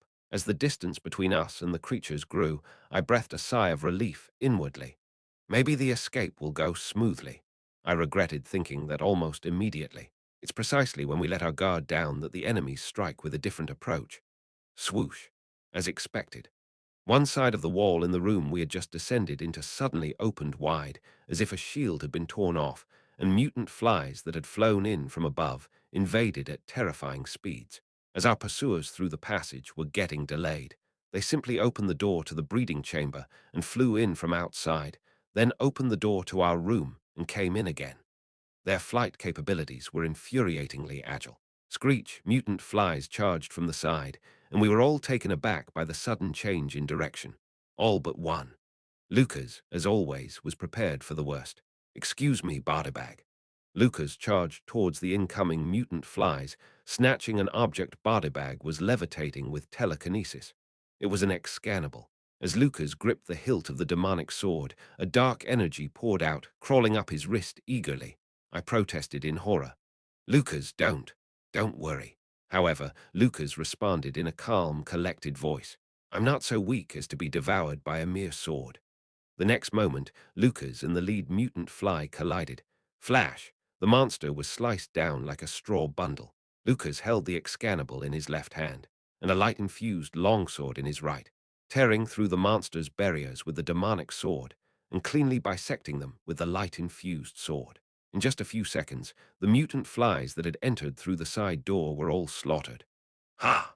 Lucas, bending forward slightly, exhaled a long breath and said blandly, "With the means to neutralize their defenses, they are nothing." Everyone looked stunned at the protagonist's actions, as if he was playing in a different genre. Lucas twirled the excannable, then turned to me. "May I use this sword for a while, my lord?" I hesitated, but eventually gritted my teeth and nodded. "If it seems even slightly dangerous, you must give it up immediately." "Of course." Lucas nodded cheerfully, reminding me of when he used to turn into a beast. This demonic sword was as dangerous as his transformation. But in this desperate situation, we couldn't afford to take it easy. Lucas had already overcome the temptation of his transformation. I decided to trust that he could withstand the corruption the demonic sword offered. Now, the escape was nearly complete, and the lower floors were already swarming with mutant flies we had bypassed. Clang! Lucas, leading the way to the lower floor, crossed the swords in front of his face and glared ahead with his blue eyes wide open. "I'll clear a path. Follow me." The excannable, as if it had finally found its rightful owner, tore through and devastated the monsters with far greater power than when Bardibag had thrown it. The blonde protagonist danced through the monsters with a dual-wielding style. Even for a protagonist to bear this much alone. Following the path Lucas had made, I clenched my mouth shut. The sight of my knight, who had willingly tainted half of his body with darkness to save me, it pained my heart. Finally, we reached the bottom floor of the breeding chamber, underneath the king of flies. Lucas was exhausted from having to cut through dozens, perhaps hundreds of mutant flies on his own during our escape. Using the demonic sword had drained him even more. "This is as far as we go." I quickly snatched the excannable from Lucas's hand and threw it into my inventory. The excannable vibrated violently in my hand, trying to return to Lucas, but I forcefully used my power to lock it in my inventory. Lucas seemed to want to say something, his messy hair framing his blue gaze, but then he bowed his head and just breathed heavily. "Let's make a big hole, shall we?" Nobody drew his sword and sliced through the bottom of the lowest floor. Rip, the thick skin of the king of flies was peeled off in an instant, and a strong wind gushed in from below. Hum. We all swallowed dryly as we looked down through the opened gap, and I murmured, estimating the height. Dart, dart, dart, it's quite high. Even at the very bottom, the distance to the ground was daunting. Bodybag, can you use telekinesis to land us safely? Bodybag hesitated, then answered. That height is too much. But if someone can use wind magic to slow our fall. I glanced at Junior, the only wind magic user among us. Junior, can you do it? After chugging mana potions all the way down to recover his magic power, Junior let out a weird chuckle. If we pull this off, it would set a new record for landing people with wind magic, right? I don't know who's keeping track, but if we do it, it'll be world rank 1, right? Diarmuidin nodded in agreement from the side. The ivory tower will certify the record. Really? But is there actually a ranking? I can't resist the ivory tower rankings, huh? With a deep breath, Junior started to gather the power of the wind in her hands. Boom, boom, boom, boom, boom. Almost simultaneously, mutant flies poured in from above and the sides. Junior shouted sharply. Everyone jumped down. Junior was the first to drop below. The height was terrifying, but staying put meant certain death anyway. With a do-or-die expression, everyone jumped. Wah! Qulan, looking miserable, pleaded with me. How many times do I have to tell you I have a fear of heights? Shut up. Let's go. After kicking the back of the merfolk king and sending him tumbling down, I dived as well. Torkel, who had been the last one behind, took a moment longer before jumping down with his shield positioned behind him. Screech. We began free-falling after escaping the belly of the king of flies. How should I put it? I've dreamt of falling from a high place before, but experiencing it suddenly in reality felt surreal. My legs were jelly, and my stomach felt hollow with fright. For someone who's never even tried bungee jumping, let alone skydiving, free falling was an overwhelming stimulus. Even so, the ground was rapidly approaching. Gritting my teeth, I barely managed to keep my wits about me. Am I going to die like this? Fortunately, that wasn't the case. Woo-wash. Wrapped in the wind magic unfurled by Junior, our fall speed significantly reduced. Woohoo! Bodybag, her face turning red, strained with telekinetic magic, trying to pull us up. Thanks to the cooperation of the two magicians, we descended towards the ground at a manageable speed, relief flashing across everyone's faces, except for Qulan, who had already fainted. Vroom, just then, an ominous flapping sound rang in our ears. Terrified, we looked up to see mutant flies descending around us. I couldn't help but spit out in astonishment. These damn flying monsters. That's when it happened. Bang, bang, bang. Familiar gunfire sounded, and the heads of the mutant flies surrounding us burst one after the other. What? There's only one person in the world with such insane sniping skills. I shouted the name of my sniper. Damien! Da-da-da-da-da. From a distance, the camouflage on Geronimo was removed, revealing its form. It had been hidden using the artifact Steadfast Superstition. And there, sitting on the hatch of Geronimo, was Damien. Damien, without a moment to greet me, blinked and rapidly fired his sniper rifle with both hands. Screak, thump. Before the mutant flies could even react, Damien's sniping blew them away. The flies were shot down by long-distance sniping before they could even raise their barriers. Thanks to Damien's covering fire, we were able to land safely on the ground. As soon as we touched down, we formed a defensive circle, ready to face any remaining flies. But, ha! As soon as we landed, the mutant flies suddenly stopped their pursuit, turned around, and hurried back to their base, the body of the king of flies. As I was about to pull out the excannable again, I awkwardly withdrew my hand from my inventory. What's going on? Where are they going? Do we no longer need to deal with them? The king of flies was already a distant figure. It was so huge that its speed seemed unreal now that we were no longer on it. Tiredly, I watched the king of flies move away. And at the end of its path, the human defense line, the site of Crossroad. Wait a minute, I blinked.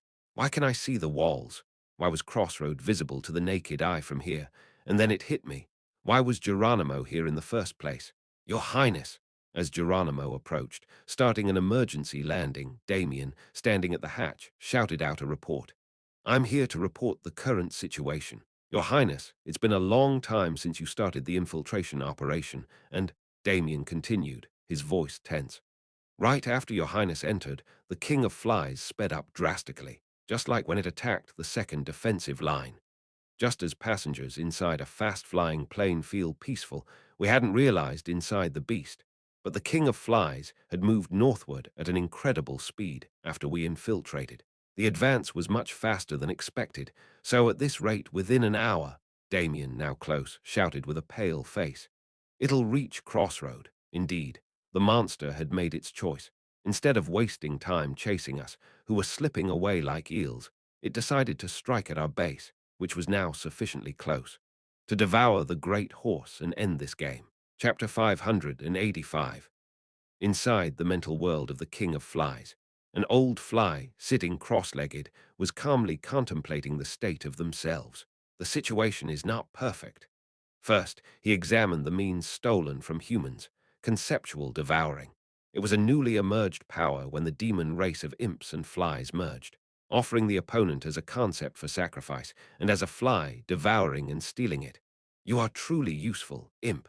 The old fly expressed gratitude to the imp anew, small and insignificant, an opponent whose name was even forgotten. But the things arranged by that imp were so useful that gratitude was inevitable. Anyway, the power stolen through this conceptual devouring was threefold: barrier, elemental magic, and teleportation. Barriers and magic would be useful, but the old fly hesitated to use teleportation, because he realized that this magic fundamentally required connecting to oblivion's beyond, a magic that teleports through oblivion's beyond. They were beings resurrected from the nightmare beneath the Lake Kingdom. Entering oblivion's beyond the spirit world, it was clear they would not return to the present world and be swept away. It was for the same reason other nightmare legions couldn't use the teleport gates. However, because of that, the old fly chuckled evilly and clasped his hands in front of his chest. Could be used usefully. Putting aside the means stolen from the enemies, the old fly now examined the remaining resources held by his race as the king of flies. Due to the humans who infiltrated, a considerable number of eggs stored in the hatchery were burned. Since the flies resurrected from the nightmare in the Lake Kingdom were unable to lay new eggs, there was no way to replenish the lost eggs on their own. Not only the eggs.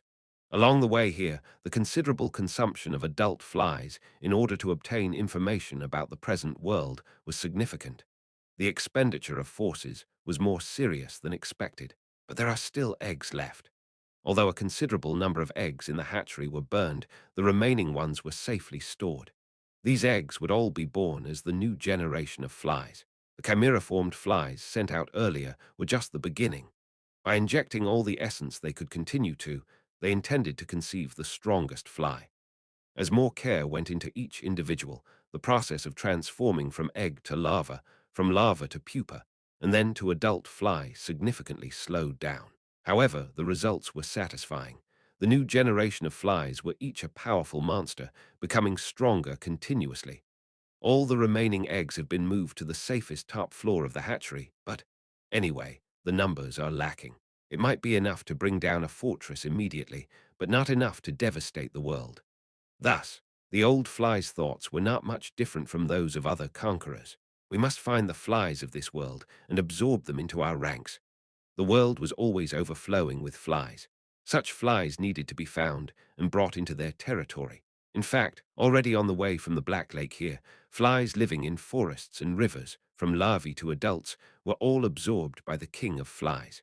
We will break down the walls and advance to the center of the world, and gather all the flies of the world, to harm, desecrate, and lay eggs on all other creatures' corpses.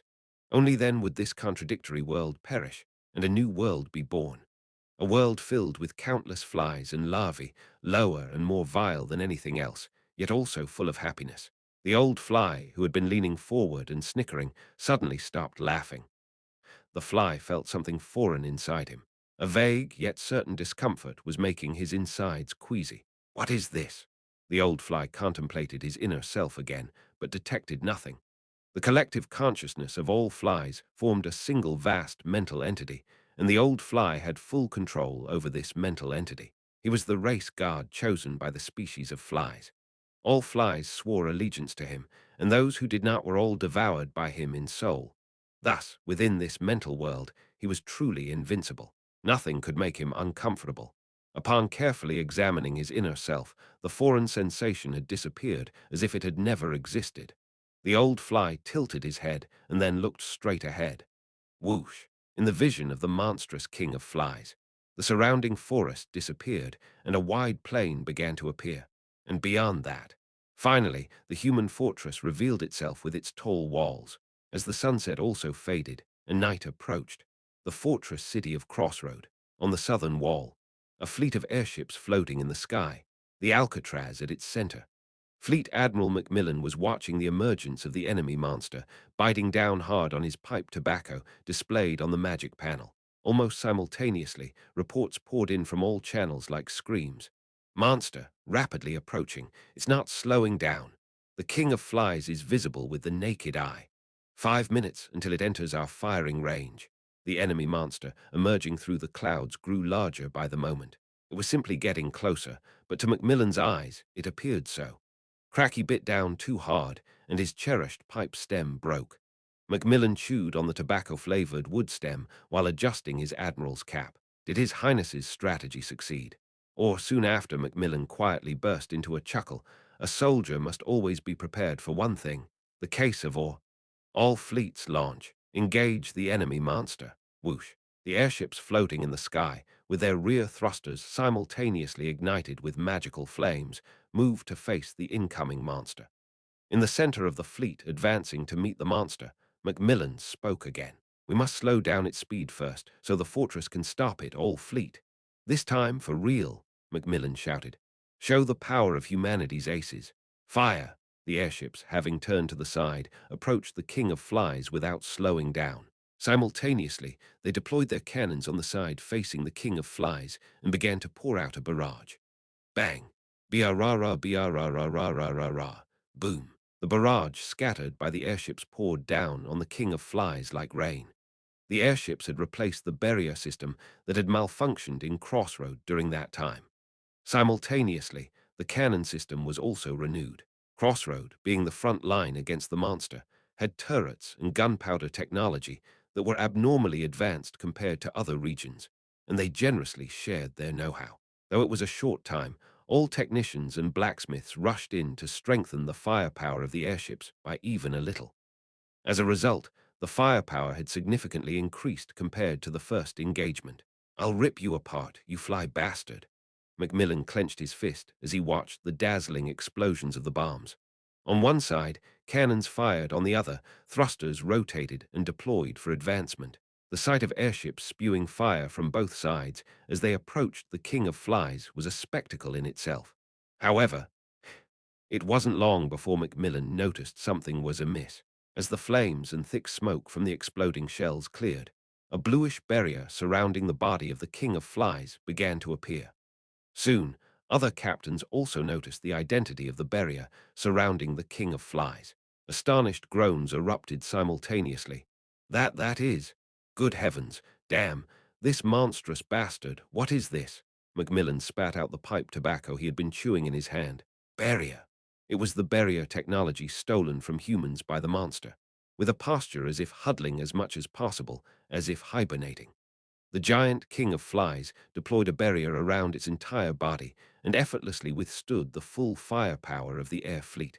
Simultaneously, a red light scattered from the body of the monster. It was an effect caused by the eyes of all the flies that made up the body of the monster twinkling.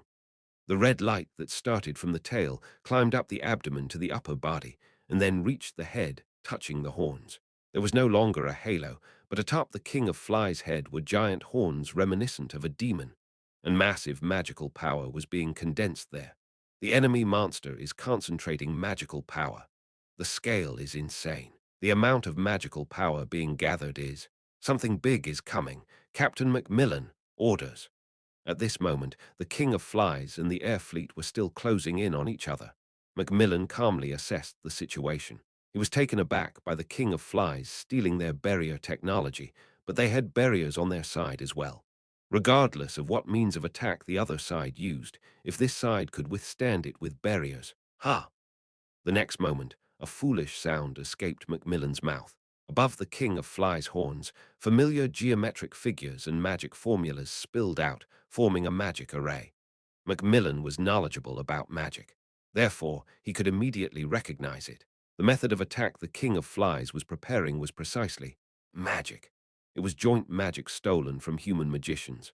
Flash, a fierce flame that seemed to swallow the world, an endless high tide, a landslide that seemed to overturn the earth, a tornado that could tear the sky, and lightning as dazzling as the primal flash. The most intelligent researchers among humans had resonated with all their might to unfold these magics.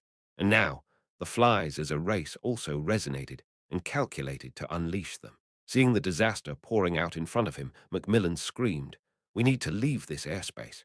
Immediately after, Macmillan realized something. He turned around with a pale face. If the air fleet moved away, what would be hit directly by this magic would be Crossroad. The King of Flies' target with its magic was not the air fleet from the beginning. It was the walls of the monster front. In an instant, Macmillan, who was at a loss for a decision, was jarred by a sharp communication. "Block it with your bodies. Hurry." Whoosh. Macmillan looked ahead and saw a ship frantically raising its barrier and shooting forward. An airship with a ridiculous appearance, adorned with white fur. The airship of Aryan Kingdom, the Aryan Bear. During the last battle, the captain was injured, and the acting captain who boarded instead, young Aryan, screamed, "If we don't block this, Crossroad is finished. Everyone, raise your barriers and block with your bodies." Ugh! Barriers are not invincible. They can safely withstand damage up to their output limit, but the moment it exceeds the output limit, they melt away. And at a glance, the terrifying power of this joint magic clearly surpassed the output limit by far. All ships deploy barriers, follow behind Aryan Bear, but they couldn't back down. In a moment of indecision, all fleets quickly raised their barriers and formed a defensive formation in the air, with Aryan Bear leading. Force the ship's magic engines into overload, release the output limit, turn all magic power to the barriers, and align all ships in a row to attempt barrier resonance. Macmillan quickly commanded, and even in a critical situation, the ace of aces among the airship crew followed the orders. The neatly gathered airships simultaneously raised their overloaded barriers, and the combined barriers formed a giant shield-like shape in the air. And then, over that, magic bombardments that once belonged to humanity, but were now wielded by the flies, descended. For a moment, sound vanished from the world. A tremendous shockwave and backlash swept through the area. Evangeline, who was preparing her ultimate move on the wall, barely managed to cling to the edge of the wall and withstand being blown away. Holding her ringing ears, Evangeline staggered, but eventually shook her head to regain her senses.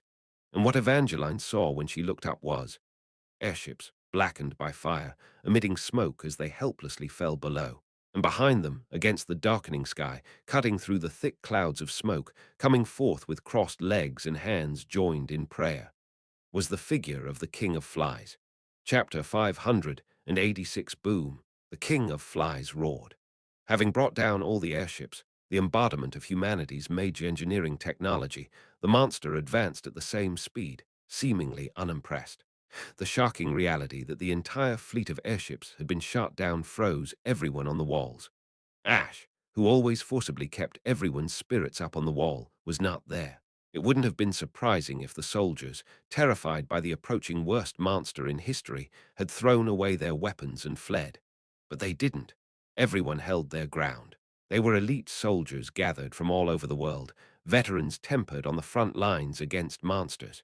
Yet, despite this, they couldn't muster the courage to move. The soldiers barely managed to stand their ground, unable to assume a fighting stance. Soon, the monster would be within range, but they were not even ready to prepare for an engagement.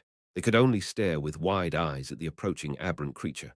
Then, a sharp voice rang out. "Artifact team, prepare to activate all artifacts." It was Lily. The senior mage was commanding the artifact team, but she raised her voice as if she wanted everyone on the wall to hear. "It's approaching range. Snap out of it."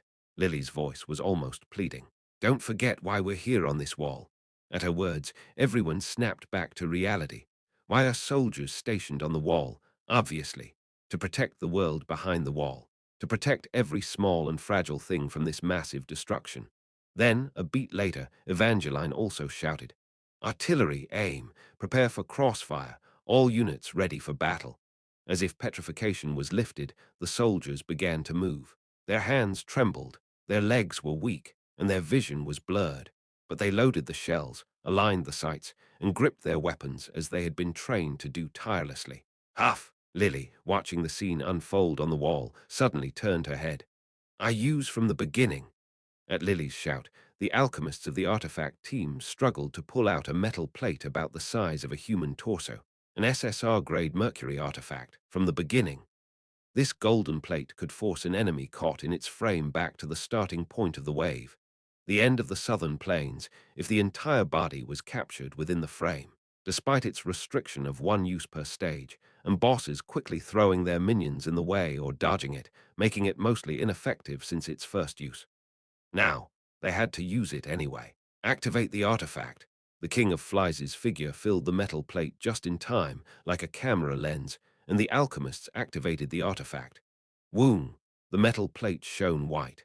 Soon, with a click, the King of Flies would be sent back to the end of the southern plains.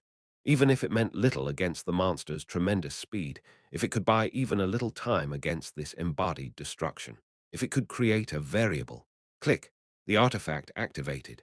However, what the giant golden plate captured was not the body of the King of Flies. A giant fly, having suddenly inserted itself in front of the plate blocking the view, was dispatched from the body of the King of Flies. This grotesque monster, looking like a mix of a mantis, beetle, and bee, blocked the plate with its body and disappeared from sight. The effect of from the beginning was received instead, and it was forcibly moved to the end of the southern plains. Looking at the picture left on the metal plate when it activated, Lily exploded in frustration. Again, can't a top-grade artifact just once perform properly? Then Lily's eyes widened. Ah, the giant fly that attacked had mostly blocked the King of Flies with its body. But part of the King of Flies that it failed to cover was still captured in the shooting frame. Wings in the shape of infinity. Could it be? No way. Lily turned her head to look at the King of Flies again. And indeed, parts of the infinity-shaped wings that had been captured in the frame were being erased, as if torn away. The King of Flies, being a creature made up of countless flies. The flies caught in the frame were helplessly affected by from the beginning, separated from the main body, and forcibly moved to the end of the southern plains. For a moment, the King of Flies' massive body tilted sideways, and the flowing wings of infinity trembled precariously. Boom! But as if nothing had happened, new flies flew in to repair the wings, and the King of Flies regained its balance as if by a lie. However, everyone at the site clearly saw it. For a brief moment they saw it wobble. This monster is not invincible. There is a part that can be exploited. Boom, screak. The flies are approaching. Artillery units fire. Melee units forward. Giant fly monsters dispatched from the body of the King of Flies began to pour down on the wall like a flood, and the cannons, ballistae, artifacts, and all the people on the wall began to fight back. And at this moment, a faint hope was swirling on everyone's faces. The fact that there is a part of the enemy that can be exploited means, in other words, Ash will delve into that weakness. So, the wings, inside Geronimo. This was the scene I saw while chasing the King of Flies at full speed and seeing it wobble momentarily from the effect of from the beginning. I nodded. Let's strike the wings and bring it down. Then a rebuttal came. It was Kellison. When the airship fleet first engaged in combat, what did we aim for in the body of that monster? Of course, it was the wings. But around those wings swirls a special magic turbulence our shots couldn't even reach. Plus, the King of Flies now has a barrier, and as you've just seen, even if we damage it, it repairs itself. In such a situation, we'll force the conditions to be met. I eyed the back of the King of Flies' head through the lens of Geronimo. It's a really big bastard. If this continues, the King of Flies will cross over Crossroad. Once it gets past the wall, it's over. Junior, what's the calculation? Junior, who was furiously scribbling on a piece of parchment in front of the control panel, replied. Thanks to the King of Flies' stumble, we bought some time, but still, in 5 minutes, the King of Flies' main body will reach the wall. In other words, in 5 minutes. It's the end. We have to shoot it down within 5 minutes and drop it onto the southern plains in front of the wall. Kellison continued to argue the impossibility of the operation. The damage to the King of Flies' wings was merely a fluke due to the artifact's specificity. And with the barrier up, then let's get lucky with the artifact's specificity one more time. I tapped the floor of the airship we were on with my toes. Geronimo has something great attached to it. At the prow of Geronimo, the artifact's sturdy superstition is affixed. This Nightmare Slayer artifact, made from the magical core of a phantom pirate legion commander, has two functions. The first is invisibility, and the second is being unbreakable. This second effect is optimized for ramming tactics, theoretically capable of shattering even Alcatraz's barrier. Meaning, it can pierce the King of Flies' barrier too. Kellison was dumbfounded by my explanation. That's just theory, and it's never been proven. Celebi, I called out to Celebi. Celebi, who was quietly steering Geronimo, glanced back at me. I grinned. Let's do that ramming show you're crazy about. Shit. Celebi yanked Geronimo's throttle to the limit. There's nothing like ramming with the flagship in the final battle. I love it. Thrust. The thruster spewed fire, and Geronimo accelerated at full speed towards the King of Flies' nape. I looked around at my subordinates in the meantime. I'll explain the operation.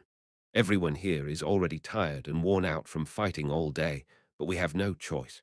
We have to push through. We'll smash the King of Flies' wings and bring it down. There are three obstacles currently presented to this goal: the barrier, the magic turbulence, and the replenishment of the flies. I listed them one by one, folding a finger with each point. We'll break through the barrier with a ram. The King of Flies' barrier is already within reach. Magic turbulence will be eliminated by Junior with elemental disassembly. Junior's magic is almost depleted now, so other mages will support. Junior smiled weakly, and Bodybag, patting her back, nodded. Then, once the wings are exposed, Diomudin's fire magic will annihilate them. Diomudin finally smiled broadly, puffing out his chest as if it was his turn. We'll dive directly into the point where the flies replenish the wings with Geronimo and kill all the flies, regenerating the wings. Mutant flies flew from all directions to block Geronimo, but Geronimo raised its barrier and charged toughly. The King of Flies' barrier surged up right in front of us. I waved my hands frantically. That's the plan. No questions. Everyone, hold on to whatever you can. There's no established method to beat this opponent. So what can we do but apply symptomatic treatment? Like prescribing medicine according to the symptoms, we can only beat it as it comes. Let's destroy it thoroughly. As I shouted, Geronimo's prow collided with the King of Flies' back barrier. Bang! Everyone inside the airship was momentarily thrown into the air. Crackle! The artifact affixed to the prow, a siren-shaped statue's sturdy superstition, emitted a dazzling light and began tearing through the barrier. Boom! The King of Flies roared fiercely and concentrated its barrier to the back. But so what? This ship has relics left by monsters obsessed with ramming tactics and a pilot who's crazy about them. Thrust. As I shouted, the King of Flies' back barrier was torn apart, and Geronimo drilled straight towards the back direction of the monster. The scene of endlessly rotating fly monsters in the shape of infinity appeared. Strange magical turbulence stretched out in all directions, disrupting all approaching flying objects. Ugh! Geronimo, too, was caught in the turbulence, helplessly shaking violently. Barely holding back nausea, I shouted loudly, "Junior, I'm counting on you." Junior was calm. She had already finished casting Lord of Crimson before entering the barrier, and the target was set. Junior laughed and activated the magic. I guess I need to earn a medal too, like my mom did. Zing! A dazzling halo appeared in the air, and as space broke apart. Whoosh! The magical turbulence surrounding the infinite wings was completely extinguished. Geronimo immediately regained its balance. The airship successfully flew right next to the infinite wings. Creak! The airship's hatch opened, and Damien and Diomudin stuck their heads out in turn. In this place, where fierce winds were howling, Damien shot his magic gun in all directions to block the approach of mutant flies, while Diomudin finished his casting. How dare you bear the symbol of infinity on your body? The old mage smiled arrogantly, flames flickering in his eyes. I've wanted to burn it off anyway. Snap! The old mage's wrinkled fingers snapped crisply, thrust. A monstrous tornado of flame engulfed thousands of flies, making up the King of Flies' wings, burning them all at once. The flies, clumped together, had no time to escape, and the flames spread from one to another. The intense heat even made the inside of the airship sweltering. I barely managed to cover my face with both arms. After the heat subsided, I lowered my arms and looked forward. I told you, Prince Ash. Behind me, the massive body of the King of Flies, slowly falling towards the ground with a long trail of black smoke, was visible. Standing against the backdrop of thick smoke, the old mage leisurely stroked his beard. Bringing me along was the best choice, wasn't it? Chapter 587, the massive body of the King of Flies, having lost its wings and lift, began to fall. In an instant, its altitude dropped. Even amidst this, new flies continued to spill out from behind it, frantically forming a new infinite swarm. Bang, bang.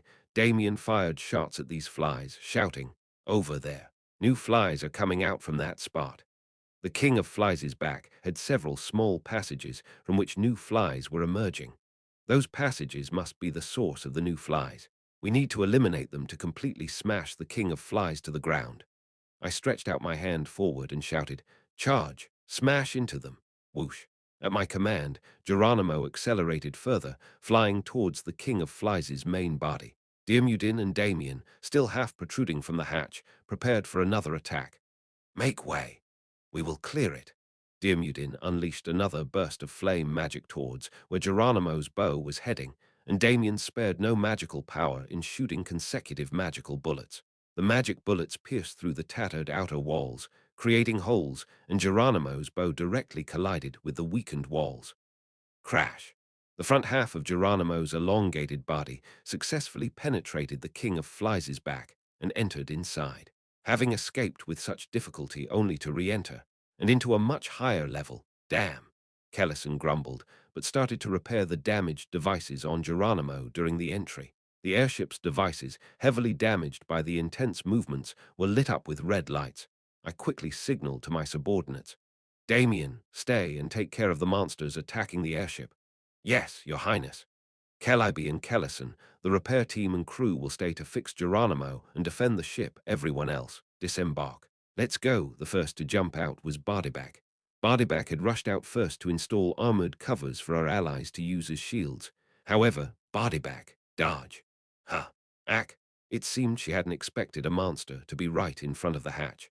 A mutated fly that had been waiting right in front of the hatch violently swung its forelimb, and Bardiback couldn't dodge it. Instead, Burnout rushed in, grabbed Bardiback, and rolled to the side.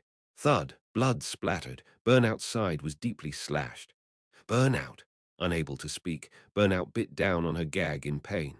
Bardiback, with a pale face, pressed down on the wound to stop the bleeding, and Zennies, who had run down after, sprinkled healing magic for first aid. "This damn bug!" I used Gaze of Command towards the rampaging mutated fly. "Stay still, you filthy creature." Crack. The Gaze of Command took effect, and as the creature momentarily froze, the other heroes poured their attacks on it and finished it off. Huff, huff. I looked back. Zennies was wrapping the wound with a bandage after administering healing magic, but blood was still seeping out of Burnout's abdomen. It was clearly not a minor injury. "Sorry, Burnout. I'm sorry. It's my fault." Bardiback continued to apologize, not knowing what to do. I clenched my teeth. To have casualties as soon as we enter, and it's Burnout, the one responsible for firepower. Damn. We don't have time. We proceed with the remaining members. "Yes, my lord." We cautiously surveyed our surroundings.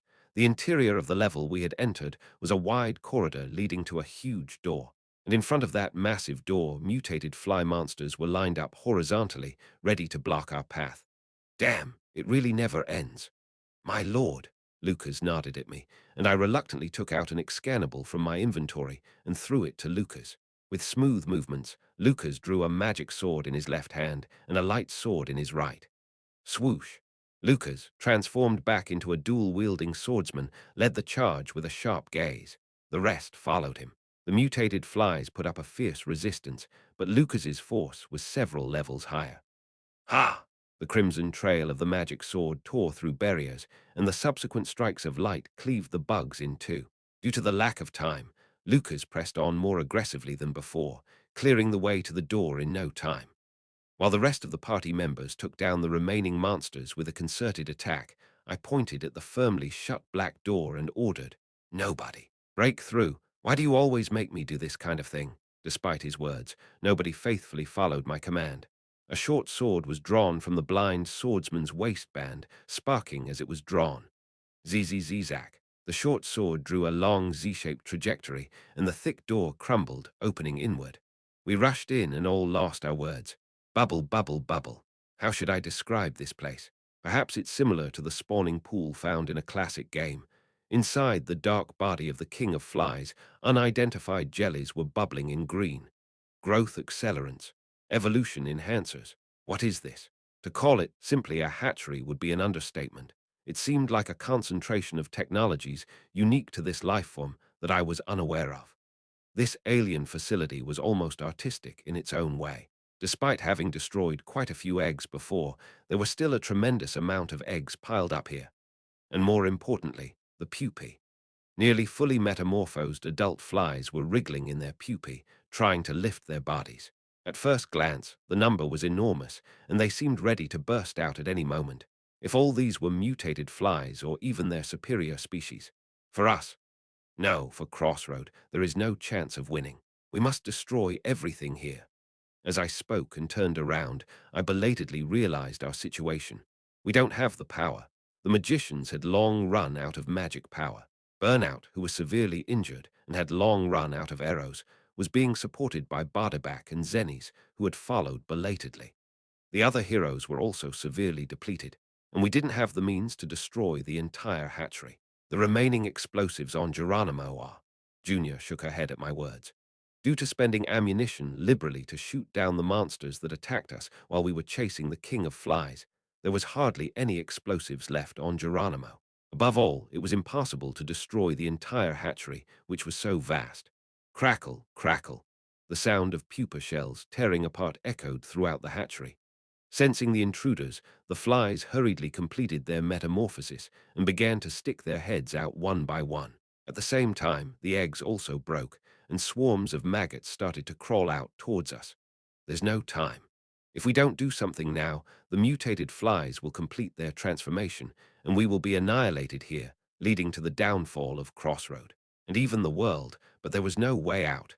At this moment when I was frozen, not knowing what to do, Diarmuidin stepped forward. Hoo-hoo, it seems it's time for the elder to step in. Dear Mudin, everyone, get out quickly. If I sacrifice my life with my flame somehow. Dear Mudin was about to say something heroic with a determined expression. That's when it happened. Click, clank. A sound of something being unlocked came from the side, followed by a long sigh. Step back, old man. Your firepower is insufficient. When everyone looked in that direction, it was Burnout. Holding one side of her bleeding flank with one hand, and with the other, she had removed the gag from her mouth. Burnout looked around at us with a blank stare and suddenly spoke. I knew this day would come. Everyone was surprised by the voice they heard for the first time. It was unexpectedly thin and beautiful, almost like a soprano's tone. I blinked. Burnout. Oh, so you can speak well. My mouth has always been itching. Every time I saw your foolishness, I boiled with the urge to say something. With a pale face drained of blood, Burnout smirked. I hated you all. You're naive and too kind. It always frustrated me. Why do you all live taking losses? It was annoying. SSSSS. Somewhere, the sound of a fuse being lit echoed. Good people always end up losing. That's why I hated this city. Burnout. Everyone is too kind. It's annoying. Flames started to emerge from Burnout's fingertips and toes. Like the flame traveling down a fuse, the fire slowly moved from the extremities of Burnout's body towards her heart. I've already triggered a magic power overload. Once it's activated, it can't be stopped. In a minute, I'll explode. If you don't want to die caught in it, scram. Then Burnout started to walk toward the center of the hatchery on her own. You don't need to feel guilty. I'm severely injured anyway. Born with this kind of magic power, the end is nothing but an explosion. I'm just seeking relief a bit earlier. No, Burnout, please. Bardaback, with a trembling voice, clung to her and tried to dissuade her, but Burnout shook off her arm and continued walking. 45 seconds left. You're not leaving. Want to die together. Burnout, already burned grey up to her elbows and calves, muttered annoyingly. Is this the only way? Is there truly no other way? Because of my inadequacy. Clutching my fist and swallowing hard, I barely said, Burnout. What? So we liked you too. Burnout did not respond. I clenched my teeth and waved my hand. Everyone gave a final bow or salute to Burnout, then turned around and started running. Ah! Diarmuidin raised his hand towards the departing Burnout, then clenched his fist and lowered his arm. And then he turned and ran. Lastly, Bardeback, standing in place with tear-filled eyes looking at Burnout, she tried to step towards her without leaving. Burnout, I'll go with Bardeback. Without even turning around, Burnout spoke as if she knew it would happen. Live until the end. Prove that Shadow Squad existed on this battlefield by you, Burnout whispered with flames flickering at her lips. Please. Tears uncontrollably flowed from Bardeback's eyes. I gently grasped Bardeback's shoulder. We turned and ran. We couldn't let Burnout's sacrifice be in vain by hesitating. To survive, we ran desperately. Geronimo was in tatters, dealing with monsters charging from the outside. The crew, holding the magic guns Damien had distributed, fired and shouted upon seeing me. His Highness has arrived. As soon as Bardeback and I entered the hatch, I slammed the wall switch to close the hatch, then shouted towards the cockpit. Deploy the barrier. What? Now deploy the barrier. Realizing it was an emergency, Kellaby clenched her teeth and smashed the barrier activation button with her fist. Zing. The barrier was hurriedly raised, and the next moment, boom, a massive explosion erupted from within the King of Flies' body. Chapter 588. Boom. A massive explosion erupted from within the body of the King of Flies. A barrier activated in the nick of time, and Geronimo was flung out of the King of Flies' body, caught in the shockwave and heat that poured out from the passage. Inside the spinning airship, struggling to maintain balance, I desperately glared at the flames clinging to the body of the King of Flies. The explosion caused by Burnout, gathering the remnants of her life to ignite, was of tremendous magnitude. Burnout's passive ultimate skill, with innate magic power of explosive nature, was fireworks. Its effect caused the bodies of the opponents she killed to explode immediately. The explosion triggered by Burnout's self-destruction swept through the monsters inside the breeding chamber, causing them to detonate in a chain reaction upon death. They killed each other in explosions, creating a massive firestorm. The immense number of mutant flies about to complete their metamorphosis inside the breeding chamber would have mostly been blown to pieces by this strike. It was a splendid achievement, so great that it couldn't just be summed up as splendid. But sniff, sniffle, snort. Seeing Bardabag next to me, struggling to suppress her cries, felt like my insides were crumbling. From the beginning until now, always. The monster front had survived on the heroic deeds of warriors who sacrificed themselves at crucial moments. I honored their legacy, continued it, and made it this far. But suddenly, I thought, could it be that I am forcing these sacrifices, bringing people who are supposed to die in unavoidable circumstances and killing them? Of course, this isn't a situation with the luxury to ponder such things. However, as a commander, that's when Damien shouted from watching outside the window. The King of Flies is completely crashing. From Geronimo's window, now regaining balance, we saw the King of Flies plummet to the ground, emitting a long trail of smoke. The King of Flies' body slid forward, plowing through the plain's soil and sand, then tilted and tumbled forward. Rumble! An immense cloud of dust and fluff was thrown up in all directions as the King of Flies' head slammed into the ground. Despite the momentum, it continued to slide forward. We did it! The operation a success. Sob, damn it. Everyone was relieved at the enemy commander's crash, yet saddened by Burnout's death. Even with the success of the operation, we couldn't be purely happy. Shortly after, Kellaby muttered in a deep voice, "There's one more piece of bad news." Feeling a sense of doom, I asked, "What bad news?" "We're crashing too." From the sortie until now, it's been nothing but excessive maneuvers. Fatigue has accumulated on Geronimo's hull. Kellaby hurriedly fiddled with the control panel. It seems a critical anomaly occurred in the magic row when we got caught in that explosion. The output is decreasing. The altitude dropped suddenly. The airship began to spin again, shaking violently, and everyone screamed. Kellaby yelled loudly, "Hold tight, we're crash landing." The next moment, Geronimo's hull slammed into the dirt. Boom! Fierce battles were unfolding on the city walls. While the soldiers could manage the ordinary giant flies attacking them, the problem was the mutant flies. These mutant flies, appearing with barriers, rendered most of the soldiers' attacks ineffective, barely being held off by the close combat troops wielding shields. Even then, their sharp forelegs and pointed tail stings easily tore through and pierced the shields. "Ugh, we must hold them back." Erg, casualties occurred everywhere. Evangeline maintained her ultimate skill last bastion, allowing the affected soldiers to hang on, but despite that, the damage snowballed. Damn flying monsters! Evangeline trembled with rage. The overwhelming advantage of the front line here, the walls was completely neutralized in the face of flying monsters. They easily breached the walls, possessing overwhelming defensive barriers and vicious offensive capabilities. What kind of enemy is this? Moreover, the main body of the King of Flies, a massive evil, was approaching rapidly from behind. Everything about the situation was desperate. But Evangeline's role in this battle wasn't to despair. As the deputy commander, and as the heir to the title of Margrave of the Frontier, it was her role to command the entire front, boost the morale of the soldiers, and fight to the end to protect. "Here we go, Arat," Evangeline, standing at the edge of the wall, roared. "Hear me, insects. My name is Evangeline Cross." It was the battle cry, a trademark skill of the Shield Knights. At Evangeline's shout, the mutant flies turned their eyes toward her in unison. "I am the heir to the title of Margrave of the Frontier and the designated next lord of this city." Facing the insects pouring towards her, Evangeline raised her shield. "Of course, pest control is also my job." Crack. The vicious attacks of the insects continuously fell upon Evangeline's shield, absorbing the attacks with damage save.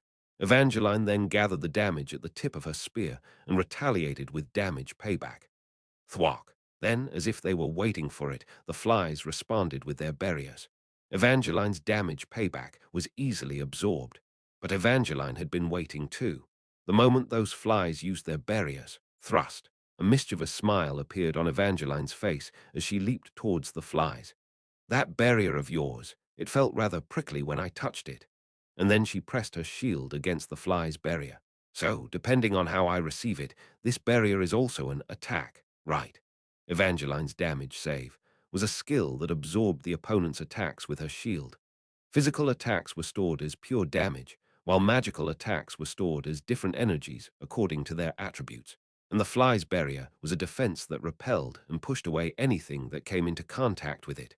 The barrier tried to push away the shield with a strong force, and Evangeline absorbed that attack. Whoosh! The next moment, the fly's barrier was cleanly stripped away. Evangeline cheered. "This works." Evangeline's spear tip began to shine once again. The barrier she had taken from the flies now glowed blue like an additional blade laid upon the spear. "Here goes." Damage payback. Boom! The fly impaled on the spear tip burst apart, absorbing the barrier with the shield and then slicing off the heads of the fly monsters with the barrier-wrapped spear. Evangeline, having discovered a way to nullify these damned monsters' barriers, let out a cheer of joy. "Great! You're all dead now, for real." Evangeline, having landed on the ground, looked around as if seeking praise. And then she saw it. Click, click, click. A swordswoman in maid attire with dull blue hair, wielding a glowing blue dagger, was slaughtering the flies. It was Elise. With the blue dagger in her left hand, she delicately sliced through the monster's barriers like performing surgery. Then, from the sword coffin, she drew any blade to throw at them. Whish, whish, the flies fell one after another. Watching this incredible movement, Evangeline's mouth hung open. "Elise, what is that dagger?" Elise, spinning around to step back beside Evangeline, caught her breath before answering. "Barrier cutter. Something about an ancient scalpel used by magicians for surgery or something." "Wow, that looks super handy."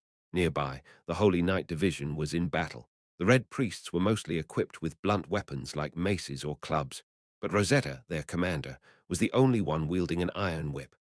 Strangely, every time they struck above the barrier, the flies inside twisted in agony, and unable to endure long, suffered wounds and fell dead. Evangeline's eyes widened. "This looks convenient too. How did you do that?" Rosetta, having neatly coiled her whip, answered. "Should I call it the internal heavy hand technique? I suppose it's something applying the principle of infiltration energy." "What's that supposed to mean?" "It means, no matter how strong the armor on the outside, if you deliver a strong vibration, the inside becomes a mess. In simple terms, it's a technique that bypasses the barrier and hits with holy power." "Oh, so you do speak plainly." Rosetta, with a finely furrowed brow, took out a notebook and wrote something. "Evangeline Cross, quibbling, heresy points 10. Ah, those damn heresy points. I'll pay it off with donations later, just fight the monsters. Ahem, you seem to have the makings of a good lord, Miss Evangeline. Rosetta put the notebook away. Evangeline laughed in disbelief. Then it happened. Whoosh! A scorching heat was felt from the side. All heroes and soldiers on the wall looked in that direction. Who? It was the dragon lady, Duskbringer.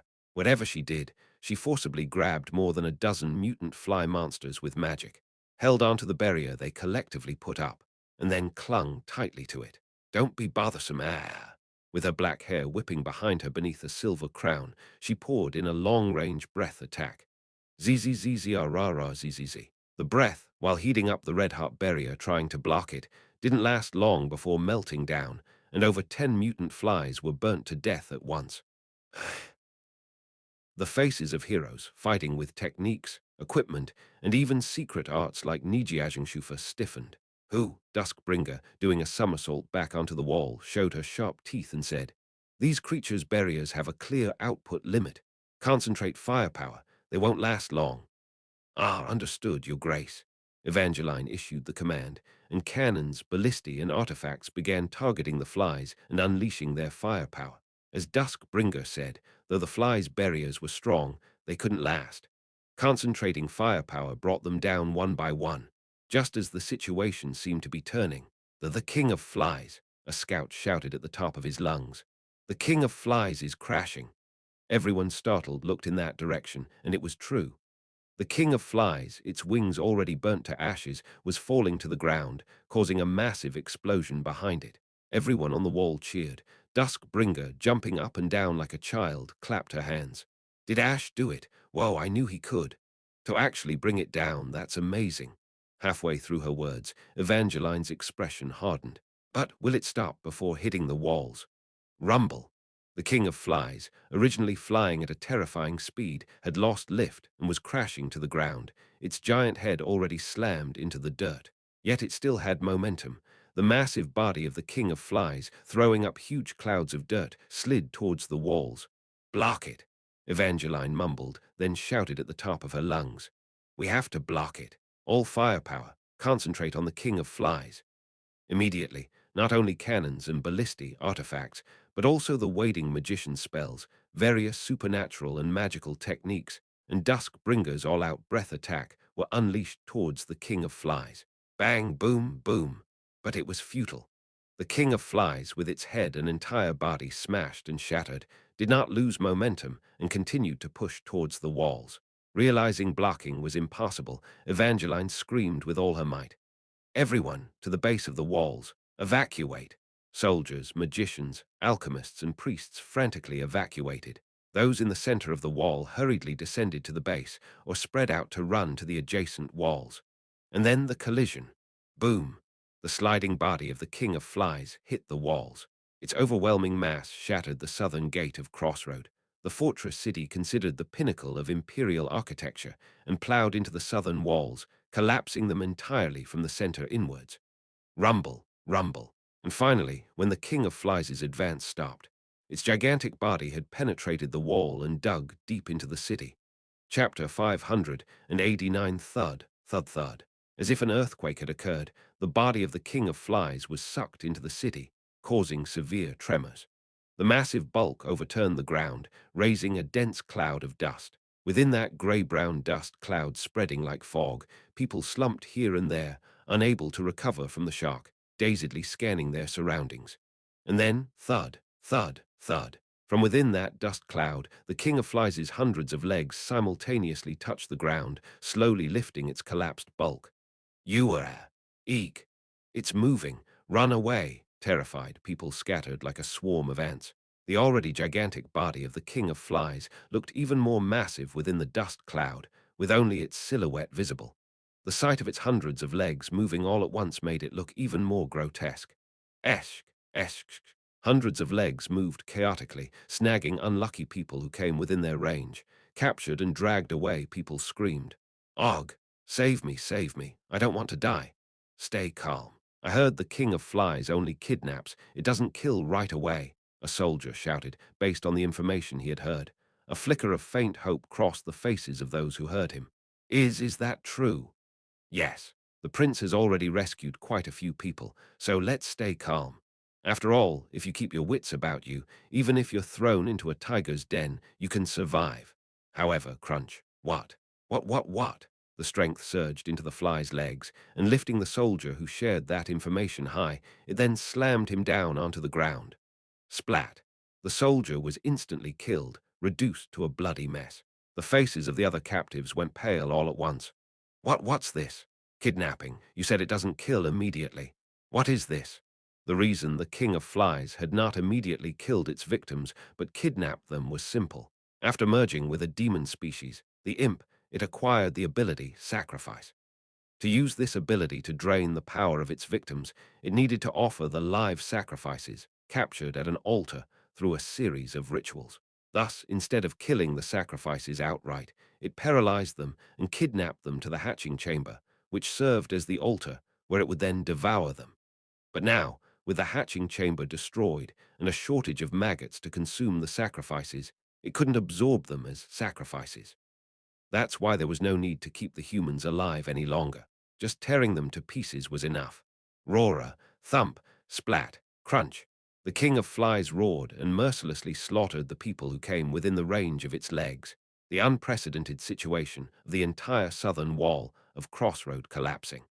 It was a situation too overwhelming for even the most veteran heroes and soldiers to keep their composure, and the casualties rapidly increased. Fall back, retreat from the King of Flies' attack range. By the time the soldiers had managed to retreat from the King of Flies, hundreds of corpses had already piled up around them.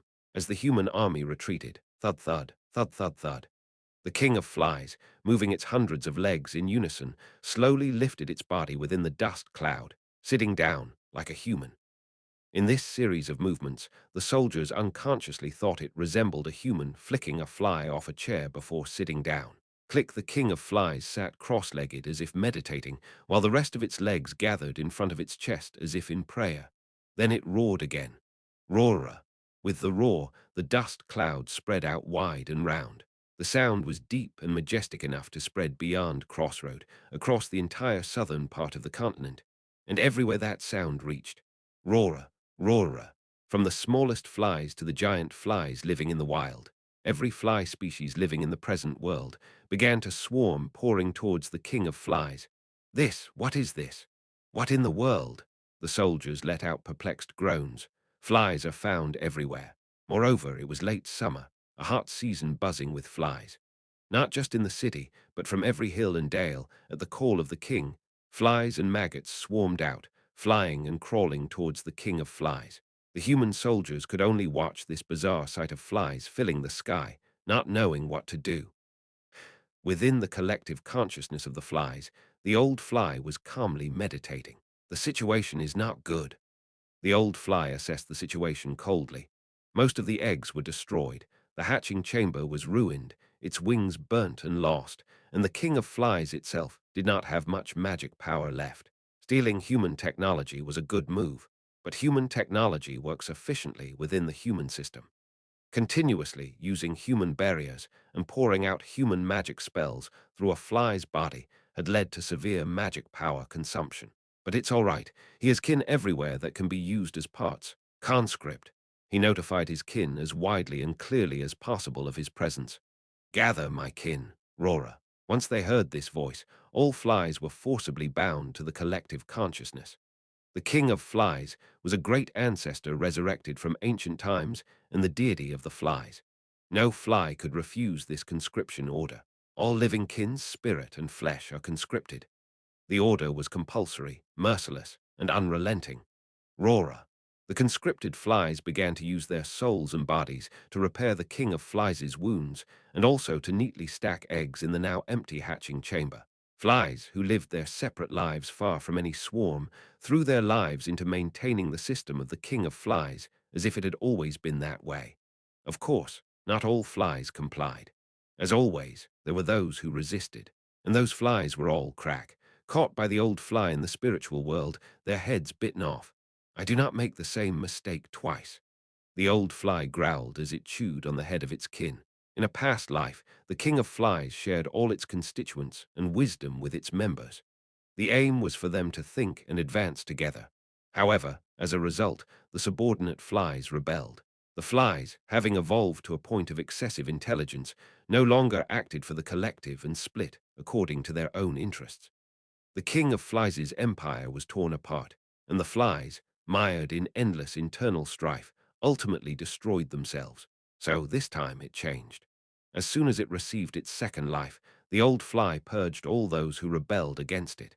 It devoured their heads, leaving only empty shells that moved as ordered. It monopolized wisdom and selected for evolution. It shook and controlled the entire species of flies under its grip. Die for our species. Now, all flies under its command moved without any rebellion to its orders. Die for me. Thump, the old fly tapped the ground with a scepter it picked up from the floor. For the future of the fly species, to truly make this world a paradise, it was nothing but a necessary sacrifice, both for itself and for the species of flies. If I can save my species, I'm willing to fall into hell with this body. As it fell, the king of flies' body, which had been shattered in the process, began to heal. Newly supplied flies filled its broken skeleton and healed its wounds.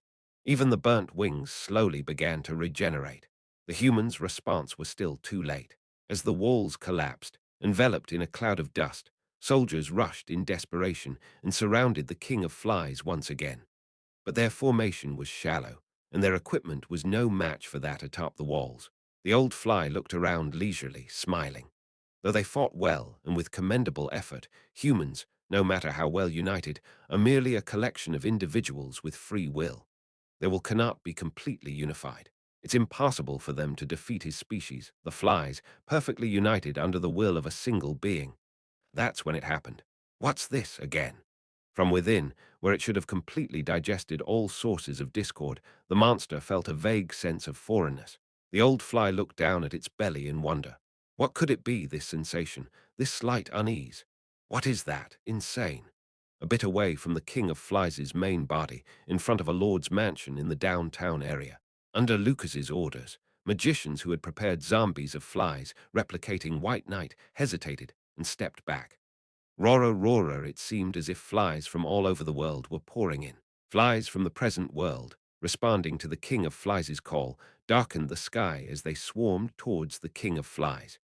In front of this horrific, end-of-the-world scene, the magicians could only look around, not knowing what to do. Then Buzz, lying in the courtyard of the Lord's mansion, seemingly dead, the zombie fly's eyes suddenly lit up, and they all took to the air at once. The magicians panicked. What the? Who finished the zombie spell? No, nobody did. The zombies are acting on their own. Stop them. Stop everything right now. Force a halt to all operations. No, we can't. It's unstoppable. They're no longer listening to our commands. Dozens of zombie flies that had taken to the air formed a formation and then swiftly darted towards the magicians. Ag, save us!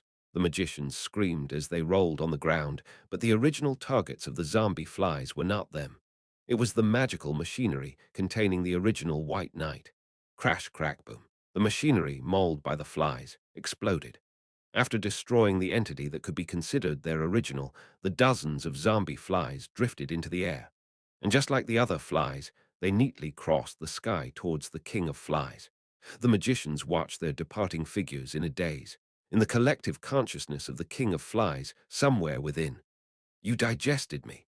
Ha, don't make me laugh. With only her upper body, one arm, and half a head remaining, White Knight crawled on the floor, limping. I'm the grand sorceress, White Knight. You think I'd be defeated by mere flies? After being torn to pieces mentally by the old fly and swallowed, at the bottom of this spiritual world, presumed to be the belly of the beast, White Knight managed to gather and merge her torn self to regain this much form. Even in this state, White Knight was plotting a counterattack. That blonde bastard Knight of Ash. He had prepared more copies of me. She had noticed that a long time ago, they were ready to use her as ammunition for replication. Well, then she would make use of that. She would pour all her replicated consciousness into the King of Flies, forcibly seizing control of the King of Flies if he had to. After all, if I can wrest control of the King of Flies by any means, rather than being defeated by such flies and eaten forever. If she could find an opportunity for a counterattack and take revenge on Ash, who had pushed him into this hell, what couldn't she do? It was a fight where she had nothing more to lose anyway. So, as the King of Flies transmitted the conscription order to all flies in the area, White Knight also sneakily sent out her signal, with a unique frequency that only she could detect. If that Blarn Knight bastard had properly prepared more of her copies, it would have worked. Other versions of herself would come storming into this place. Now all that remained was to wait for the moment to strike back. Anyway, where is this? White Knight looked around, lifting her head. The bottom of the King of Flies' collective consciousness was dark and gloomy.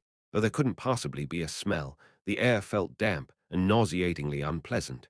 Just as White Knight thought to herself that she would burn down this collective consciousness and everything if she could just seize control of the monster. Where could it be? Suddenly, from the bottom, someone's voice was heard. This place is where the remains that the old fly ate and digested gather. Startled, White Knight quickly turned towards the voice. In the dark reeking of blood, the form of something appeared. Beneath the consciousness, at the very bottom, where the truly sinister intentions pool. One might call it the subconscious. It was a throne, made from the heads of flies eaten by the old fly. A throne of skulls, erected solely from the devoured heads, upon which some being sat like a king, murmuring in a voice that contrasted its light tone with gravity. I simply call it the sedimentation area. Despite having no saliva to swallow, White Knight, unknowingly making a swallowing gesture, asked in a trembling voice, "Who are you? What are you?" "Well, I've forgotten my name. Such things are no longer important." The being narrowed its eyes. "But there is something I do remember clearly." Rising slowly from the throne, a massive horn that emitted a brilliant darkness sprouted atop the being's head. "What I must destroy," the being smiled. "And whom I must kill." Chapter 590. Beep, beep, beep, beep, beep. The loud emergency alarm blared. Ah! Within Geronimo's interior, as the red emergency lights blinked on and off, Qulan struggled to open his eyes. The world was upside down. Ha! Confused, Qulan blinked several times before he finally grasped the situation. The spaceship had landed upside down, and Qulan was hanging inverted, tangled in the safety straps of his overturned seat. His red ponytail dangled down long below him, swinging back and forth like a pendulum. Shaking his head to clear it, Qulan looked around. What a mess! Like Qulan, the others were also hanging upside down, strapped in their seats, dangling in the air. The rest, unable to secure their safety straps in the sudden situation, or having been ejected despite being strapped in, lay scattered across the floor, originally the ceiling. Is everyone okay? Oh, my head is spinning. Though Qulan managed to ask with a strained voice, no one in the cabin responded. Clutching his dizzy head, Qulan looked down to see Ash lying on the floor below. "Your Highness, are you all right? Wake up. Your Highness." But Ash lay unconscious, bleeding from the forehead, evidently injured. Clicking his tongue, Qulan began to unfasten his safety straps. That's why I told everyone to wear their safety straps properly. Safety first. Though the situation had been dire, having just exploded the insides of the King of Flies, thanks to strictly following safety protocols, he had survived unscathed. So from now on, to be safe, and because these airships were frightening. "Why won't this come off, damn it?" Qulan grunted as he struggled to untangle the safety straps, but they were too tightly knotted to budge. Even attempting to cut the straps proved futile due to their excessive durability. As Qulan struggled to free himself from the entangled straps, thud, crunch, bang. Loud noises came from outside the sealed hatch. Qulan, hopeful, looked in that direction. "Oh, someone's come to help." He stopped mid-sentence and shut his mouth. Crash, crack, crunch. From outside, forcibly prying open the hatch, were the glowing red eyes of mutated flies. Mutant flies were clinging to the exterior of the ship, forcefully prying the hatch open. Cold sweat ran down Qulan's back. This is insane. Desperately, Qulan fought to free himself from the safety straps. As he focused, the tangled straps slowly began to loosen. "Hurry, hurry, hurry. It's too late." Damien lay near the hatch, unconscious. If the flies managed to get in, Damien and those nearby would be the first to suffer or get injured. With superhuman focus, Qulan swiftly untangled the safety straps. But boom, the flies were quicker. They forced the hatch open, and the first mutant fly to enter aimed its sharp forelimbs at Damien, lifting them high. "No!" As the monster's attack descended, Qulan screamed. Giving up on the last knot, Qulan punched his seat hard. The screws holding the chair burst out, freeing Qulan from his restraints. Qulan fell downward, aiming to strike the flies, but it was already too late. Whoosh! In the next moment, a huge axe flew in from outside, decapitating the head of the fly. Ha! As Qulan voiced his surprise, the flies too turned around, only to be decimated by another powerful axe attack, their heads and bodies severed. Who? Yeah, thump. Following up, the person who collected the axe and then fully opened the hatch was none other than Yun. Her pale, ivory hair was now matted with soot, and her face bore minor injuries, making her look less than well. Yet upon spotting Qulan, Young grinned. "Good evening, Qulan. Are you safe?" Landing on the floor, Qulan awkwardly scratched his head. Thanks to you. Yun, how about you? The airship fleet is virtually annihilated. They've all crashed separately, and the lucky survivors are reorganizing. Yun pointed towards a distant field. I crash-landed over there first and rushed here when I saw this ship going down. Really appreciate it. Saved my life. No problem. We have to help each other out with the world falling apart. Yun then pointed towards the dust-clouded crossroad. See the situation at Crossroad. It's chaos there too. Seems the King of Flies has crashed into the city. We need to get there fast. Narrowing her characteristic yellow eyes, Yun continued. One way or another, it must have been damaged. We need to finish it off while it's down. Let's first heal and wake everyone up, especially His Highness. It was already nightfall. Distinguishing the cardinal directions was becoming difficult. As warriors from the Aryan kingdom guarded the perimeter, Yun entered the ship and began healing the injured with her magic. When Yun lightly touched Ash's forehead, the bloodied wound quickly healed, eliciting admiration from Qulan. You can use healing magic. Only emergency treatment. I'm not priest level, but I can heal a man's injuries if I've stabbed him in the back before. Unaware of Yun's history with Ash, Qulan just tilted his head, and Yun chuckled, gesturing towards Qulan's back. You seem injured too. Come here, I'll take a look at your wound. I'm okay. There are others who are more injured. You're relatively safe, so you need to heal quickly and keep fighting. Stop talking and turn around. Really. Qulan, though puzzled, obediently turned his back to Yun. A superficial wound was bleeding on Qulan's shoulder, which Yun skillfully healed. Now you see. Good with an axe, muscular, can use healing magic. I'm a woman of many talents. Truly attractive. I see you in a new light, Yun. Oh, stop it, you don't mean that. Yun, hesitating for a moment, opened her mouth towards Qulan. Qulan, over there, that's when it happened. Ah, what is that? Ah, screams suddenly erupted from outside. They were the screams of Aryan Kingdom warriors on guard. Startled, Qulan and Yun immediately ran outside and saw it. Thud, thwack, whoosh, a giant creature, unlike any they had seen before, was slaughtering the warriors of the Aryan Kingdom. It was several times larger than the mutated flies they had encountered before. Floating in the air with 4 pairs of wings spread out like a dragonfly, its long 8 pairs of legs moved like drills, stabbing at the humans on the ground. The creature's body was a blend of various biological traits. Its chest was particularly covered in scales like armor. Yun murmured in disbelief. It's not even a fly anymore. They had thought all the new specimens were destroyed in the explosion of the hatchery caused by the self-destruction of burnout. Somehow, one that had clung to life had followed them. Thud. The creature extended its long leg and ended the life of an Aryan Kingdom warrior who was still breathing. Then, looking for new prey, it turned its head around, directly at Yun and Qulan. Seeing her fallen comrades, Yun bit her lip hard, grabbed her axe, and then, dash, she suddenly ran to the side. A confused Qulan followed after Yun. Yun, where are you going? We need to get away from the airship.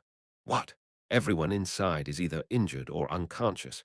What good will fighting here do? We need to lure the creature away. Qulan realized Yun's decision made sense. The problem was the creature's mobility was far superior to what they had expected. It caught up with them at an unbelievable speed for its size. Screech. From a height greater than their heads, the creature's pointed legs stretched out and shot down like a bullet. Yun and Qulan, crossing paths, swung their axe and fists, dodging the creature's attack. The power behind each attack was like a battering ram. Taking one head-on would surely be fatal. It's a good thing we blew up the hatchery. If more creatures like this had come out, if we don't completely finish off the King of Flies, it will eventually produce these creatures in swarms. We need to end it before that. Mid-sentence, Yun stopped. Until now, the creature had only been stabbing down vertically with its legs, but all those attacks were a feint. One long leg, circling around under the cover of night, was coming in horizontally, towards Qulan's side. There was no time to warn him. Instinctively, Yun ran towards Qulan and pushed him away. Right then, the creature's leg pierced Yun's body. Thwack! Ah! Yun coughed up blood, impaled from the back to the front by the creature's leg tip. For a moment, her yellow eyes filled with rage. This monster bastard! With the last of her strength, Yun threw her axe upwards. The axe spun powerfully, striking the scales on the creature's chest before falling weakly to the ground. As if unconcerned, the creature nonchalantly pulled its leg out of Yun's body. Whoosh! Ah! Ah! Yun collapsed on the spot, blood pouring from her wound like a waterfall. Yun! Qulan rushed over, hurriedly opening a potion and pouring it onto Yun's wound. Yun, in shock, trembled and said, "There must be paralysis poison on its leg tip. I can't move at all. Don't talk anymore, let's stop the bleeding first." "It's not the time to treat me, Qulan. Run!" Screech. The creature's leg came down again. Gritting his teeth, Qulan picked up Yun and rolled to the side with all his might. After dodging the attack, Qulan ran as fast as he could, achieving incredible speed.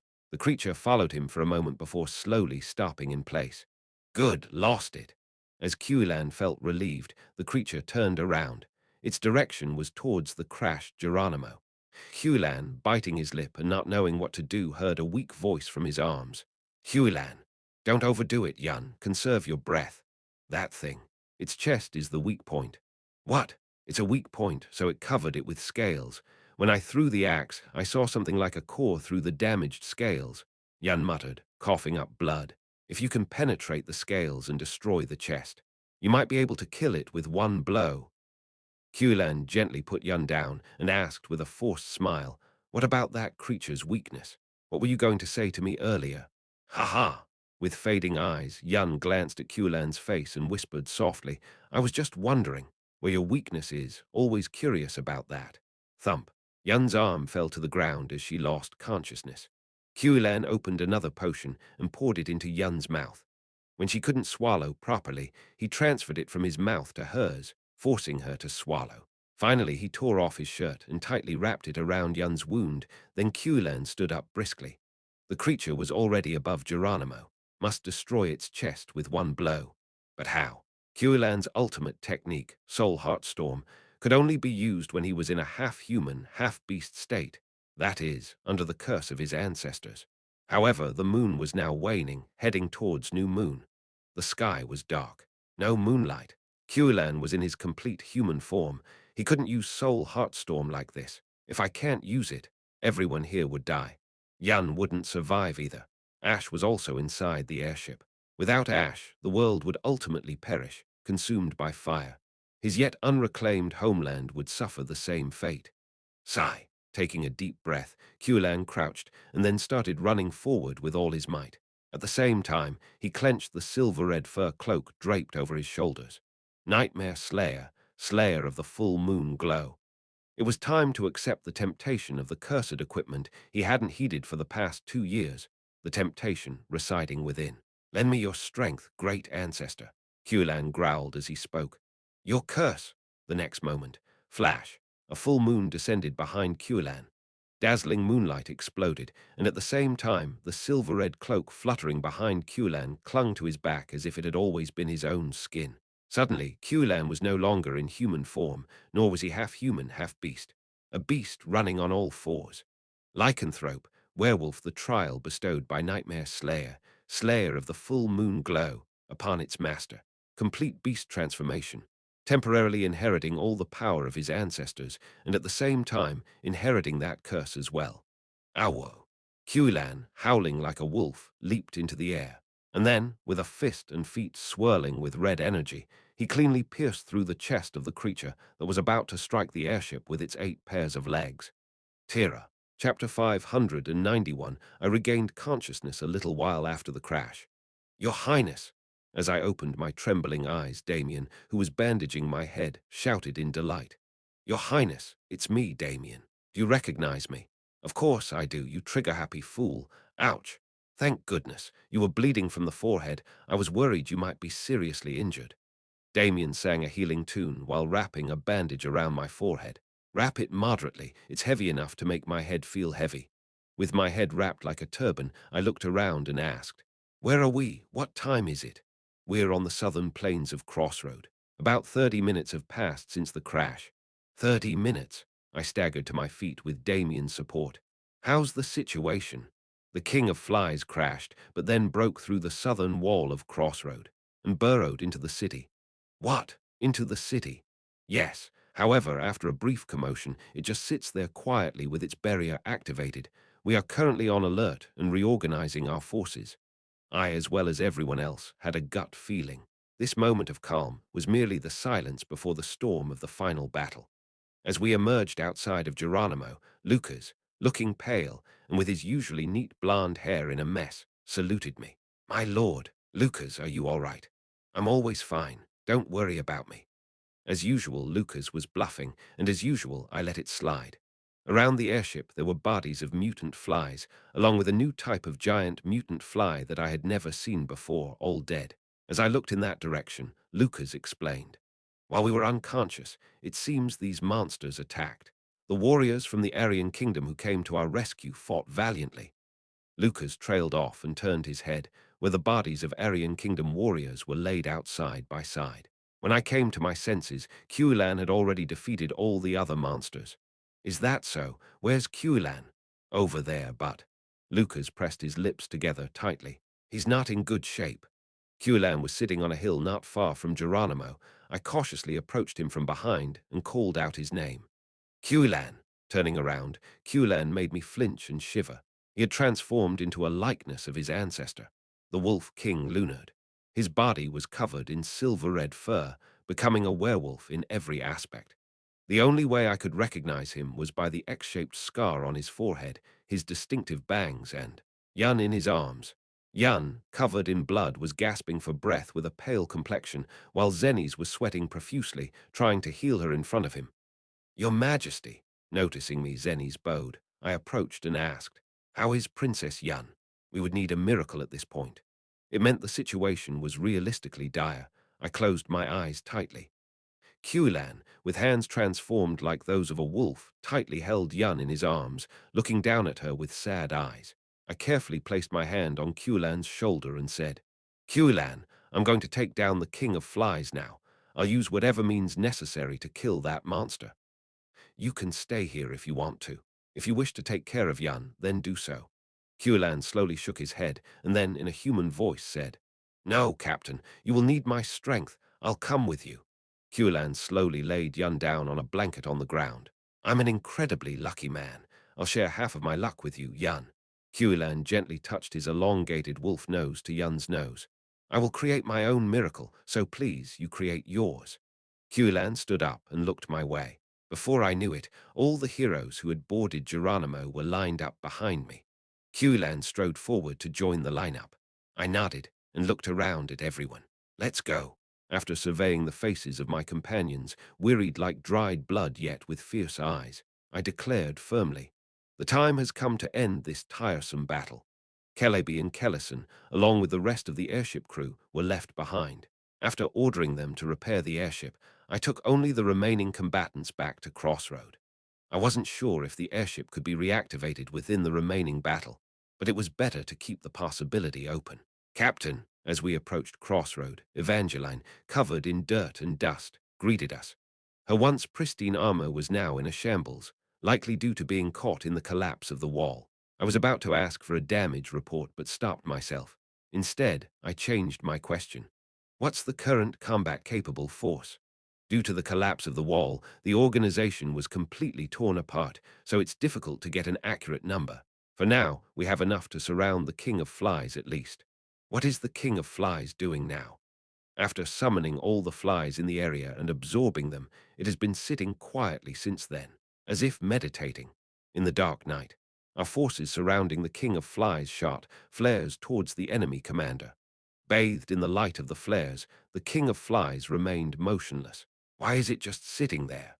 After absorbing the flies of this world and healing, why isn't it causing more trouble? As I pondered, Evangeline exclaimed and then said. Also, there was a report from the mages at the Lord's mansion.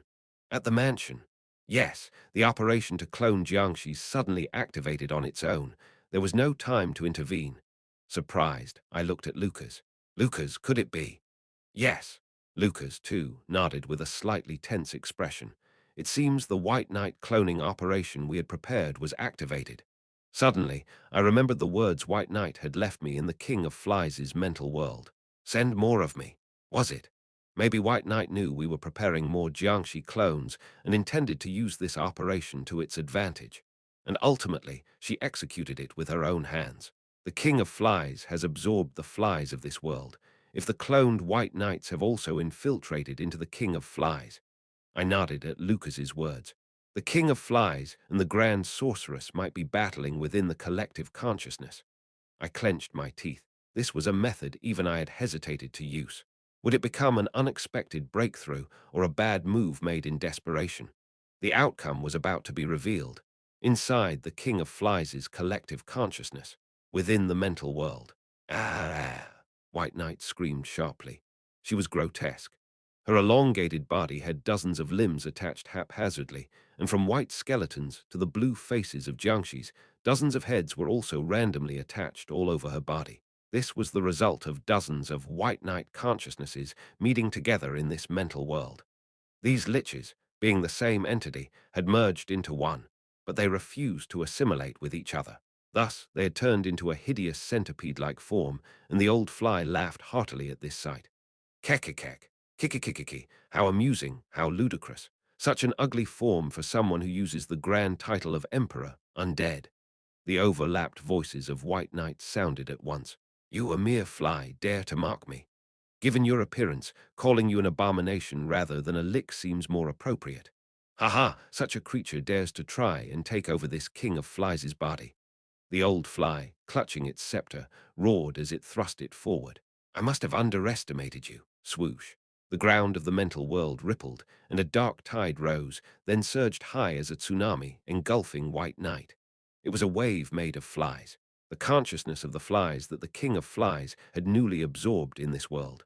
White Knight was helplessly submerged in this vast sea of flies and sank. Billions of flies began to devour White Knight. The old fly chuckled gleefully. Drown and suffocate in the sea of insignificant creatures you underestimated. The old fly intended to slowly absorb and devour the grand sorceress in this way. However, the next moment, swoosh, the water level of the sea dramatically dropped. The old fly, puzzled by this sudden turn, eventually realized. Crack, crunch, crack, she was devouring the grand sorceress. The high and proud undead lick was indiscriminately chewing and swallowing the flies that covered her. Horrible, disgusting, miserable, to use a fly's body, to crave a fly's mind, such is my form. Dozens of White Knights' heads screamed simultaneously. But I exist here, in this humiliation, in this insult, in this contempt, I truly exist. White Knight swiftly swallowed the wave of flies, and at the same time, crackling, in the real world outside the mental world, the giant body of the King of Flies began to split. The flies that formed its outer shell fell away like black snow, and those fallen flies regrouped among themselves, beginning to merge into the form of a human woman. What is this in the world? What's happening? The human soldiers surrounding the King of Flies retreated tremblingly. Faced with a surreal spectacle beyond human comprehension, the best the soldiers could do was to stand their ground without fleeing. Ah! The monster that had fully differentiated from the King of Flies, the resurrected White Knight, raised her hands and examined her body. This form, once I got used to it, isn't so bad after all. Her voice had become serene, existing simultaneously as countless eyes, but all being one. I like it. White Knight whispered menacingly, her red compound eyes flickering. I'll finish devouring you, fly. I'll take your reign and make it entirely mine. The King of Flies, having lost its outer shell, shrank into a shape resembling a giant pupa. Towards such a King of Flies, White Knight declared with a mad laughter. After that, I'll set this world on fire. I'll complete the task I couldn't finish before and finally achieve my dream of ascension. Then, White Knight looked around at the humans below. After that, Ash, you and your subordinates, all of you will suffer in purgatory just as I did, tormented for eons. With a loud laugh, White Knight charged towards the King of Flies, intending to end the battle in one stroke. And as White Knight charged, whirring, a horn sprouted on the King of Flies' head flashed with blue light. Ha! White Knight uttered a dumbfounded noise, having realized her opponent's tactic a beat too late. The King of Flies chuckled. This is a technique I stole from humans. It can only be used on allies. But since your body is of the same kind as mine, it seems I can use it. Wait, no, that doesn't make sense. The King of Flies had used teleportation magic. Sending the opponent to unspecified coordinates, the King of Flies asked gleefully, as if enjoying the moment, "Have you ever been to Oblivion's beyond, undead? An existence born from nightmares cannot return once it steps into the spirit world. You, being a monster, will forever lose your way there." Swallowed by the blue light and forcibly teleported, White Knight screamed, "Stop your nonsense, my origin is..." Flash. A blue magic portal opened, and magical particles spread out in all directions, and the next moment, there was no one there. The King of Flies, having easily erased White Knight from this world with teleportation magic, looked down gleefully. Now, the traitor who sought to usurp my empire has vanished. Faced with a duel beyond the perception of transcendental beings, the humans trembled in fear. The King of Flies, looking down at them with satisfaction, smiled. Shall we resume the battle between flies and humans? Chapter 592. The King of Flies had cleared away White Knight, and now he was about to start massacring the humans. Thump, thump, thump. Inside the King of Flies' mental realm, the old fly suddenly felt a vague vibration. It was not from the real world. Something was shaking inside this mental realm. What is this? Where is this vibration coming from all of a sudden? Rumble. As the old fly searched for the source of the shaking sound, he slowly turned around and soon found it. It was collapsing. The mountain made of his kin's corpses that had piled up behind him, the mountain he had built by devouring their heads and leaving the bodies, began to shake slightly before violently trembling and collapsing. Crash. The mountain of corpses caused an avalanche, collapsing from the top down. The old fly was taken aback by the countless numbers of headless bodies pouring down. What is this? Why is it collapsing all of a sudden? The mountain of corpses fell straight toward the old fly, who backpedaled to avoid them. And then, at that moment, amid the avalanche of headless corpses pouring down like a torrential rain that being appeared, emitting a brilliant darkness from its massive horns, a blood-red demon. What? It was then, as the old fly let out a perplexed groan upon seeing the being born from the collapse of the corpse mountain. Roar! The avalanche caught up to his backpedaling. The wave of corpses engulfed the old fly. Unable to escape, the old fly was trapped in the deluge of falling bodies. Walking leisurely through the rain of corpses was the being. The old fly realized too late. His body was trembling in front of this being that had suddenly appeared in his world, causing mountains to collapse and emitting darkness. Upheaving heaven and earth, the old fly felt an instinctual fear. "Who are you?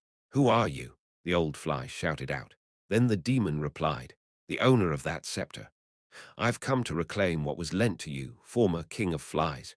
The old fly looked down at the scepter in his hand, trembling, and faced the demon. The demon extended its hand and flicked it lightly. "Hand it over to us, both the scepter and the throne.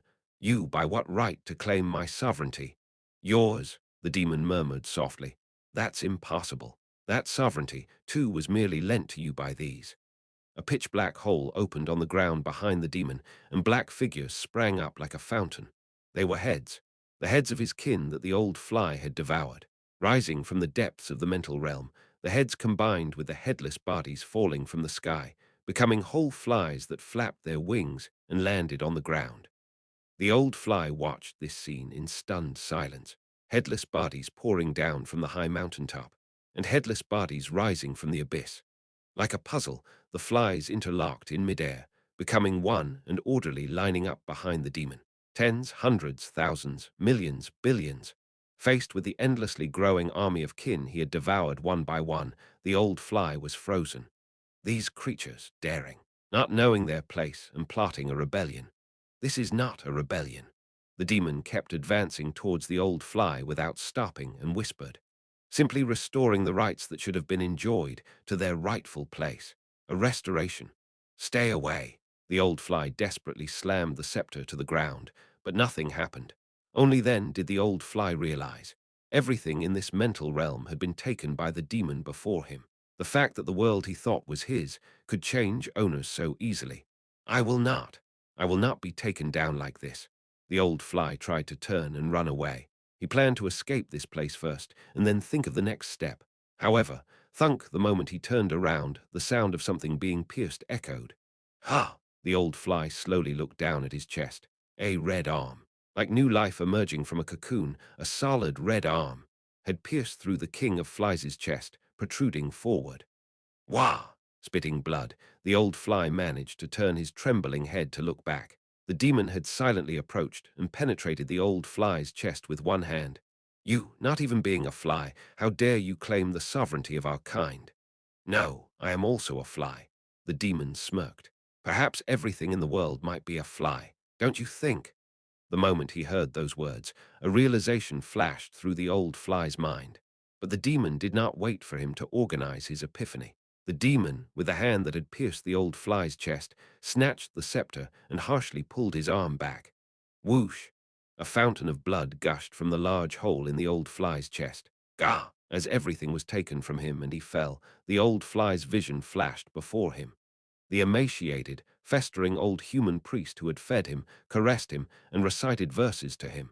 Perhaps everything in the world might have been that old priest, that all he thought was enlightenment might have just been the delusions of a mad fly, that the true truth might have been elsewhere. Thinking this too late, the old fly fell and died. And behind that corpse, the demon finally gripped the reclaimed scepter tightly. I am reborn. The demon slowly looked outside the mental realm, with a gaze mixed with joy and excitement, as if reuniting with a long-lost friend. To bring death into your embrace, the demon slowly stepped into the darkness. And what's this? Why has it stopped again? I sweated, seeing the king of flies frozen in place. After teleporting White Knight away, the king of flies had just stood there, motionless. Calming the agitated soldiers, I glared. Whatever happens, this is an opportunity. In the end, White Knight had peeled off the king of flies' outer layer. Even with a simple glance, about a third of the flies that made up the king of flies' body had separated and disappeared along with White Knight. The king of flies, now without its outer shell, had transformed into a state resembling a cocoon. Now is the time to take it down. Your Majesty! At that moment, a voice called out to me from the direction of the collapsed wall. Turning around, it was Lily leading the alchemists and Hannibal leading the elementalists. I nodded. Lily, Hannibal, are you ready to resume the operation? We've barely managed to recover the artifacts. We've also resummoned the spirits. We can continue the operation, Your Majesty, Lily and Hannibal said in succession. I nodded again.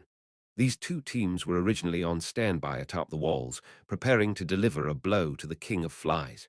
But the walls had crumbled, and in the rush to evacuate, the prepared artifacts were damaged, and the summons of the spirits were dispelled. A disaster had occurred. Fortunately, the personnel were safe, and they were finally ready to resume the operation. After making eye contact with them, I shouted, Good! Operation Winter calling, let's start again. It was the moment I was about to order the resumption of the operation. SSSSS. Suddenly, I got goosebumps on my shoulder. A chillingly malevolent energy rose up like dawn fog.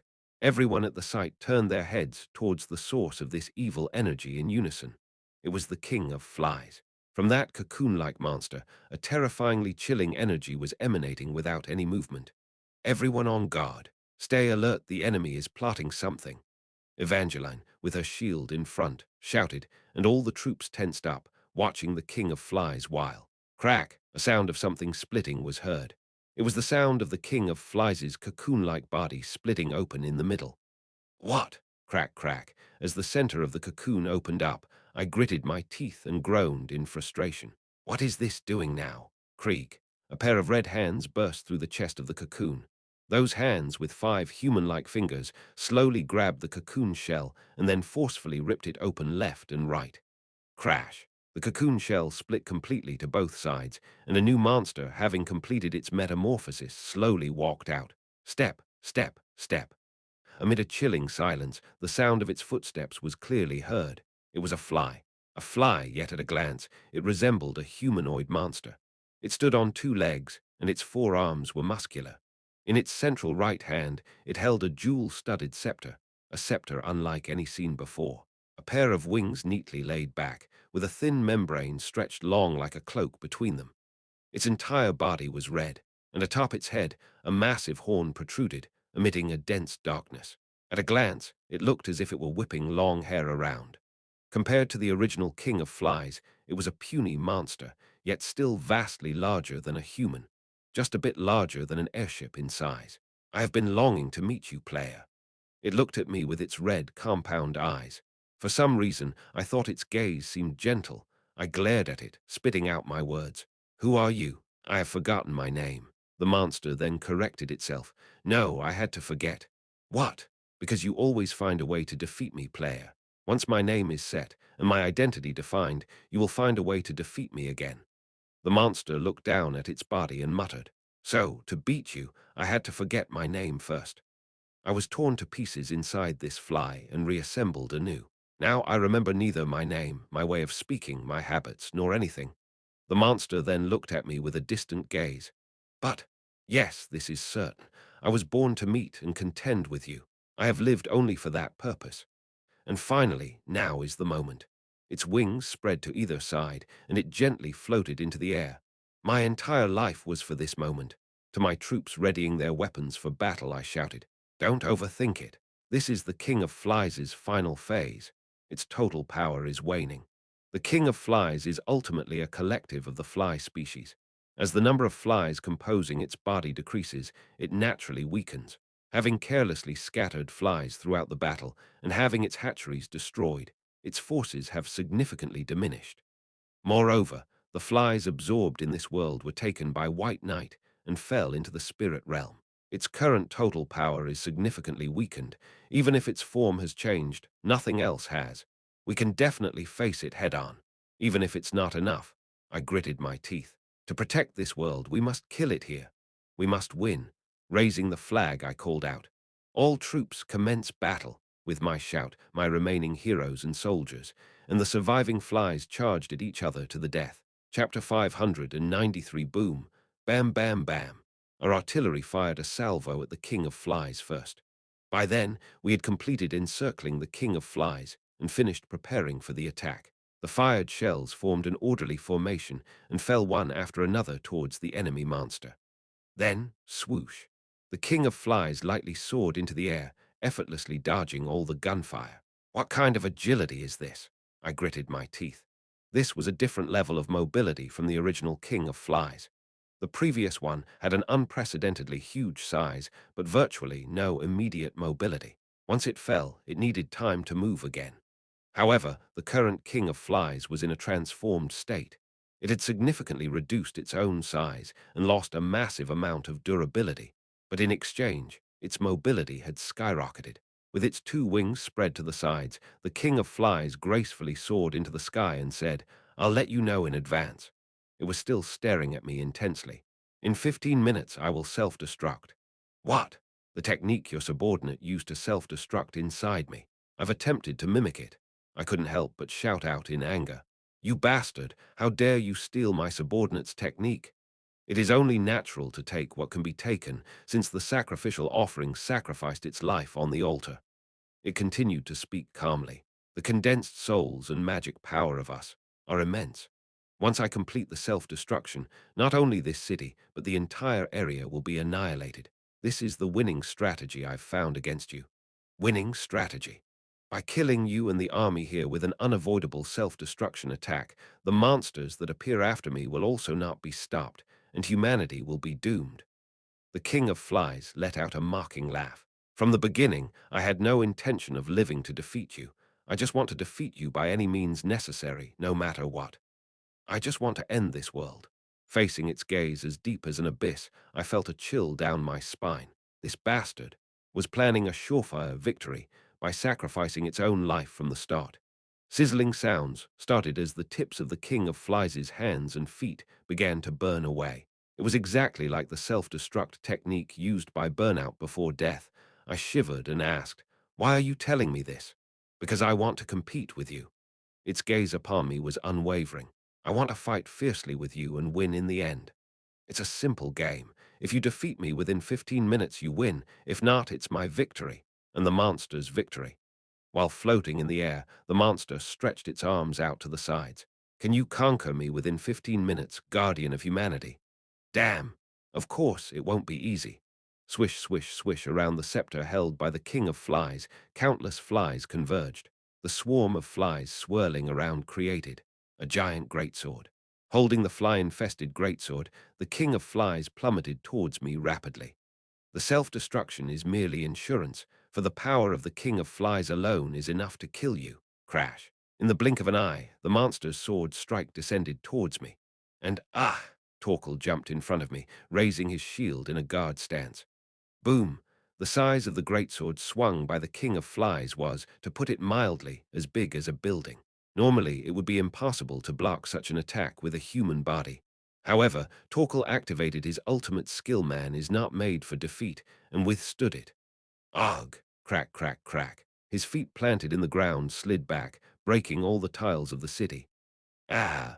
Even in such a situation, Torkel managed to lift his shield upwards, deflecting the king of flies' sword strike upwards. Clang! Crash, crash. The greatsword was flung into the sky, and at the same time, Torkel was thrown far away like a ball hit by a baseball bat, rolling on the ground. Are you okay? I'm fine. Totally fine. Immediately after, Torkel got up and returned to my side with heavy steps. Really reliable, invincible for 10 minutes. Screech. Meanwhile, the king of flies had returned to the sky. I clicked my tongue. With the overwhelming ability to fly, it seemed to plan on repeating the hit-and-run tactic after a strong assault. Truly annoying. No, now it was finally adopting tactics befitting a fly. Fast like a fly, irritating, and yet each strike is powerful. Screech. It descended again. This time, the greatsword in its hand was even larger, and it was wrapped in an ominous and evil magic power. Torkel, it's too much for you alone. Evangeline jumped to Torkel's side, and numerous shield knights from around the world who had gathered to form a party also lined up in a defense formation. Let's block it together. As if they had been training together for decades, the shield knights simultaneously raised their shields, and I, standing behind them, planted a flag on the ground and formed a wall of magic power in front of the shield knights. The king of flies' greatsword fell upon it. Crack, crack, crack. My wall of magic power evaporated instantly before the swirling dark magic, and the greatsword struck directly upon our heroes' shields. Flash. But together they withstood it. The skilled defensive stance of the elite tank heroes, their overwhelming defensive capabilities, and eek! Evangeline, bleeding from the nose and emitting a strange scream from the center of the formation, thanks to her ultimate skill, the Final Fortress, she had activated. Evangeline applied her ultimate skill, the Final Fortress, to all the shield knights, storing all the damage received within herself. Then, take this, you fly bastard. She launched it back. Boom, an epic damage payback occurred. Evangeline's lance, wrapped in a blinding burst of light, thrust towards the king of flies. The most powerful counterattack hit the enemy commander directly.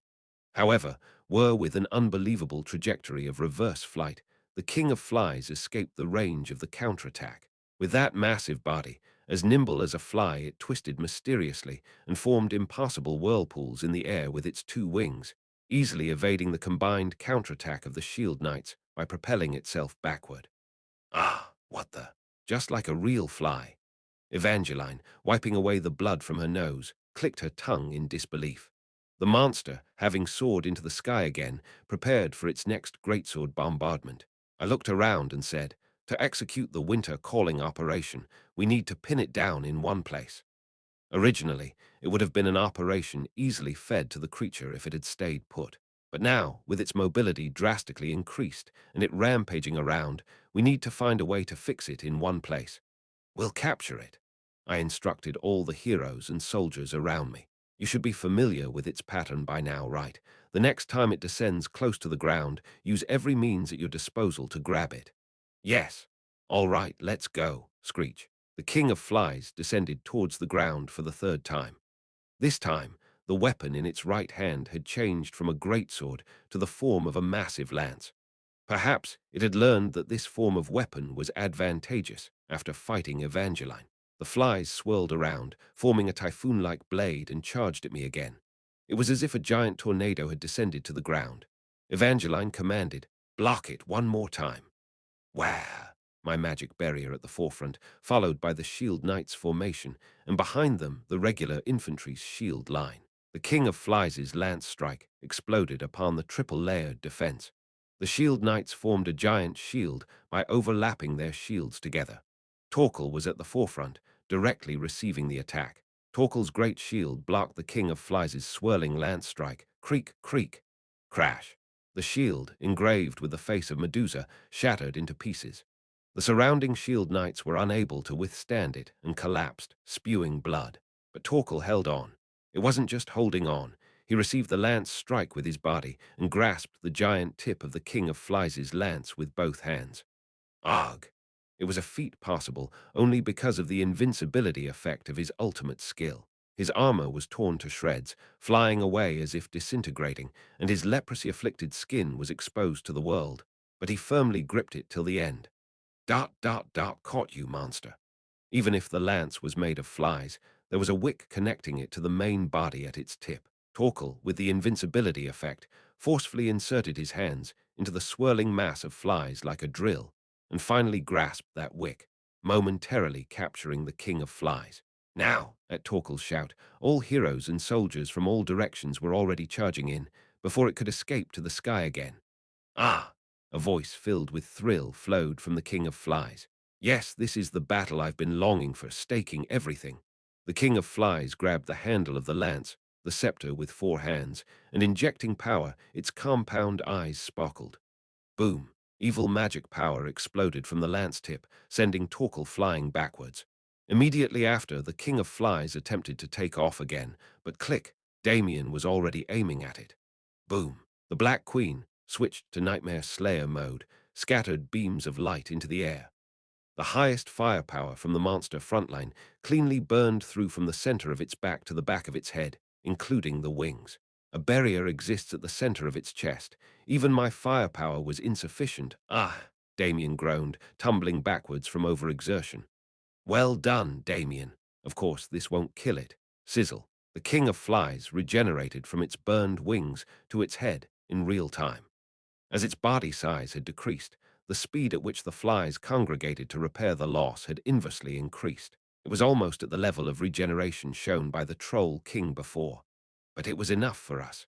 In the moment it was recovering, having lost its wings, it wobbled and its altitude decreased, and the other heroes did not miss this opportunity. Charge! Wah! Heroes and soldiers from all directions screamed and poured towards it. Leading the charge were Duskbringer and the Dragonblood Knights. Here we go! Here we go! The Dragon Lady, riding a dragon horse, and her knights kicked off their saddles and flew up to land on the King of Flies' back. Stay put! Flies forming tentacles poured out from the King of Flies' back, attempting to intercept Duskbringer, but her knights swept them away with swords and spears.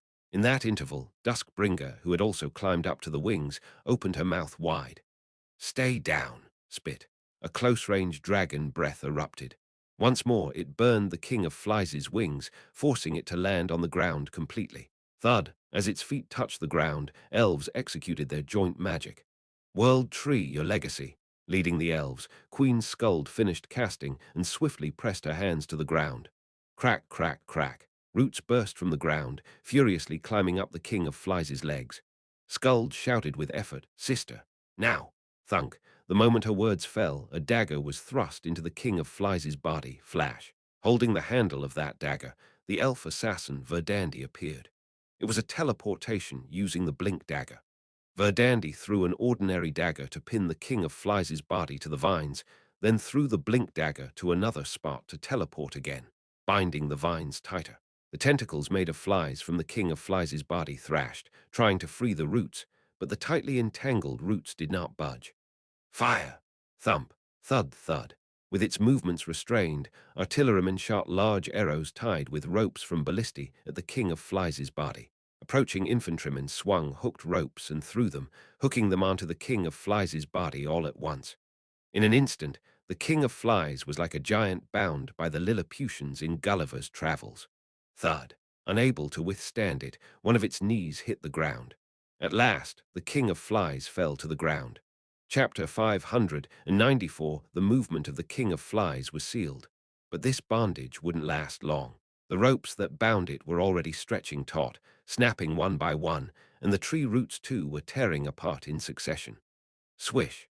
The movement of the tentacles that sprang from its body became more violent. Dusk, Bringer, and Verdandi, who were fighting atop the monster's body and holding it down, both screamed and were thrown off. This is it. It was time to use the move I had prepared. I commanded, Operation Winter Calling, commence. Lily immediately echoed the command. Winter Calling Operation, commence. The alchemists activated the artifacts they had prepared in unison.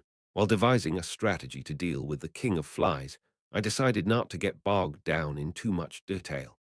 Whether it was the lack of information on it, what distinctive patterns it had, I decided not to be distracted by such details.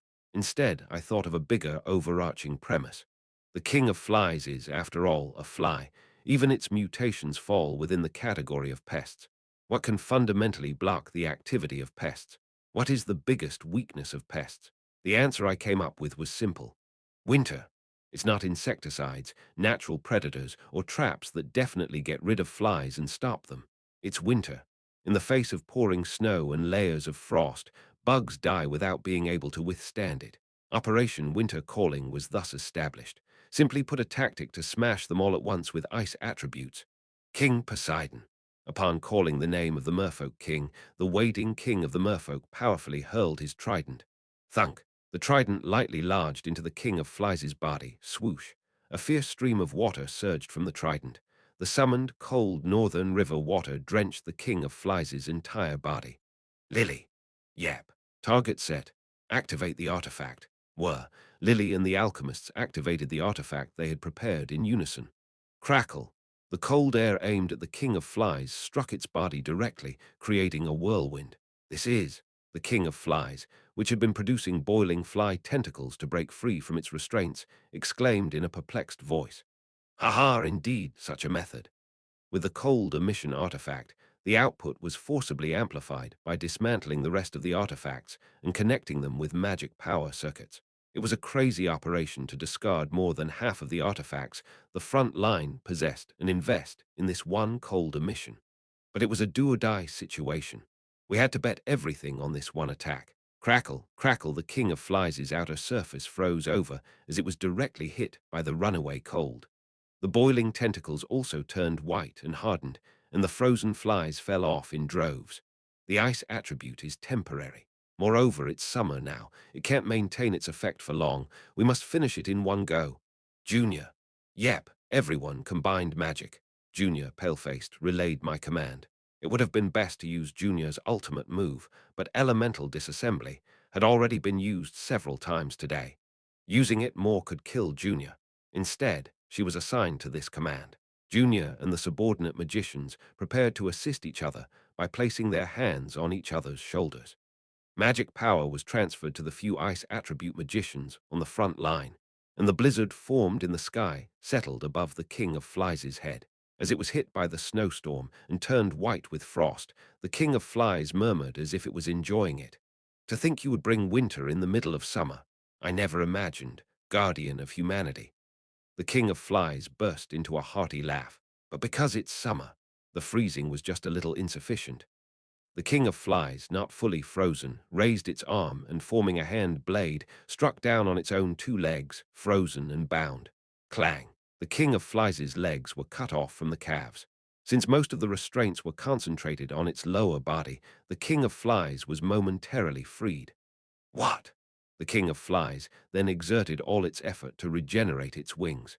The repaired wings vibrated vigorously, even though they were half frozen, and its huge body began to rise. It's escaping the area. No, we must stop it. But the King of Flies managed to fly into the sky with its half-frozen body. Everyone sighed, and I shuddered. Damn, we're running out of time. Then, right when the King of Flies was ascending from the low-hanging clouds that had gathered from unleashing the blizzard, a mechanical sound echoed. Roar. The next moment, whoosh. Cutting through the clouds, a massive airship suddenly appeared. Stunned, I shouted the name of the ship. Alcatraz. The flagship symbolizing the Imperial airship fleet was in bad shape. Its exterior was completely burned, and the armor was damaged beyond recognition. However, the emblem engraved on the armor below the bridge, a sword, and rose remained clear. With a calm voice from the descending airship, the Imperial Special Duty ship Alcatraz.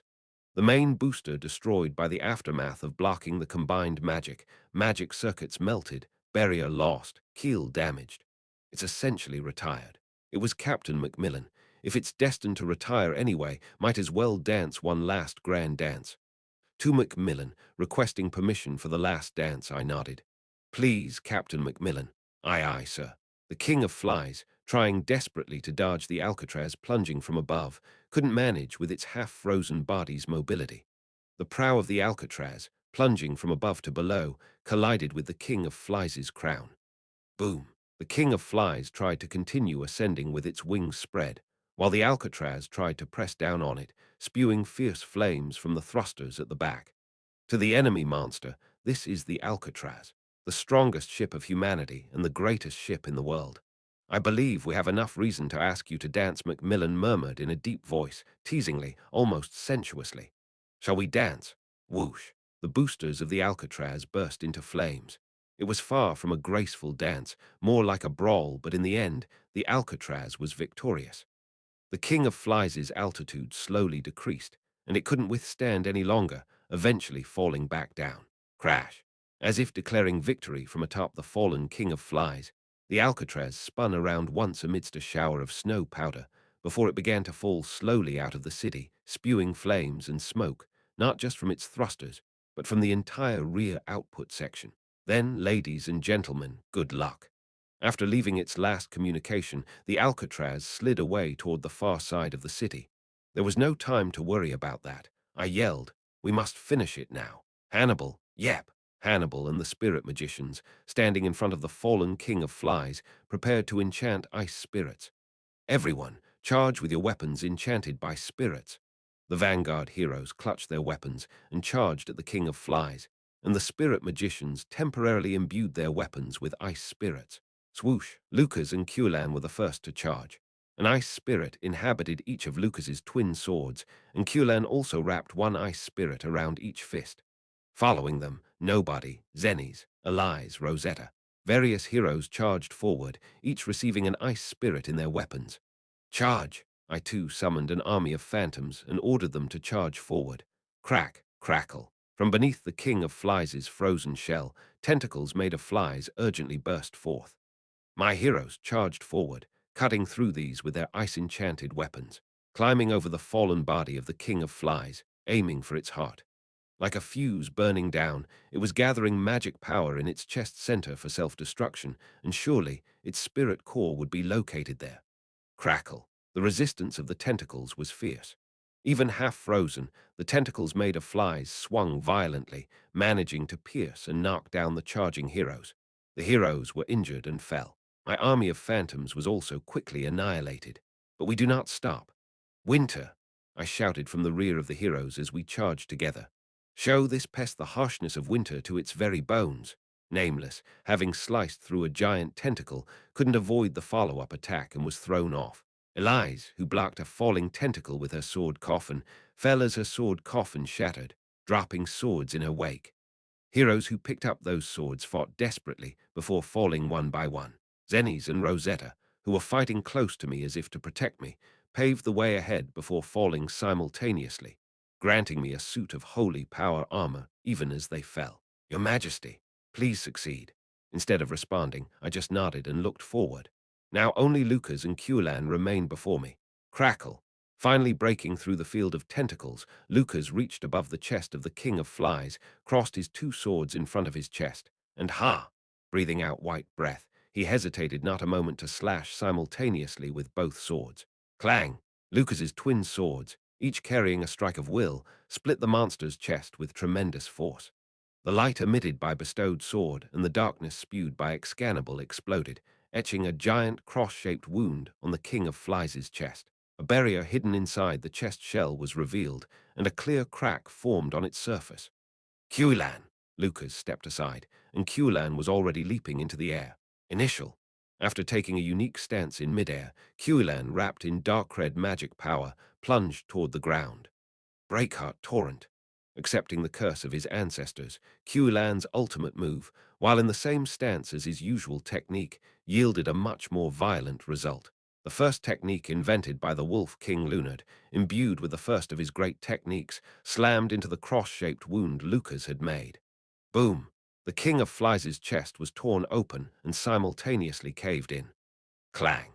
And the barrier surrounding it shattered like glass. From the outer shell to the barrier, everything was blown away, revealing a blackly glistening spirit core at the very center of the monster's chest. Captain, stepping aside, Qulan called out to me. I nodded as I charged and shouted, I transfer the ownership of all the heroes' summoned creatures to me. Do you agree? All the heroes who had charged at the King of Flies and fallen, bloodied, around us answered in unison. We agree. Naturally, summoned spirits are in essence summons. And my ultimate technique, the foremost flagger, is specialized in controlling summons. It can easily handle several hundred at once. Swoosh.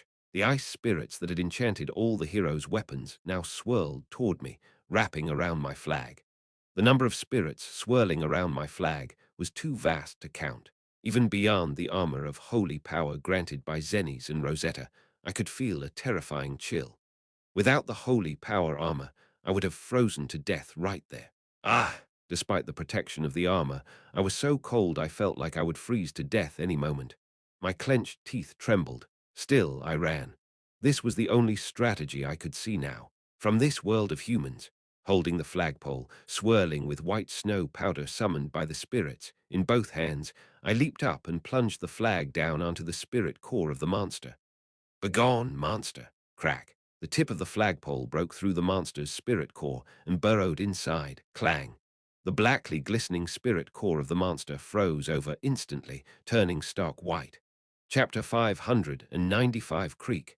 Creek. The core of existence, one could say the soul core, was filled with winter dozens of ice spirits were forcibly infused into it. Starting from the chest of the King of Flies, its entire body began to freeze. The tentacles that thrashed about everywhere on its body, and the wings that had just regenerated and were about to take flight, all turned white with frost and ceased their movement. Sigh! I stepped back, exhaling a breath so white it seemed almost blue. Beneath me, I could see my flagpole deeply embedded in its soul core, and my flag frozen mid-flutter on that flagpole. And beneath that, the King of Flies freezing to death. There was a clear satisfaction in it. I said with conviction, we won. The boss kill was successful. Whether it was luck, coincidence, or sheer fluke, somehow we had managed to kill this damned monster. Shivering, I grasped the flagpole and staggered forward, bowing down. A terrible chill invaded my entire body, but I was immobilized by a sudden sense of exhaustion. I forcefully opened my eyes after squeezing them shut, finding them barely able to open because they had frozen over. I saw something strange. Despite its body freezing from the soul core out, the fuse of flame starting from the edge of its body was still burning towards the soul core.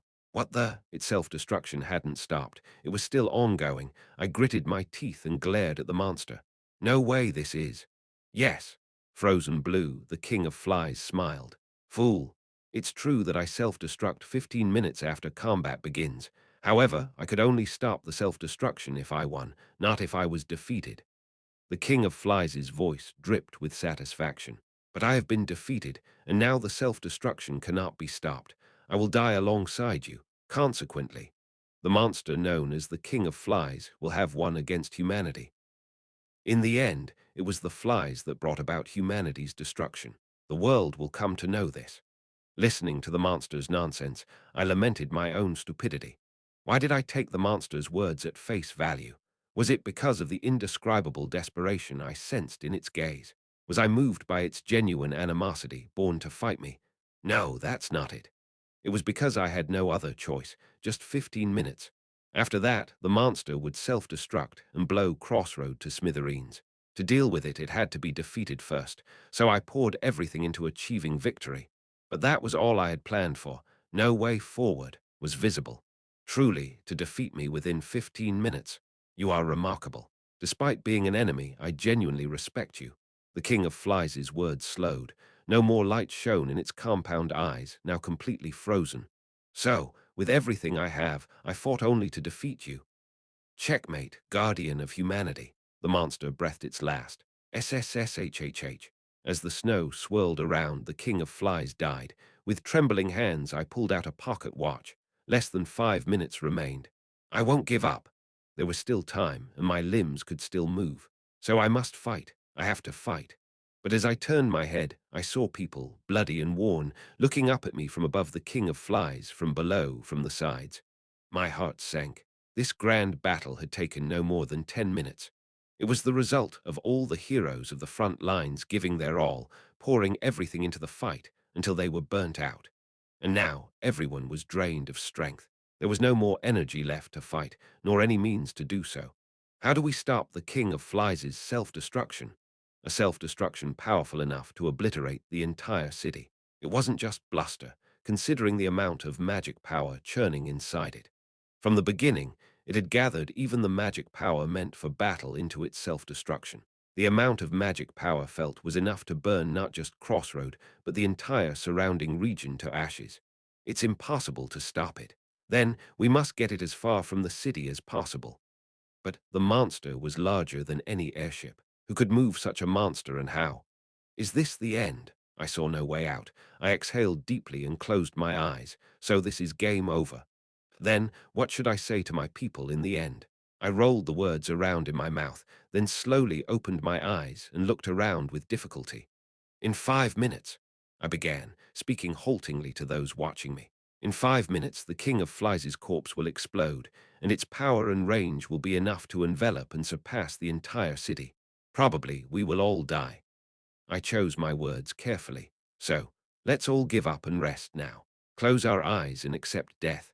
You all really worked hard. You fought well. I'm proud of you, glad to have been with you, and though we are defeated, the world will not forget our struggle. The words that had reached my throat stopped. Instead, fuck that. I swallowed down any flowery speech. Instead, I spat out curses. Don't fuck around, goddamn. Clenching the frozen flagpole in my bare hands, I shouted.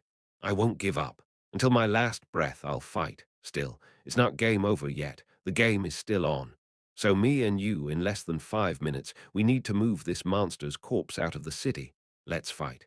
Everyone, gather your strength. Push the corpse out of the city. We must fight. Until the end of our lives, until the end of the world. Don't give up. Struggle. I screamed as if spitting blood. Fight. This was an order, yes, and my subordinates loyally followed. All the heroes and soldiers, as if on cue, rose up from their fallen states, bloody and battered, and charged towards the King of Flies' corpse. Push. Out of the city. As far as possible, far away. Frontline heroes pushed the monster's corpse with their arms, backs, shoulders. Magicians assisted the process with various spells, using logs from destroyed buildings placed under the monster's corpse and dragging it across frozen ice sheets. Using every method at our disposal, the massive body of the King of Flies began to slowly be pushed out. I too slid down the corpse of the King of Flies, gritted my teeth, and pushed the body along with my subordinates. But it was slow. The monster was heavy and massive. Moving it far outside without proper tools or equipment was nearly impossible. Only a few minutes remained until it would self-destruct. There wasn't enough time to procure tools or equipment. Realistically, it was impossible. This was a futile struggle. I know, I know. While pushing the corpse, I screamed and cursed along with everyone. I know, but if struggling is all that can be done in this damned world, even if it's ugly, foolish, and naive, there's no choice but to do it. You are, just as I was screaming and exerting all my strength to push the King of Flies. Whoosh. Suddenly, the corpse was lifted. Ha! Everyone was startled. The monster's corpse, which all of us had been pushing with all our might, was suddenly hoisted into the air. I turned around in surprise. Thump, thud. It was a golem. The debris from the demolished southern city wall had merged into the form of a giant humanoid. Its arms shoved under the King of Flies' corpse, slowly lifting it. Someone muttered in a dazed voice, "Where did this golem come from? I've never seen a golem of this size before." I swallowed hard. Only I knew the identity of this golem here, member of the party blacklist. SR grade Golmancer, Candler's ultimate skill. Summon Titan. Candler. There stood Candler on the shoulders of the golem. Her hair disheveled, blowing in the wind, crowned with her usual candelabra crown atop her head. Ah! Until now, the weight of construction materials Candler and her golem had moved was of a different scale. The golem's arms trembled. Its bent legs didn't seem to know how to straighten. Trying to lift the massive weight of the monster, cracks were spreading throughout the golem's body. Candler screamed. Ah! It was clearly too much. Candler, not just through her nose, but also her eyes, ears, and mouth bled as she controlled the golem. Stop it, Candler. No more. I couldn't finish my sentence. The golem, lifting one leg off the ground, struggled to stretch that leg forward, thump, and planted it on the ground. The other leg followed, kicking off the ground and moving forward, planting it on the ground. Repeating these two actions. Running. Thump, thump, thump. The golem was running. Just like its limping master, initially unsteady and unable to hold its posture, the golem eventually began to run smoothly and regularly, out beyond the city walls, into the southern plains. The truth is, I wasn't injured. With blood dried on her face but looking somewhat relieved, Candler muttered atop the golem. I wasn't limping, and I had no difficulty moving. It was all lies. Candler. I was too scared of the monsters to run away, but I didn't want to be scorned for being cowardly, so I needed an excuse to flee. That's why I lied about being injured to everyone. Flick, one of the candles on Candler's candelabra crown, flickered out. I didn't want to fight those monsters again. I thought I'd go mad with fear. So I lied and fled from the front lines. Flick, another candle went out. Flick, and then another. But then I realized, seeing people risking their lives to save a coward like me made me realize. Not many candles were left lit. Even as she spat blood from her mouth and nose, Candler smiled. Living cowardly is more miserable than dying. Candler. I'm still scared, so scared I can hardly breathe. My heart's beating so fast, I feel like I'll drop dead any moment. Flick, now only one candle remained lit. But I was happy here, in this city, in this world. Using her remaining life as fuel to propel the golem forward, Candler murmured with a fading voice. I too, to some extent. The golem, having left the city, runs across the southern plains. Just one more step. Just one more step. Having surpassed her limits and nearly losing consciousness, Candler struggled to keep the golem operational until the very end. And then, Flick, the last candle flickering atop Candler's head, finally went out. Just one more step.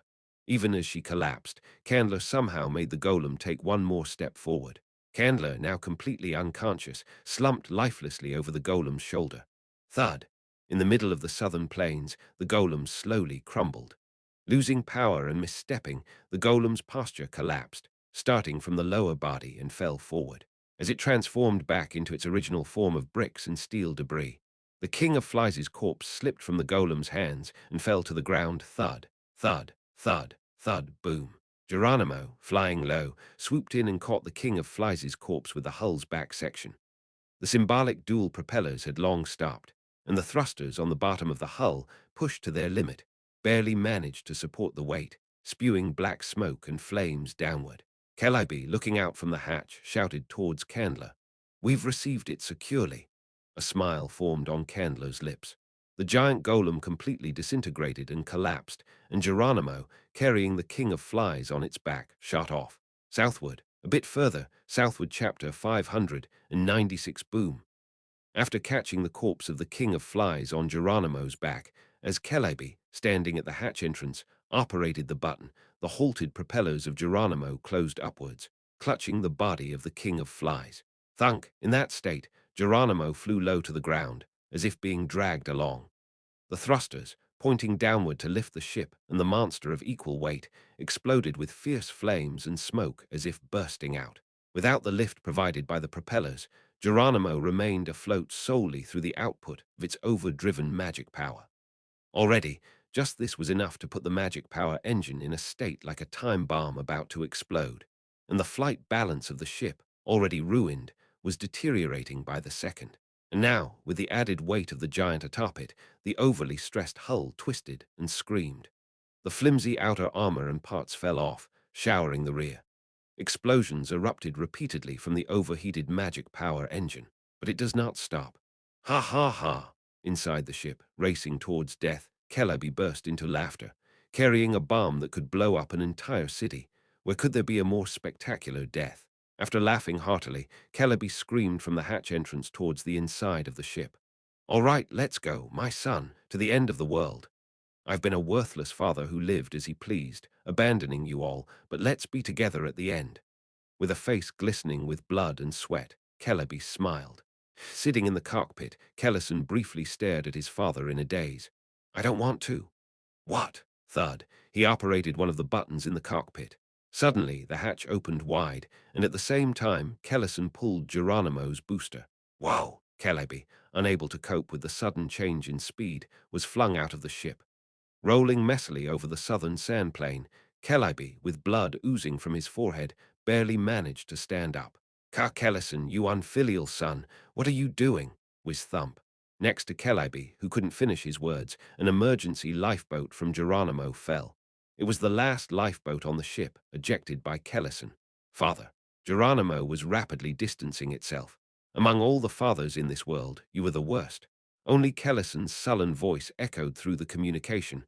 "But you are the best blacksmith and the best miner." "No, Kellison. At least at the end together. This world, still needs you, father." Thunk!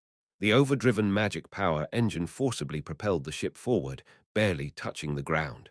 Unable to bear the weight, the thrusters deployed downwards exploded one after another.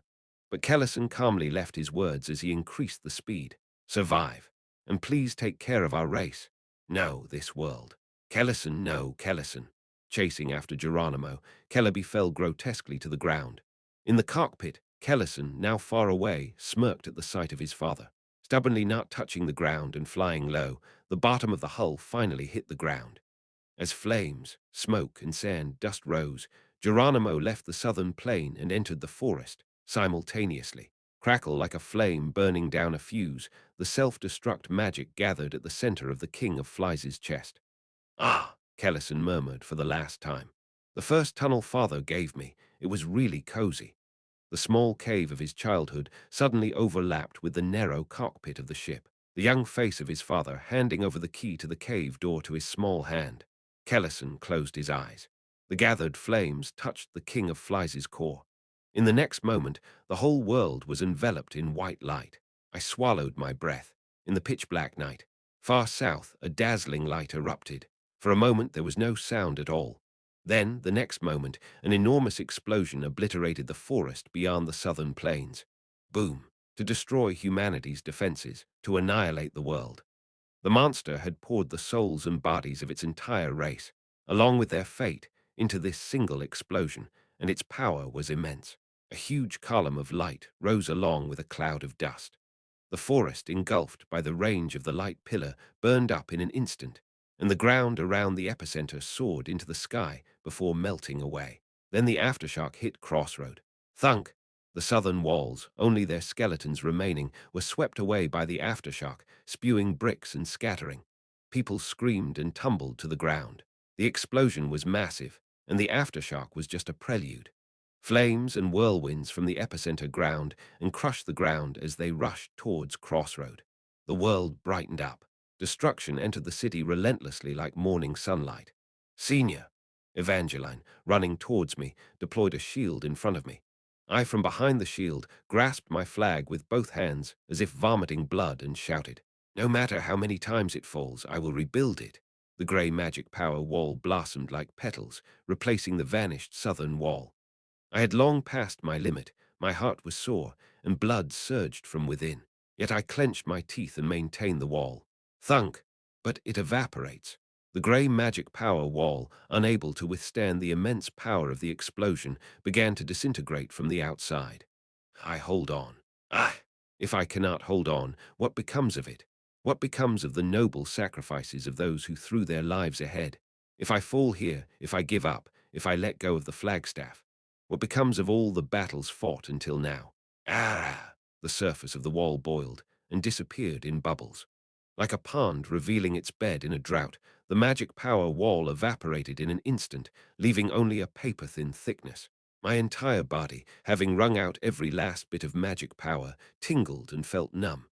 My body did not seem like my own. Yet I held on. I screamed and held on. I don't want to lose.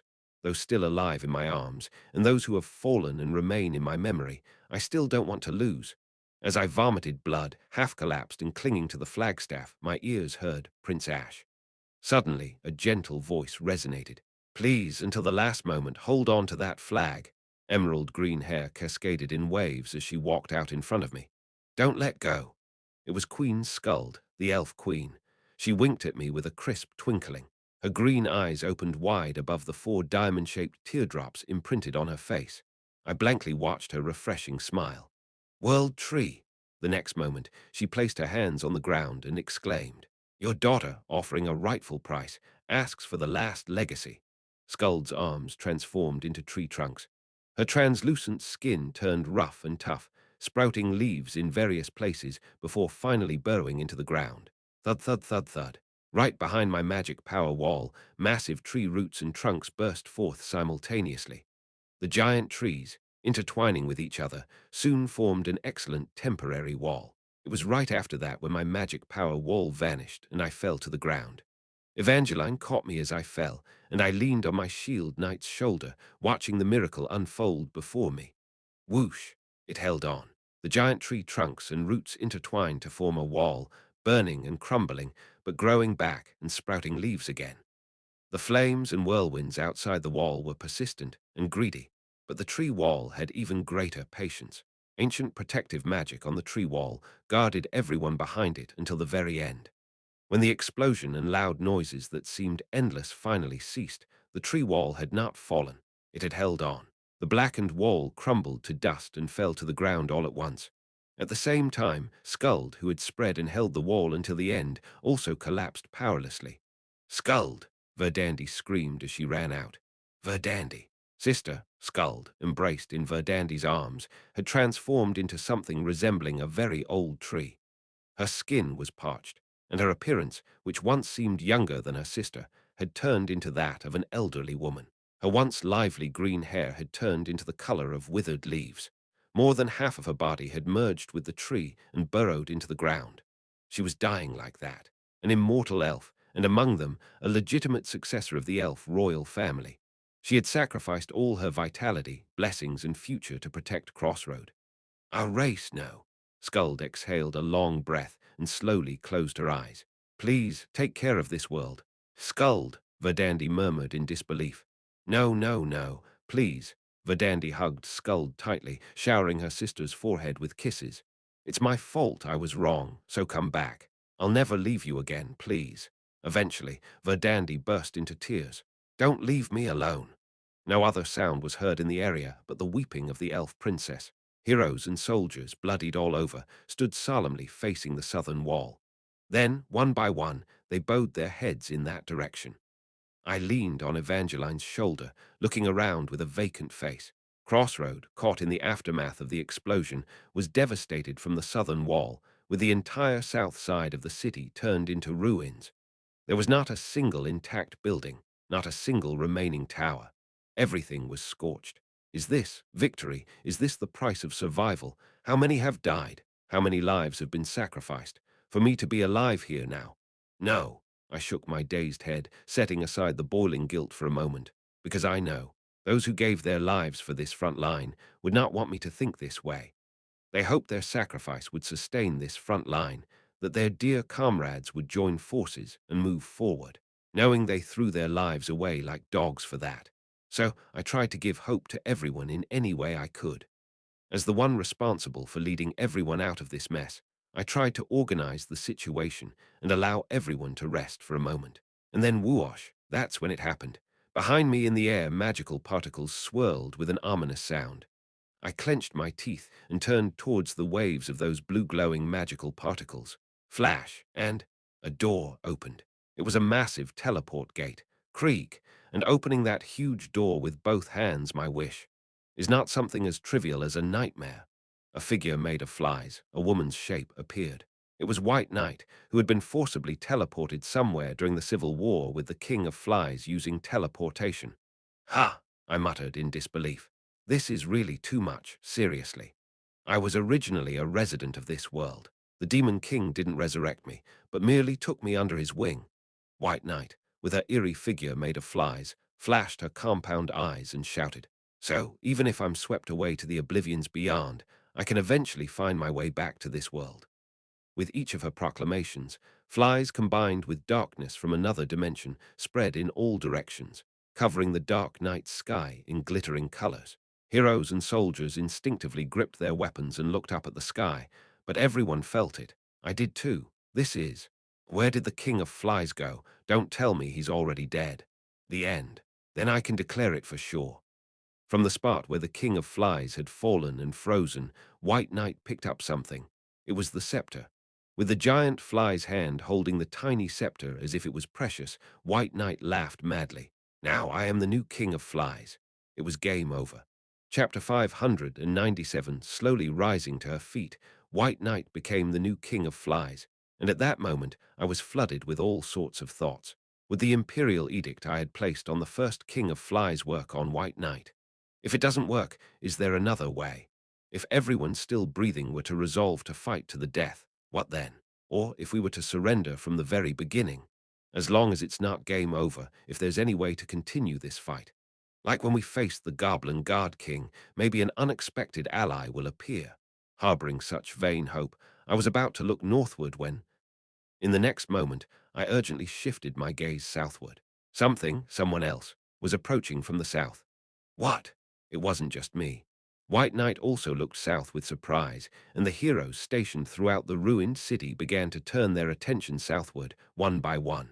The aftermath of the explosion was still burning in the southern plains, cutting through the center of the blast site, still emitting dazzling light and magic energy.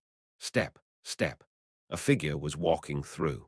In the deep, heat-suffused night, there stood a man. Despite the great distance, the aura he emitted was so intense that it almost seemed like an illusion that his form was clearly visible. Dressed in a neat black and white suit, with long black hair casually trailing behind him, and those shining golden dragon eyes lifted high. Though he took on a human form, it was clear. This was no human. Step, step. Was it an illusion? As he walked, it seemed as if the light retreated behind him. The flames and magic energy around the blast site receded, and the man walked straight through the path that opened up towards Crossroad. Having only seen his true form in the game, this was my first time facing him as a human, but I felt like I knew who he was. Myself, I have only heard tales of such a being. Next to me, Duskbringer, pressing down on her blood-soaked shoulder, spoke with difficulty. The end of the mythological era, fought by my ancestors. Hearing the identity of the man, I closed my eyes tightly. The Black Dragon King. The Nightmare Legion's top commander, the Black Dragon Lord, master of the deep night, the first midnight, darker than the deepest night, he who brings down the sun, devourer of the moon, the world's end bringer, night bringer. Step, step, step, quenching the swirling flames in the southern plains with his innate aura of darkness. The king of the Black Dragons approached Crossroad with a dignified stride. White Knight stared at him silently. Rank 3, the Grand Sorceress, and Rank 1, the Black Dragon. If these two commanders of the Nightmare Legion were to join forces, even Crossroad in its prime condition would struggle to hold them off. Yet, despite this, I remained vigilant, looking for an opening. After all, the sudden appearance of this man was an unforeseen factor. Perhaps, though the odds were slim, a way out might present itself here. Step. Though it seemed he was merely walking lightly, Nightbringer had already arrived in front of Crossroad. He was holding something carelessly in one hand. Upon closer inspection, it was a person. Her white hair tangled, her body soaked in blood, and her robes torn to shreds, with an old, rusty sword tied to one hand. It was then I realized the identity of the person Nightbringer was holding. It was Nameless. Having reached right in front of the destroyed southern gate, Nightbringer carelessly threw Nameless forward. His black lips parted, and an emotionless voice flowed out. This deposed princess tried to stop me, causing a delay. Nameless couldn't even groan as she rolled on the ground. Every time she touched the earth, blood painted the floor like a brush soaked in red paint. I hurried to check on Nameless's condition, but Nightbringer verbally stopped me. She's not dead. If killing her was an option, she would have been torn to pieces 100 times over. Despite my fierce glare, Nightbringer simply shifted his gaze to meet mine briefly, showing no reaction. Nightbringer! White Knight flew into the sky, releasing terrible hostility in all directions, and landed in front of the Black Dragon. Only then did Nightbringer turn his face, lifting his bored gaze to meet White Knight's. Thump! White Knight's giant body landing on the ground caused it to quake. While the humans around swayed, Nightbringer, through some trick, didn't move an inch. White Knight glared with a dreadful red light emitting from his multiple eyes, grinding his teeth. What business do you have here? To think it was the Grand Sorceress. Quite the sorry sight you've become. Answer my question. Why are you here? This deluge was supposed to be the Fly Legion's affair. Are you prolonging your life by stealing bodies from that Fly Legion? How disgusting. For the first time, a smile appeared on Nightbringer's lips, a clear mockery. Shut up. Answer me. This deluge belongs to the flies. You weren't supposed to join. Didn't the King of Kings decree it so? I came chasing after it because that Fly Legion stole something of mine. Nightbringer, touching the collar of his suit, tilted his head to the side, then looked directly up at White Knight with his golden eyes. I've come to retrieve something that belongs to me. What could possibly belong to you? There, isn't it? Nightbringer pointed with his index finger, directing it at something in White Knight's grasp. The king's scepter. White Knight, startled, clenched her hand tightly. It was a clumsy motion, like a child hiding a toy from a parent. As if knowing the king's scepter was hidden in White Knight's hand, Nightbringer gestured towards it. That is the symbol of the King of Kings, he who commands all the commanders of the Nightmare Legion, the Demon King. I don't know what mistake Cromwell, the foolish guardian demon commander in charge of acting authority, made for that king's scepter to have rolled all the way here to human territory. Listening silently, from White Knight's entire body, the red compound eyes of all the flies that composed her body flashed in sequence. Power began to slowly surge within the body of the King of Flies. Nightbringer continued calmly. The Demon King is in seclusion, and now that I have killed Cromwell, who was acting in authority, and usurped this hellish throne, I have finally become the new King of Kings of the Nightmare. Of course, that king's scepter is mine as well. Hand it over quietly, White Knight. A smile also formed on White Knight's lips. That smile, too, was one of mockery. What if I refuse? Oh, is there a reason? There's only one reason. Behind White Knight, colors that shimmered with the darkness of another world spread out, forming the shape of wings that spread like a neural network. From the fully spread wings, no, from her entire body, White Knight roared, emitting an overwhelming morale. I too am vying for the throne for supremacy. Indeed, Nightbringer nodded. Without such ambition, how could one be the leader of an army? Now I command both the liches and the flies. King of Flies, White Knight declared with a voice that echoed hundreds, thousands of times. With the endless magic power provided by the constantly breeding flies, and with the endless immortality provided in their ceaseless breeding, I will start a new life as a lick that never dies. Whoosh, the night wind blew. Nightbringer's long black hair flowed over his neatly black suit like a cape. Through the wildly disheveled black hair, his half-closed golden eyes, tired-looking, opened wide. You have reached a pitiful conclusion, sorceress. Say what you will, I. Swoosh. Power swirled and gathered in the two wings spread behind her, and with terrifying momentum, White Knight was launched forward. By any means, I will ascend and reach that celestial throne. The countless number of flies that composed White Knight's body flashed their malevolent lights from their compound eyes, staring down Nightbringer. All those hostile gazes materialized into curses, transforming into the form of a gigantic spear in White Knight's hands. White Knight, laughing maniacally, drove that spear down towards Nightbringer. Ah! With a small sigh, Nightbringer took a dignified step forward with 1 foot shod in his shoe. Trivial. Then, flinging the lapels of his suit, he stretched out one hand forward and clenched it. Crack. The next moment, White Knight's upper body vanished. Everyone watching was taken aback. An invisible, formless power, no, the night itself had clenched and crushed White Knight's upper body. Like the battles before, this strike was truly transcendent, a force that mere mortals could never contend with. You! Looking at White Knight, whose upper body had flown away, Nightbringer casually remarked with his hand in the air, You are not of the caliber to oppose me. SSSHHHH, staggering back, the King of Flies recombined the remaining flies to once again form the figure of a woman. With more than half of the flies gone, the newly formed White Knight was significantly smaller in size. White Knight was visibly confounded by the overwhelmingly powerful difference. What Nightbringer snapped his fingers. Hand over the king's scepter quietly, insect. It's too much for you to handle. Shut up. White Knight's body, trembling, began to disintegrate. I can continue to live even if only one remains. But you, even if you're a dragon, have only one life. If I have to eliminate you anyway, I'll do whatever it takes to kill you here and now. Snap. White Knight scattered. Transformed into countless flies, White Knight became like a black cloud, engulfing Nightbringer from all sides. Red curses swirled at the tip of each fly's mouth. What effect those curses had, how they intended to kill Nightbringer, I couldn't tell. Click. With an annoyed flick of his finger, the flies falling towards him just like a night sky clearing of clouds, vanished cleanly. If one remaining can continue your life, Nightbringer indifferently uttered, just erasing every single one ends it all.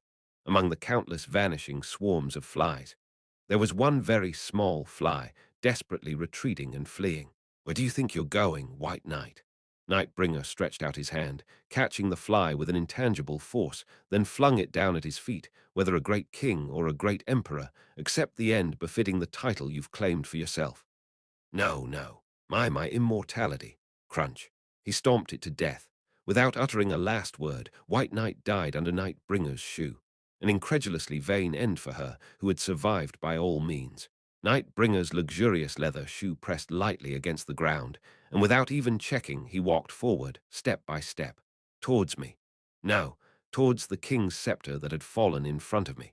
Stopping his stride, Nightbringer flicked his index finger upwards, and the king's scepter that was rolling on the ground soared elegantly into the air. Catching the king's scepter with his other hand, Nightbringer looked straight at me. Then he spoke. Meeting you for the first time, player. I've heard you're the new king of kings of this human realm. I am Nightbringer, the newly crowned king of kings of hell. The king of kings of monsters. The king of kings of humans. We stared at each other in silence for a moment. The Black Dragon King examined me from top to bottom, then suddenly grinned. Let me ask first. A beautiful, yet cruel smile. How do you wish to die? Chapter 598. Stunned by his absurd question, I was momentarily speechless. How could he ask how I wished to die? You are a mortal, after all. Your life will eventually decline, and the ambitions you harbor will erode and perish. Nightbringer spoke as if he was genuinely curious. The end is inevitable, so how do you wish it to be? Speak, ultimate challenger. As you fight to prevent the world's demise, what kind of death do you desire? What kind of death do I desire? Instead of answering, I slowly took out the will that I had in my possession. After taking a deep breath, I fluttered it in front of him. This is the will I wrote before entering this battle. Ho! A flicker of interest crossed the golden eyes of the black dragon, and then I tore the will in half. Although confusion filled Nightbringer's gaze, I ignored it and did what I had to do. Rip, rip, tearing it in half, and in half again I shredded the will into pieces. My hands trembled just from tearing the layered paper. Yet, after completely tearing up the will, I scattered the pieces on the ground and growled. This is my answer. There's no death I desire. The only thing I wish for is one thing alone. I spat out the words. Life, for all my people, and for every life above this frontline, to continue living, embracing their potential. How it all ends, I don't know. However, I just want to see it, to see everything that unfolds. Nightbringer slightly shook her head. What meaning is there in all this mortality? It's all destined to end in decay, a fate that will ultimately extinguish. So what? Just because everyone who lives will eventually die and the world will ultimately be destroyed, should we just lie in bed and wait for the last leaf to fall? Such a peaceful end wouldn't be so bad, would it? Perhaps, but, brother, suddenly the image of a young boy lying in a hospital bed in a coma flashed through my mind. But I want to see that child smile, I blurted out aimlessly. I want to see him stand on his own 2 feet in this world to live, in this hellish world where only the Ironworld can survive. Yet, I want to see that child, who chose to live despite everything, finally smile. Nightbringer gazed at me thoughtfully. I met his shining golden eyes squarely and spoke with conviction. So spare us, Nightbringer. What? Stand down, give us one more chance. I stood tall, unflinchingly begging for our lives with dignity. The black dragon seemed genuinely surprised, as if he hadn't expected me to take such a stand. Why should I? With a mere flick of my finger, you all would be dead. Don't you see, King of Nightmares? I raised my hands to point at my subordinates behind me. Despite being utterly exhausted and covered in blood, their eyes burned fiercely, ready for battle again, my heroes. The last amusement this world can offer you is us. We are the guardians who protect humanity. If we fall, what remains will be unimpressive. Humanity will weakly perish, and then it will all be over. The black dragon's face slowly twisted into a smile, whether because my words were absurd or for some other reason, I couldn't tell. Just us being wiped out with a mere flick of your finger would be too vain, wouldn't it? I was merely struggling. Ugly, foolish, and naive as it may be, somehow, one more time. To continue the game, I would do anything, as a player who has taken on the responsibility by any means necessary. Such an ending would taste too bland, wouldn't it? Stand down and give us time for us to prepare for the final battle. I neither bowed my head nor bent my back. I boldly met his eyes, as if demanding something perfectly natural. As a king of kings, facing me as a great challenger for a grand duel. Silence fell. Then, with a wide smile, Nightbringer nodded slightly. You are a selfish king. If you had wished for a peaceful death, I would have granted it this time. Looking over my people leaning on each other with wounds, Nightbringer continued. All of you could have escaped this painful life and met a comfortable end in the quiet of night. That would have been the greatest mercy I could offer. But since you chose to fight, as you wish, fight and die painfully. The king of monsters firmly planted his staff on the ground with a thud and raised his voice. I propose a truce. The previous assault and this assault, both were violations of the rules by our side. Either the legions went out separately or joined together for the sortie. Nightbringer nodded. If there had been a king of kings before, he would have punished the sortie legions accordingly. But that guy is in seclusion now. Even the execution of punishment has halted. Instead, I'll impose a penalty on our side. Until the next great flood, we will not invade humanity. How about it? I nodded. Accepted. Don't be too relieved. Seeing my face, which must have inadvertently shown relief, Nightbringer chuckled. The one to march out next time during the great flood will be me. By then, this world will be doomed. With a turn, Nightbringer spun around, his long black hair swirling in his motion. Prepare yourself, heal your wounds, ponder on how to kill me, and flounder desperately, as mortals should. Burn your bodies and souls to stand against me. You said you wanted to see the child smile, guardian of humanity.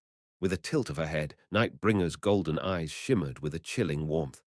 I too am curious to see, you cry. What? When your modest hope is trampled and burnt to ashes, when that vain hope disappears, when even your firm spirit is broken, and finally, when destruction arrives before your eyes. How delightful it will be to see the tears you shed. Just watching will be a pleasure. I had intended to remain silent if possible, but I couldn't hold back and spat out a retort. You sadistic bastard. Ha-hat. He casually stepped forward, replying as he walked. Is there a king who does not enjoy inflicting pain? The black dragon, who had been walking, suddenly stopped and turned to the side. There stood Duskbringer, her dress torn in places from the fierce battle and stained with blood, her long black hair a disheveled mess. Her beloved silver crown was smeared with soot. Paying no mind to such details, Duskbringer stood proudly, glaring fiercely at Nightbringer. For a moment, the black dragon, revived from the nightmare, and the half-dragon, inheritor of the red dragon's blood, stared at each other. I see, the blood of that dragon continues to flow, muttered Nightbringer before he started walking again. Duskbringer shouted at his back. Are you ignoring me, black dragon? Is there nothing more you wish to say? My ancestors burned you to ashes and devoured you. I will ensure you meet the same end as back then. Do not be mistaken, half-dragon. Whoosh Nightbringer, with his chin raised, glowered. A level of dragon fear, far surpassing anything Duskbringer had ever unleashed, swept across the area. Your ancestor was a being so great, incomparable to a mere morsel like you.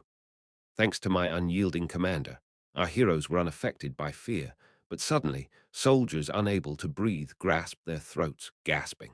Ah! Even the formidable Duskbringer's complexion turned pale, and she staggered backward. Seeing Duskbringer like that, Nightbringer scoffed and withdrew his dragon fear, then resumed walking. The only reason you can preserve your life now is solely due to the truce I declared with my own words.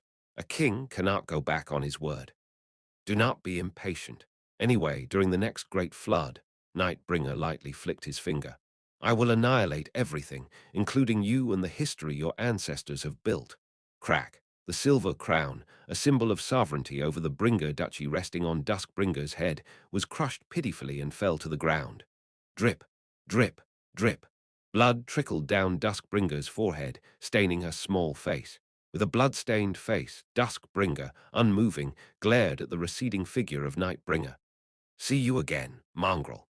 Nightbringer, with a sneer, walked into the southern plains, disappearing into the swirling dust. "I hope you can show even a millionth of the feats your ancestors achieved." Eventually, the black dragon's figure vanished completely. A long silence settled. Despite the end of the long battle, everyone remained frozen in place, as if petrified. Turning to look at my subordinates, who didn't know what to do, I finally managed to speak. "It doesn't matter if it's by luck. It doesn't matter if it's by chance. Whether it's by coincidence or cowardice, whatever form it takes, it's fine." I spoke desperately. "We survived. To survive to the very end and fight is the duty of this frontline, and today each of you has fulfilled your duty excellently. That is enough. That is enough. For us who have survived that." After taking a deep breath and bowing my head, I commanded, "Ring the bell, light up the city. The battle is over. One by one, step by step. Let's start doing what needs to be done again." There's so much to say, so much everyone wants to pour out, but there's too much to do right now. Send a messenger to the temple. The battle is over. Prioritize transporting the wounded.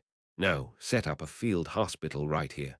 Yes, there are still many wounded not yet rescued because it's dark. Those with relatively minor injuries should receive basic treatment and join the rescue efforts. Understood. As I issued orders mechanically and systematically, my confused subordinates quickly started to move. People in shock and panic, people crying out of sorrow, people screaming from the pain of their injuries. Everyone, with their expressions and voices covered in blood and dust, rushed to various parts of the city. After sending off the main party members with a gesture, who looked at me worriedly, I leaned wearily against the flagpole, looking over the ruined south side of Crossroad. It hurts. Can we rebuild the city, so ruthlessly demolished? Can we heal the wounds carved into people's hearts today? This deep pain, these scars embedded in everything, in everyone, and the blood that will continue to spill here in the future. How should I soothe it? I felt suffocated by the overwhelming feeling. It hurts too much. Faces of people who died today were superimposed on each ruined building. I desperately closed my eyes tight, clamping my mouth shut to prevent a groan from escaping. Why is it like this again? I'm supposed to be comforting others. I'm supposed to uplift and stand everyone up. Why can't I remain composed, and why? Why do I keep becoming so weak? Chuck! I reached my limit. Desperately moving behind a collapsed building, I sat down, covered my face with my hands, and stifled my cries, sobbing quietly. Thankfully, it was a dark night without a trace of moonlight. People pretended not to know that I was hiding and holding back my tears. Halfway through the third year, the invasion of monsters intensified disastrously. The World Guardian Front suffered the most significant damage since its establishment, and destruction was relentlessly racing towards us. It was a late summer night as autumn drew near. Stage 35 clear. Stage MVP Ash X, level up characters, Ash X, and 109 others expand list deceased characters. Skulled SSR, Kellison, SR, Burnout, SR, and 52 others expand list injured characters. Yun, SSR, and 197 others expand list acquired items. Great Fly Magic Core, SSR. 3. Mutant Entity Magic Core, SR.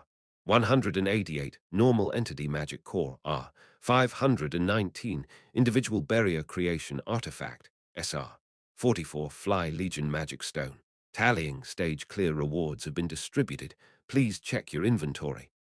SSR Grade Reward Box. 5 SR Grade Reward Box. 20 R Grade Reward Box.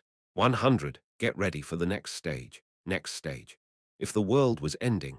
Chapter 599. Nameless opened her eyes 3 days after the battle had ended.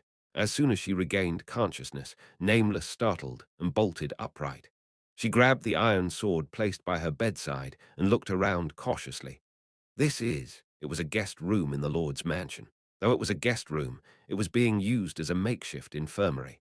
Across the hallway, makeshift beds were lined up. Wounded soldiers lay in a row, and weary priests bustled about, tending to the patients. Nameless looked down at her body, stiff and wrapped in bandages. Why am I here? I was fighting Nightbringer, and then originally she intended to delay the departure of the King of Flies, but then she decided to confront a greater evil that appeared. The Black Dragon, Nightbringer. Following the King of Flies, this evil dragon was confronted by Nameless. Where are you going, Black Dragon? Naturally, to bring destruction to the world. After a brief exchange, they engaged in battle. They were never in a relationship that required much conversation. Nameless fought the ancient evil dragon for 3 days in a battle that shook the heavens and the earth, but in the end, she couldn't withstand it. In fact, she was never a match to begin with. She just clung on and endured. After depleting all her light, she would die, resurrect, and then cling on again in an attempt to stop the black dragon's advance. As an immortal, she had no reason to fear death. Despite this, she ultimately failed. Nightbringer, annoyed by Nameless, who kept resurrecting and clinging to him, did not kill her but simply subdued her and took her away. Thus, she was now in Crossroad. Nameless blamed herself for not being able to stop Nightbringer and at the same time was relieved that Crossroad remained safe. Ah, as she struggled to get out of bed, intending to leave the room, please rest a bit more. A calm voice reached her. Looking in that direction, she saw a familiar man with ash-gray hair and glasses, Ada, the Lord's advisor. Through her foggy thoughts, Nameless struggled to remember his name before calling out to him. Ada, your injuries are severe. Even for an immortal, pain is still pain, isn't it? My pain is meaningless. More importantly, Crossroad, before Nameless could say more, Ada gently pushed her back down onto the bed. It was a weak gesture, but strangely, Nameless could not resist Ada's touch. Eventually, she quietly sat down on the bed. How is Crossroad? After a moment of silence, Nameless asked. Ada shook his head bitterly. It's a mess. It's all my fault. If I had stopped those monsters sooner, or if, Nameless lamented with a look of despair, if our lake kingdom hadn't fallen into darkness, it's all my sin. How can I ever make amends? Listening quietly, Ada faintly smiled. I am sorry, Princess, but dwelling on the past is not the style of this city. As Nameless looked puzzled, Ada pointed outside the window. The Lord is already taking action. The room Nameless was in faced south, and from there she could clearly see the southern part of the city. In the utterly ruined southern part of the city, search and recovery, Ash shouted as he and his men hurriedly moved around. It's search and recovery. We search, rescue, and recover. Yes, today from this area to that side. Come on, everyone. Let's do our best until lunch. Yes. Heroes and soldiers with minor injuries, along with workers, rushed in and started shoving their shovels into the debris of collapsed buildings. The dead and injured had all been rescued and dealt with in the past 3 days, so now what remained was clearing the rubble. Watching the bustling city in a daze, Nameless heard Ada speak. We've lost a lot, and many have died, but we can't just stop. Is Ash okay? Of course not, Ada sighed softly. He must be suffering more than anyone. Everyone knew that Ash was clearly pushing himself too hard. On the recovery site, leading from the front, issuing commands energetically, and moving busier than anyone. But everyone knew he was suffering as if he might collapse at any moment. Yet, because his effort was both heart-wrenching and needed here, everyone just pretended not to notice, following his orders and dedicating themselves to the recovery effort. I'll go help too. Nameless finally managed to get up again. With a resigned sigh, Ada helped Nameless into a new robe over her bandaged body. As Nameless was adjusting her robe, she timidly asked Ada, Ada, if it's okay, could you tie up my hair so it's out of the way for work? Ada smiled faintly. Of course, gladly. Nameless' long white hair was neatly tied at the back. Thus, Nameless walked towards the southern part of the city, rolling up the sleeves of her robe. How to repay the sins committed by the Lake Kingdom was unclear, but one thing was certain. Contributing to the effort here and now would be more helpful than 100 apologies. Ash! Turning to the sound, Ash saw Nameless and also shouted out loud, as if emboldened. Is there anything for the Lake Kingdom's best worker to do? Barracks. Aryan Kingdom quarters. Hesitating for a moment, Qulan carefully opened the door and stepped inside. Whoa! Who's there? As the massive werewolf approached, the warriors of the Aryan Kingdom instinctively raised their weapons in defense. Qulan stopped and showed his hands. It's me. Ah! At that moment, Qulan was transformed into a silver-red werewolf, regardless of whether it was day or night, whether the moon was out or not. The warriors of the Aryan Kingdom recognized Qulan but still looked at him warily. Qulan silently surveyed the interior of the quarters. How's Yun? She's alive. A priest from the Aryan kingdom, who had been tending to their own warriors, emerged from the back. But the paralysis poison injected by the monster was so potent that the poison is still having a lethal effect, causing her to fall into a coma. Can she recover? The priest fell silent. Qiulan quietly placed what he had brought down. It was a basket of flowers, though it was hardly visible behind his enlarged hands. I'll come again. As Qiulan turned to leave, the priest spoke to his back. There's no need. Looking puzzled, Qiulan met the priest's gaze as the latter explained. The king has ordered our return. Our delegation from the Aryan kingdom has decided to return to our homeland with the princess. When? Tomorrow. The airship. The Aryan bear can't fly. How are you supposed to return? We'll have to walk if we must. The path is there, after all. Qiulan growled in disbelief. Walk all the way to the Aryan kingdom with a patient in this condition, and you're planning to start tomorrow. The king's command is absolute. Staying here to recuperate is what's best for Yun now, even just for a few days. You know that as well. Isn't this place the most dangerous of all? The priest shouted back. The priest trembled in front of a silent Qiulan. This place, swarming with such monsters, is the most dangerous place in the world. The fight here is noble, it is great, but so what? Does that mean our princess has to die here? The priest shook his head disapprovingly. His Majesty has ordered our return through emergency magical communication. He wishes to see his daughter before she passes. Whether we stay here or make the long journey back, it's all dangerous. It would be better for Princess Yun to pass away in her homeland, in the embrace of her family. The rest of the Aryan Kingdom warriors seemed to agree, nodding their heads somberly. No. Only Qiulan shook his head. That can't be. Excuse me. Crash. Qiulan suddenly kicked the ground and rushed past the priest into the quarters. The startled people of the Aryan Kingdom hurried after him. Qiulan easily broke the lock and burst into Yun's room. Yun lay on the bed, dying, her face covered in cold sweat and her abdomen wrapped in blood-soaked bandages. Kneeling on one knee, Qiulan carefully sat beside Yun's bed and growled. If the wound was inflicted on the monster front, then the cure must also be there. The best chance for Yun to survive is to recuperate here, not to make a hasty journey north for months. I cannot let Yun be taken away. The Aryan Kingdom's priest was astounded. That has nothing to do with you. No, it does. Qiulan looked down at Yun's pale face with deep, well-like eyes. This person is my Bardibag, the elves' quarters. Lily was continually knocking on Bardibag's door. Bardibag, you have to eat something. You haven't had a sip of water for 3 days. You'll die at this rate. Let's eat something, okay? Bardibag remained silent. Lily sighed deeply and slowly said, Bardibag, there's a funeral tomorrow. We have to send off Burnout on her final journey. If you stay like this, Burnout will be sad too. So please, Lily. For the first time in 3 days, Bardibag's raspy voice seeped through the door crack. I've lost everything. I've lost everything. Now I have no one left. Why am I still alive? Guardhand, Burnout, Skull, Old Girl, everyone's dead. Why am I still here? Lily rested her forehead against the door. Inside, Bardibag sobbed. I should have just died during my time with the Aegis Special Forces, completing the mission. Back then, at least there was no hope. We were just bullets, expendable. Once we served our purpose, we could lay everything down and die peacefully. But here, I learned what it was to live happily, to live like a human. And then, one by one, they died. To embrace hope only to die, that's what it means. Creak, the door slowly opened.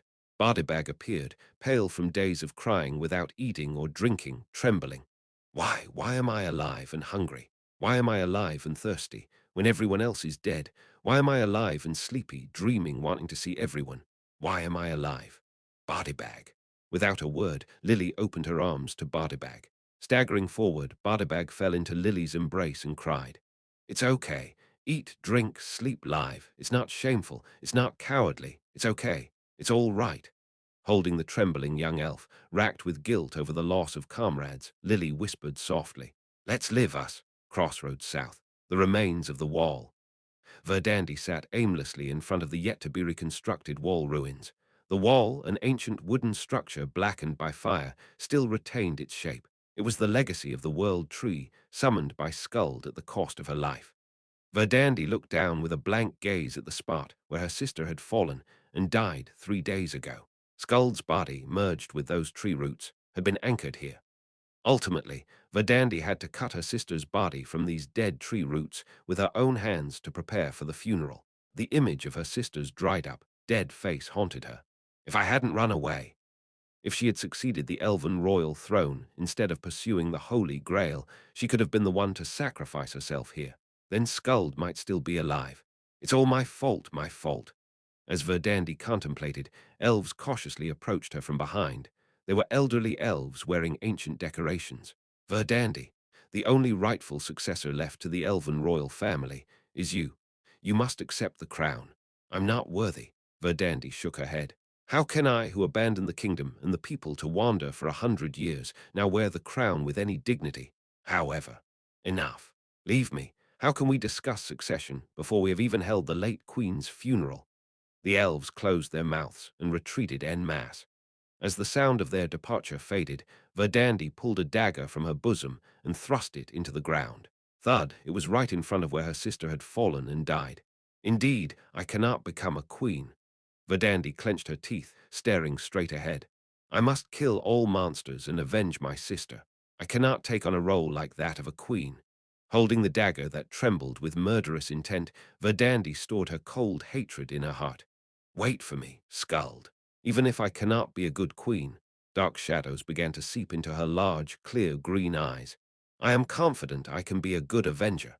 Chapter 600 Temple, Intensive Care Unit. Nobody and Chain clicked their tongues as they visited. Their gazes were fixed on Candler, lying on the ICU bed with a dazed expression. She really hurt her head, and now she can't walk properly either. Who told her to lie? Everything comes back around. But still, being alive is something. Tusk, Candler had survived. It was a mystery how she managed to survive in front of that massive explosion in the middle of the southern plains. Whether it was the golem sacrificing its life to protect her or some miracle at work, but as a result of being caught in the explosion, Candler sustained terrible injuries. She suffered burns all over her body and severely injured her head.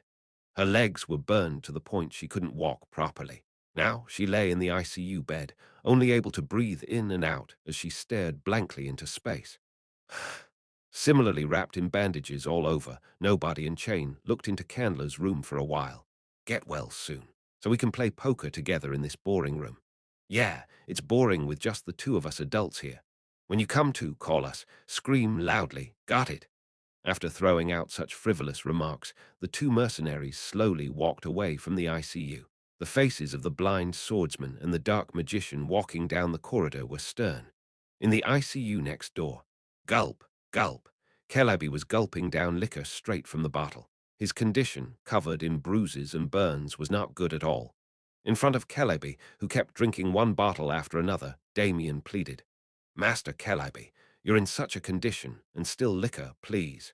At least after the treatment is over. Do you think I can be sober right now? Celebi slurred, laying down the empty bottle on the bed carelessly. Do you know what it feels like to watch your son ride off on Geronimo to his death?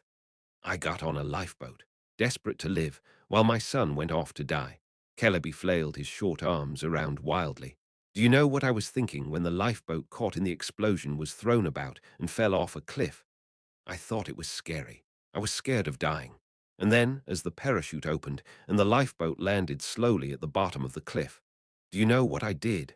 Damien clenched his eyes shut. Celebi chewed over and spit out the words he had repeated several times. I sighed in relief. Without realizing it, I was relieved. Relieved that I escaped the explosion that killed my son. Celebi, what kind of father is this? What kind of father am I? Celebi's eyes, red with bloodshot, fumbled for the empty bottle. I'm selfish, only know my own life, an old, stubborn, shameless dwarf. Why was I saved, and my son died? How can someone like me become the next king? Celebi threw the empty bottle towards other dwarves lurking outside the ICU. Clang. Glass shards scattered as the dwarves screamed and backed away. Get out! All of you, get out before I smash your heads in. At Celebi's bluff, the dwarves hurriedly retreated. Watching Celebi gasp for air roughly, Damien also slowly stepped out of the room. Rest, Celebi. Don't think about anything. Finally, in the empty room, Celebi's trembling hand covered his face. What can I do for you, son? It's already too late. The next day, west of Crossroad, the graveyard. Once again, in front of the funeral that had come around, the area was bustling. This was because the number of people who died this time was too many. I clenched my mouth tight at the sight. Many had died or were injured. Over 50 heroes had died, and the number of injured heroes exceeded 200. The casualties among the regular soldiers exceeded 1,000. During the past 3 days, I led the reconstruction efforts by day and visited each of them by night, offering condolences to everyone. But if merely a commander's condolences could soothe all that sorrow, what sorrow would remain in the world? The city was still immersed in mourning. Coffins were covered with national flags, holy water was sprinkled, and choirs sang. As I blankly watched the chaotic scene of the funeral, someone approached me. Prince Ash. Turning around, the person limping towards me with a cane was none other than the captain of the airship fleet, Macmillan. I nodded my head. Captain Macmillan, how are you? My personal injuries will heal over time, but the wound I suffered as the fleet admiral might never heal. The airship fleet was virtually annihilated. Most of the airships mobilized for this battle had been decommissioned.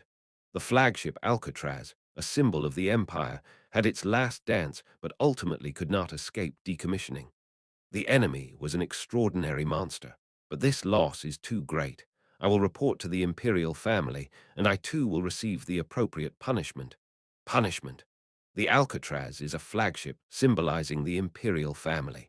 It's only right to be punished for decommissioning such an airship.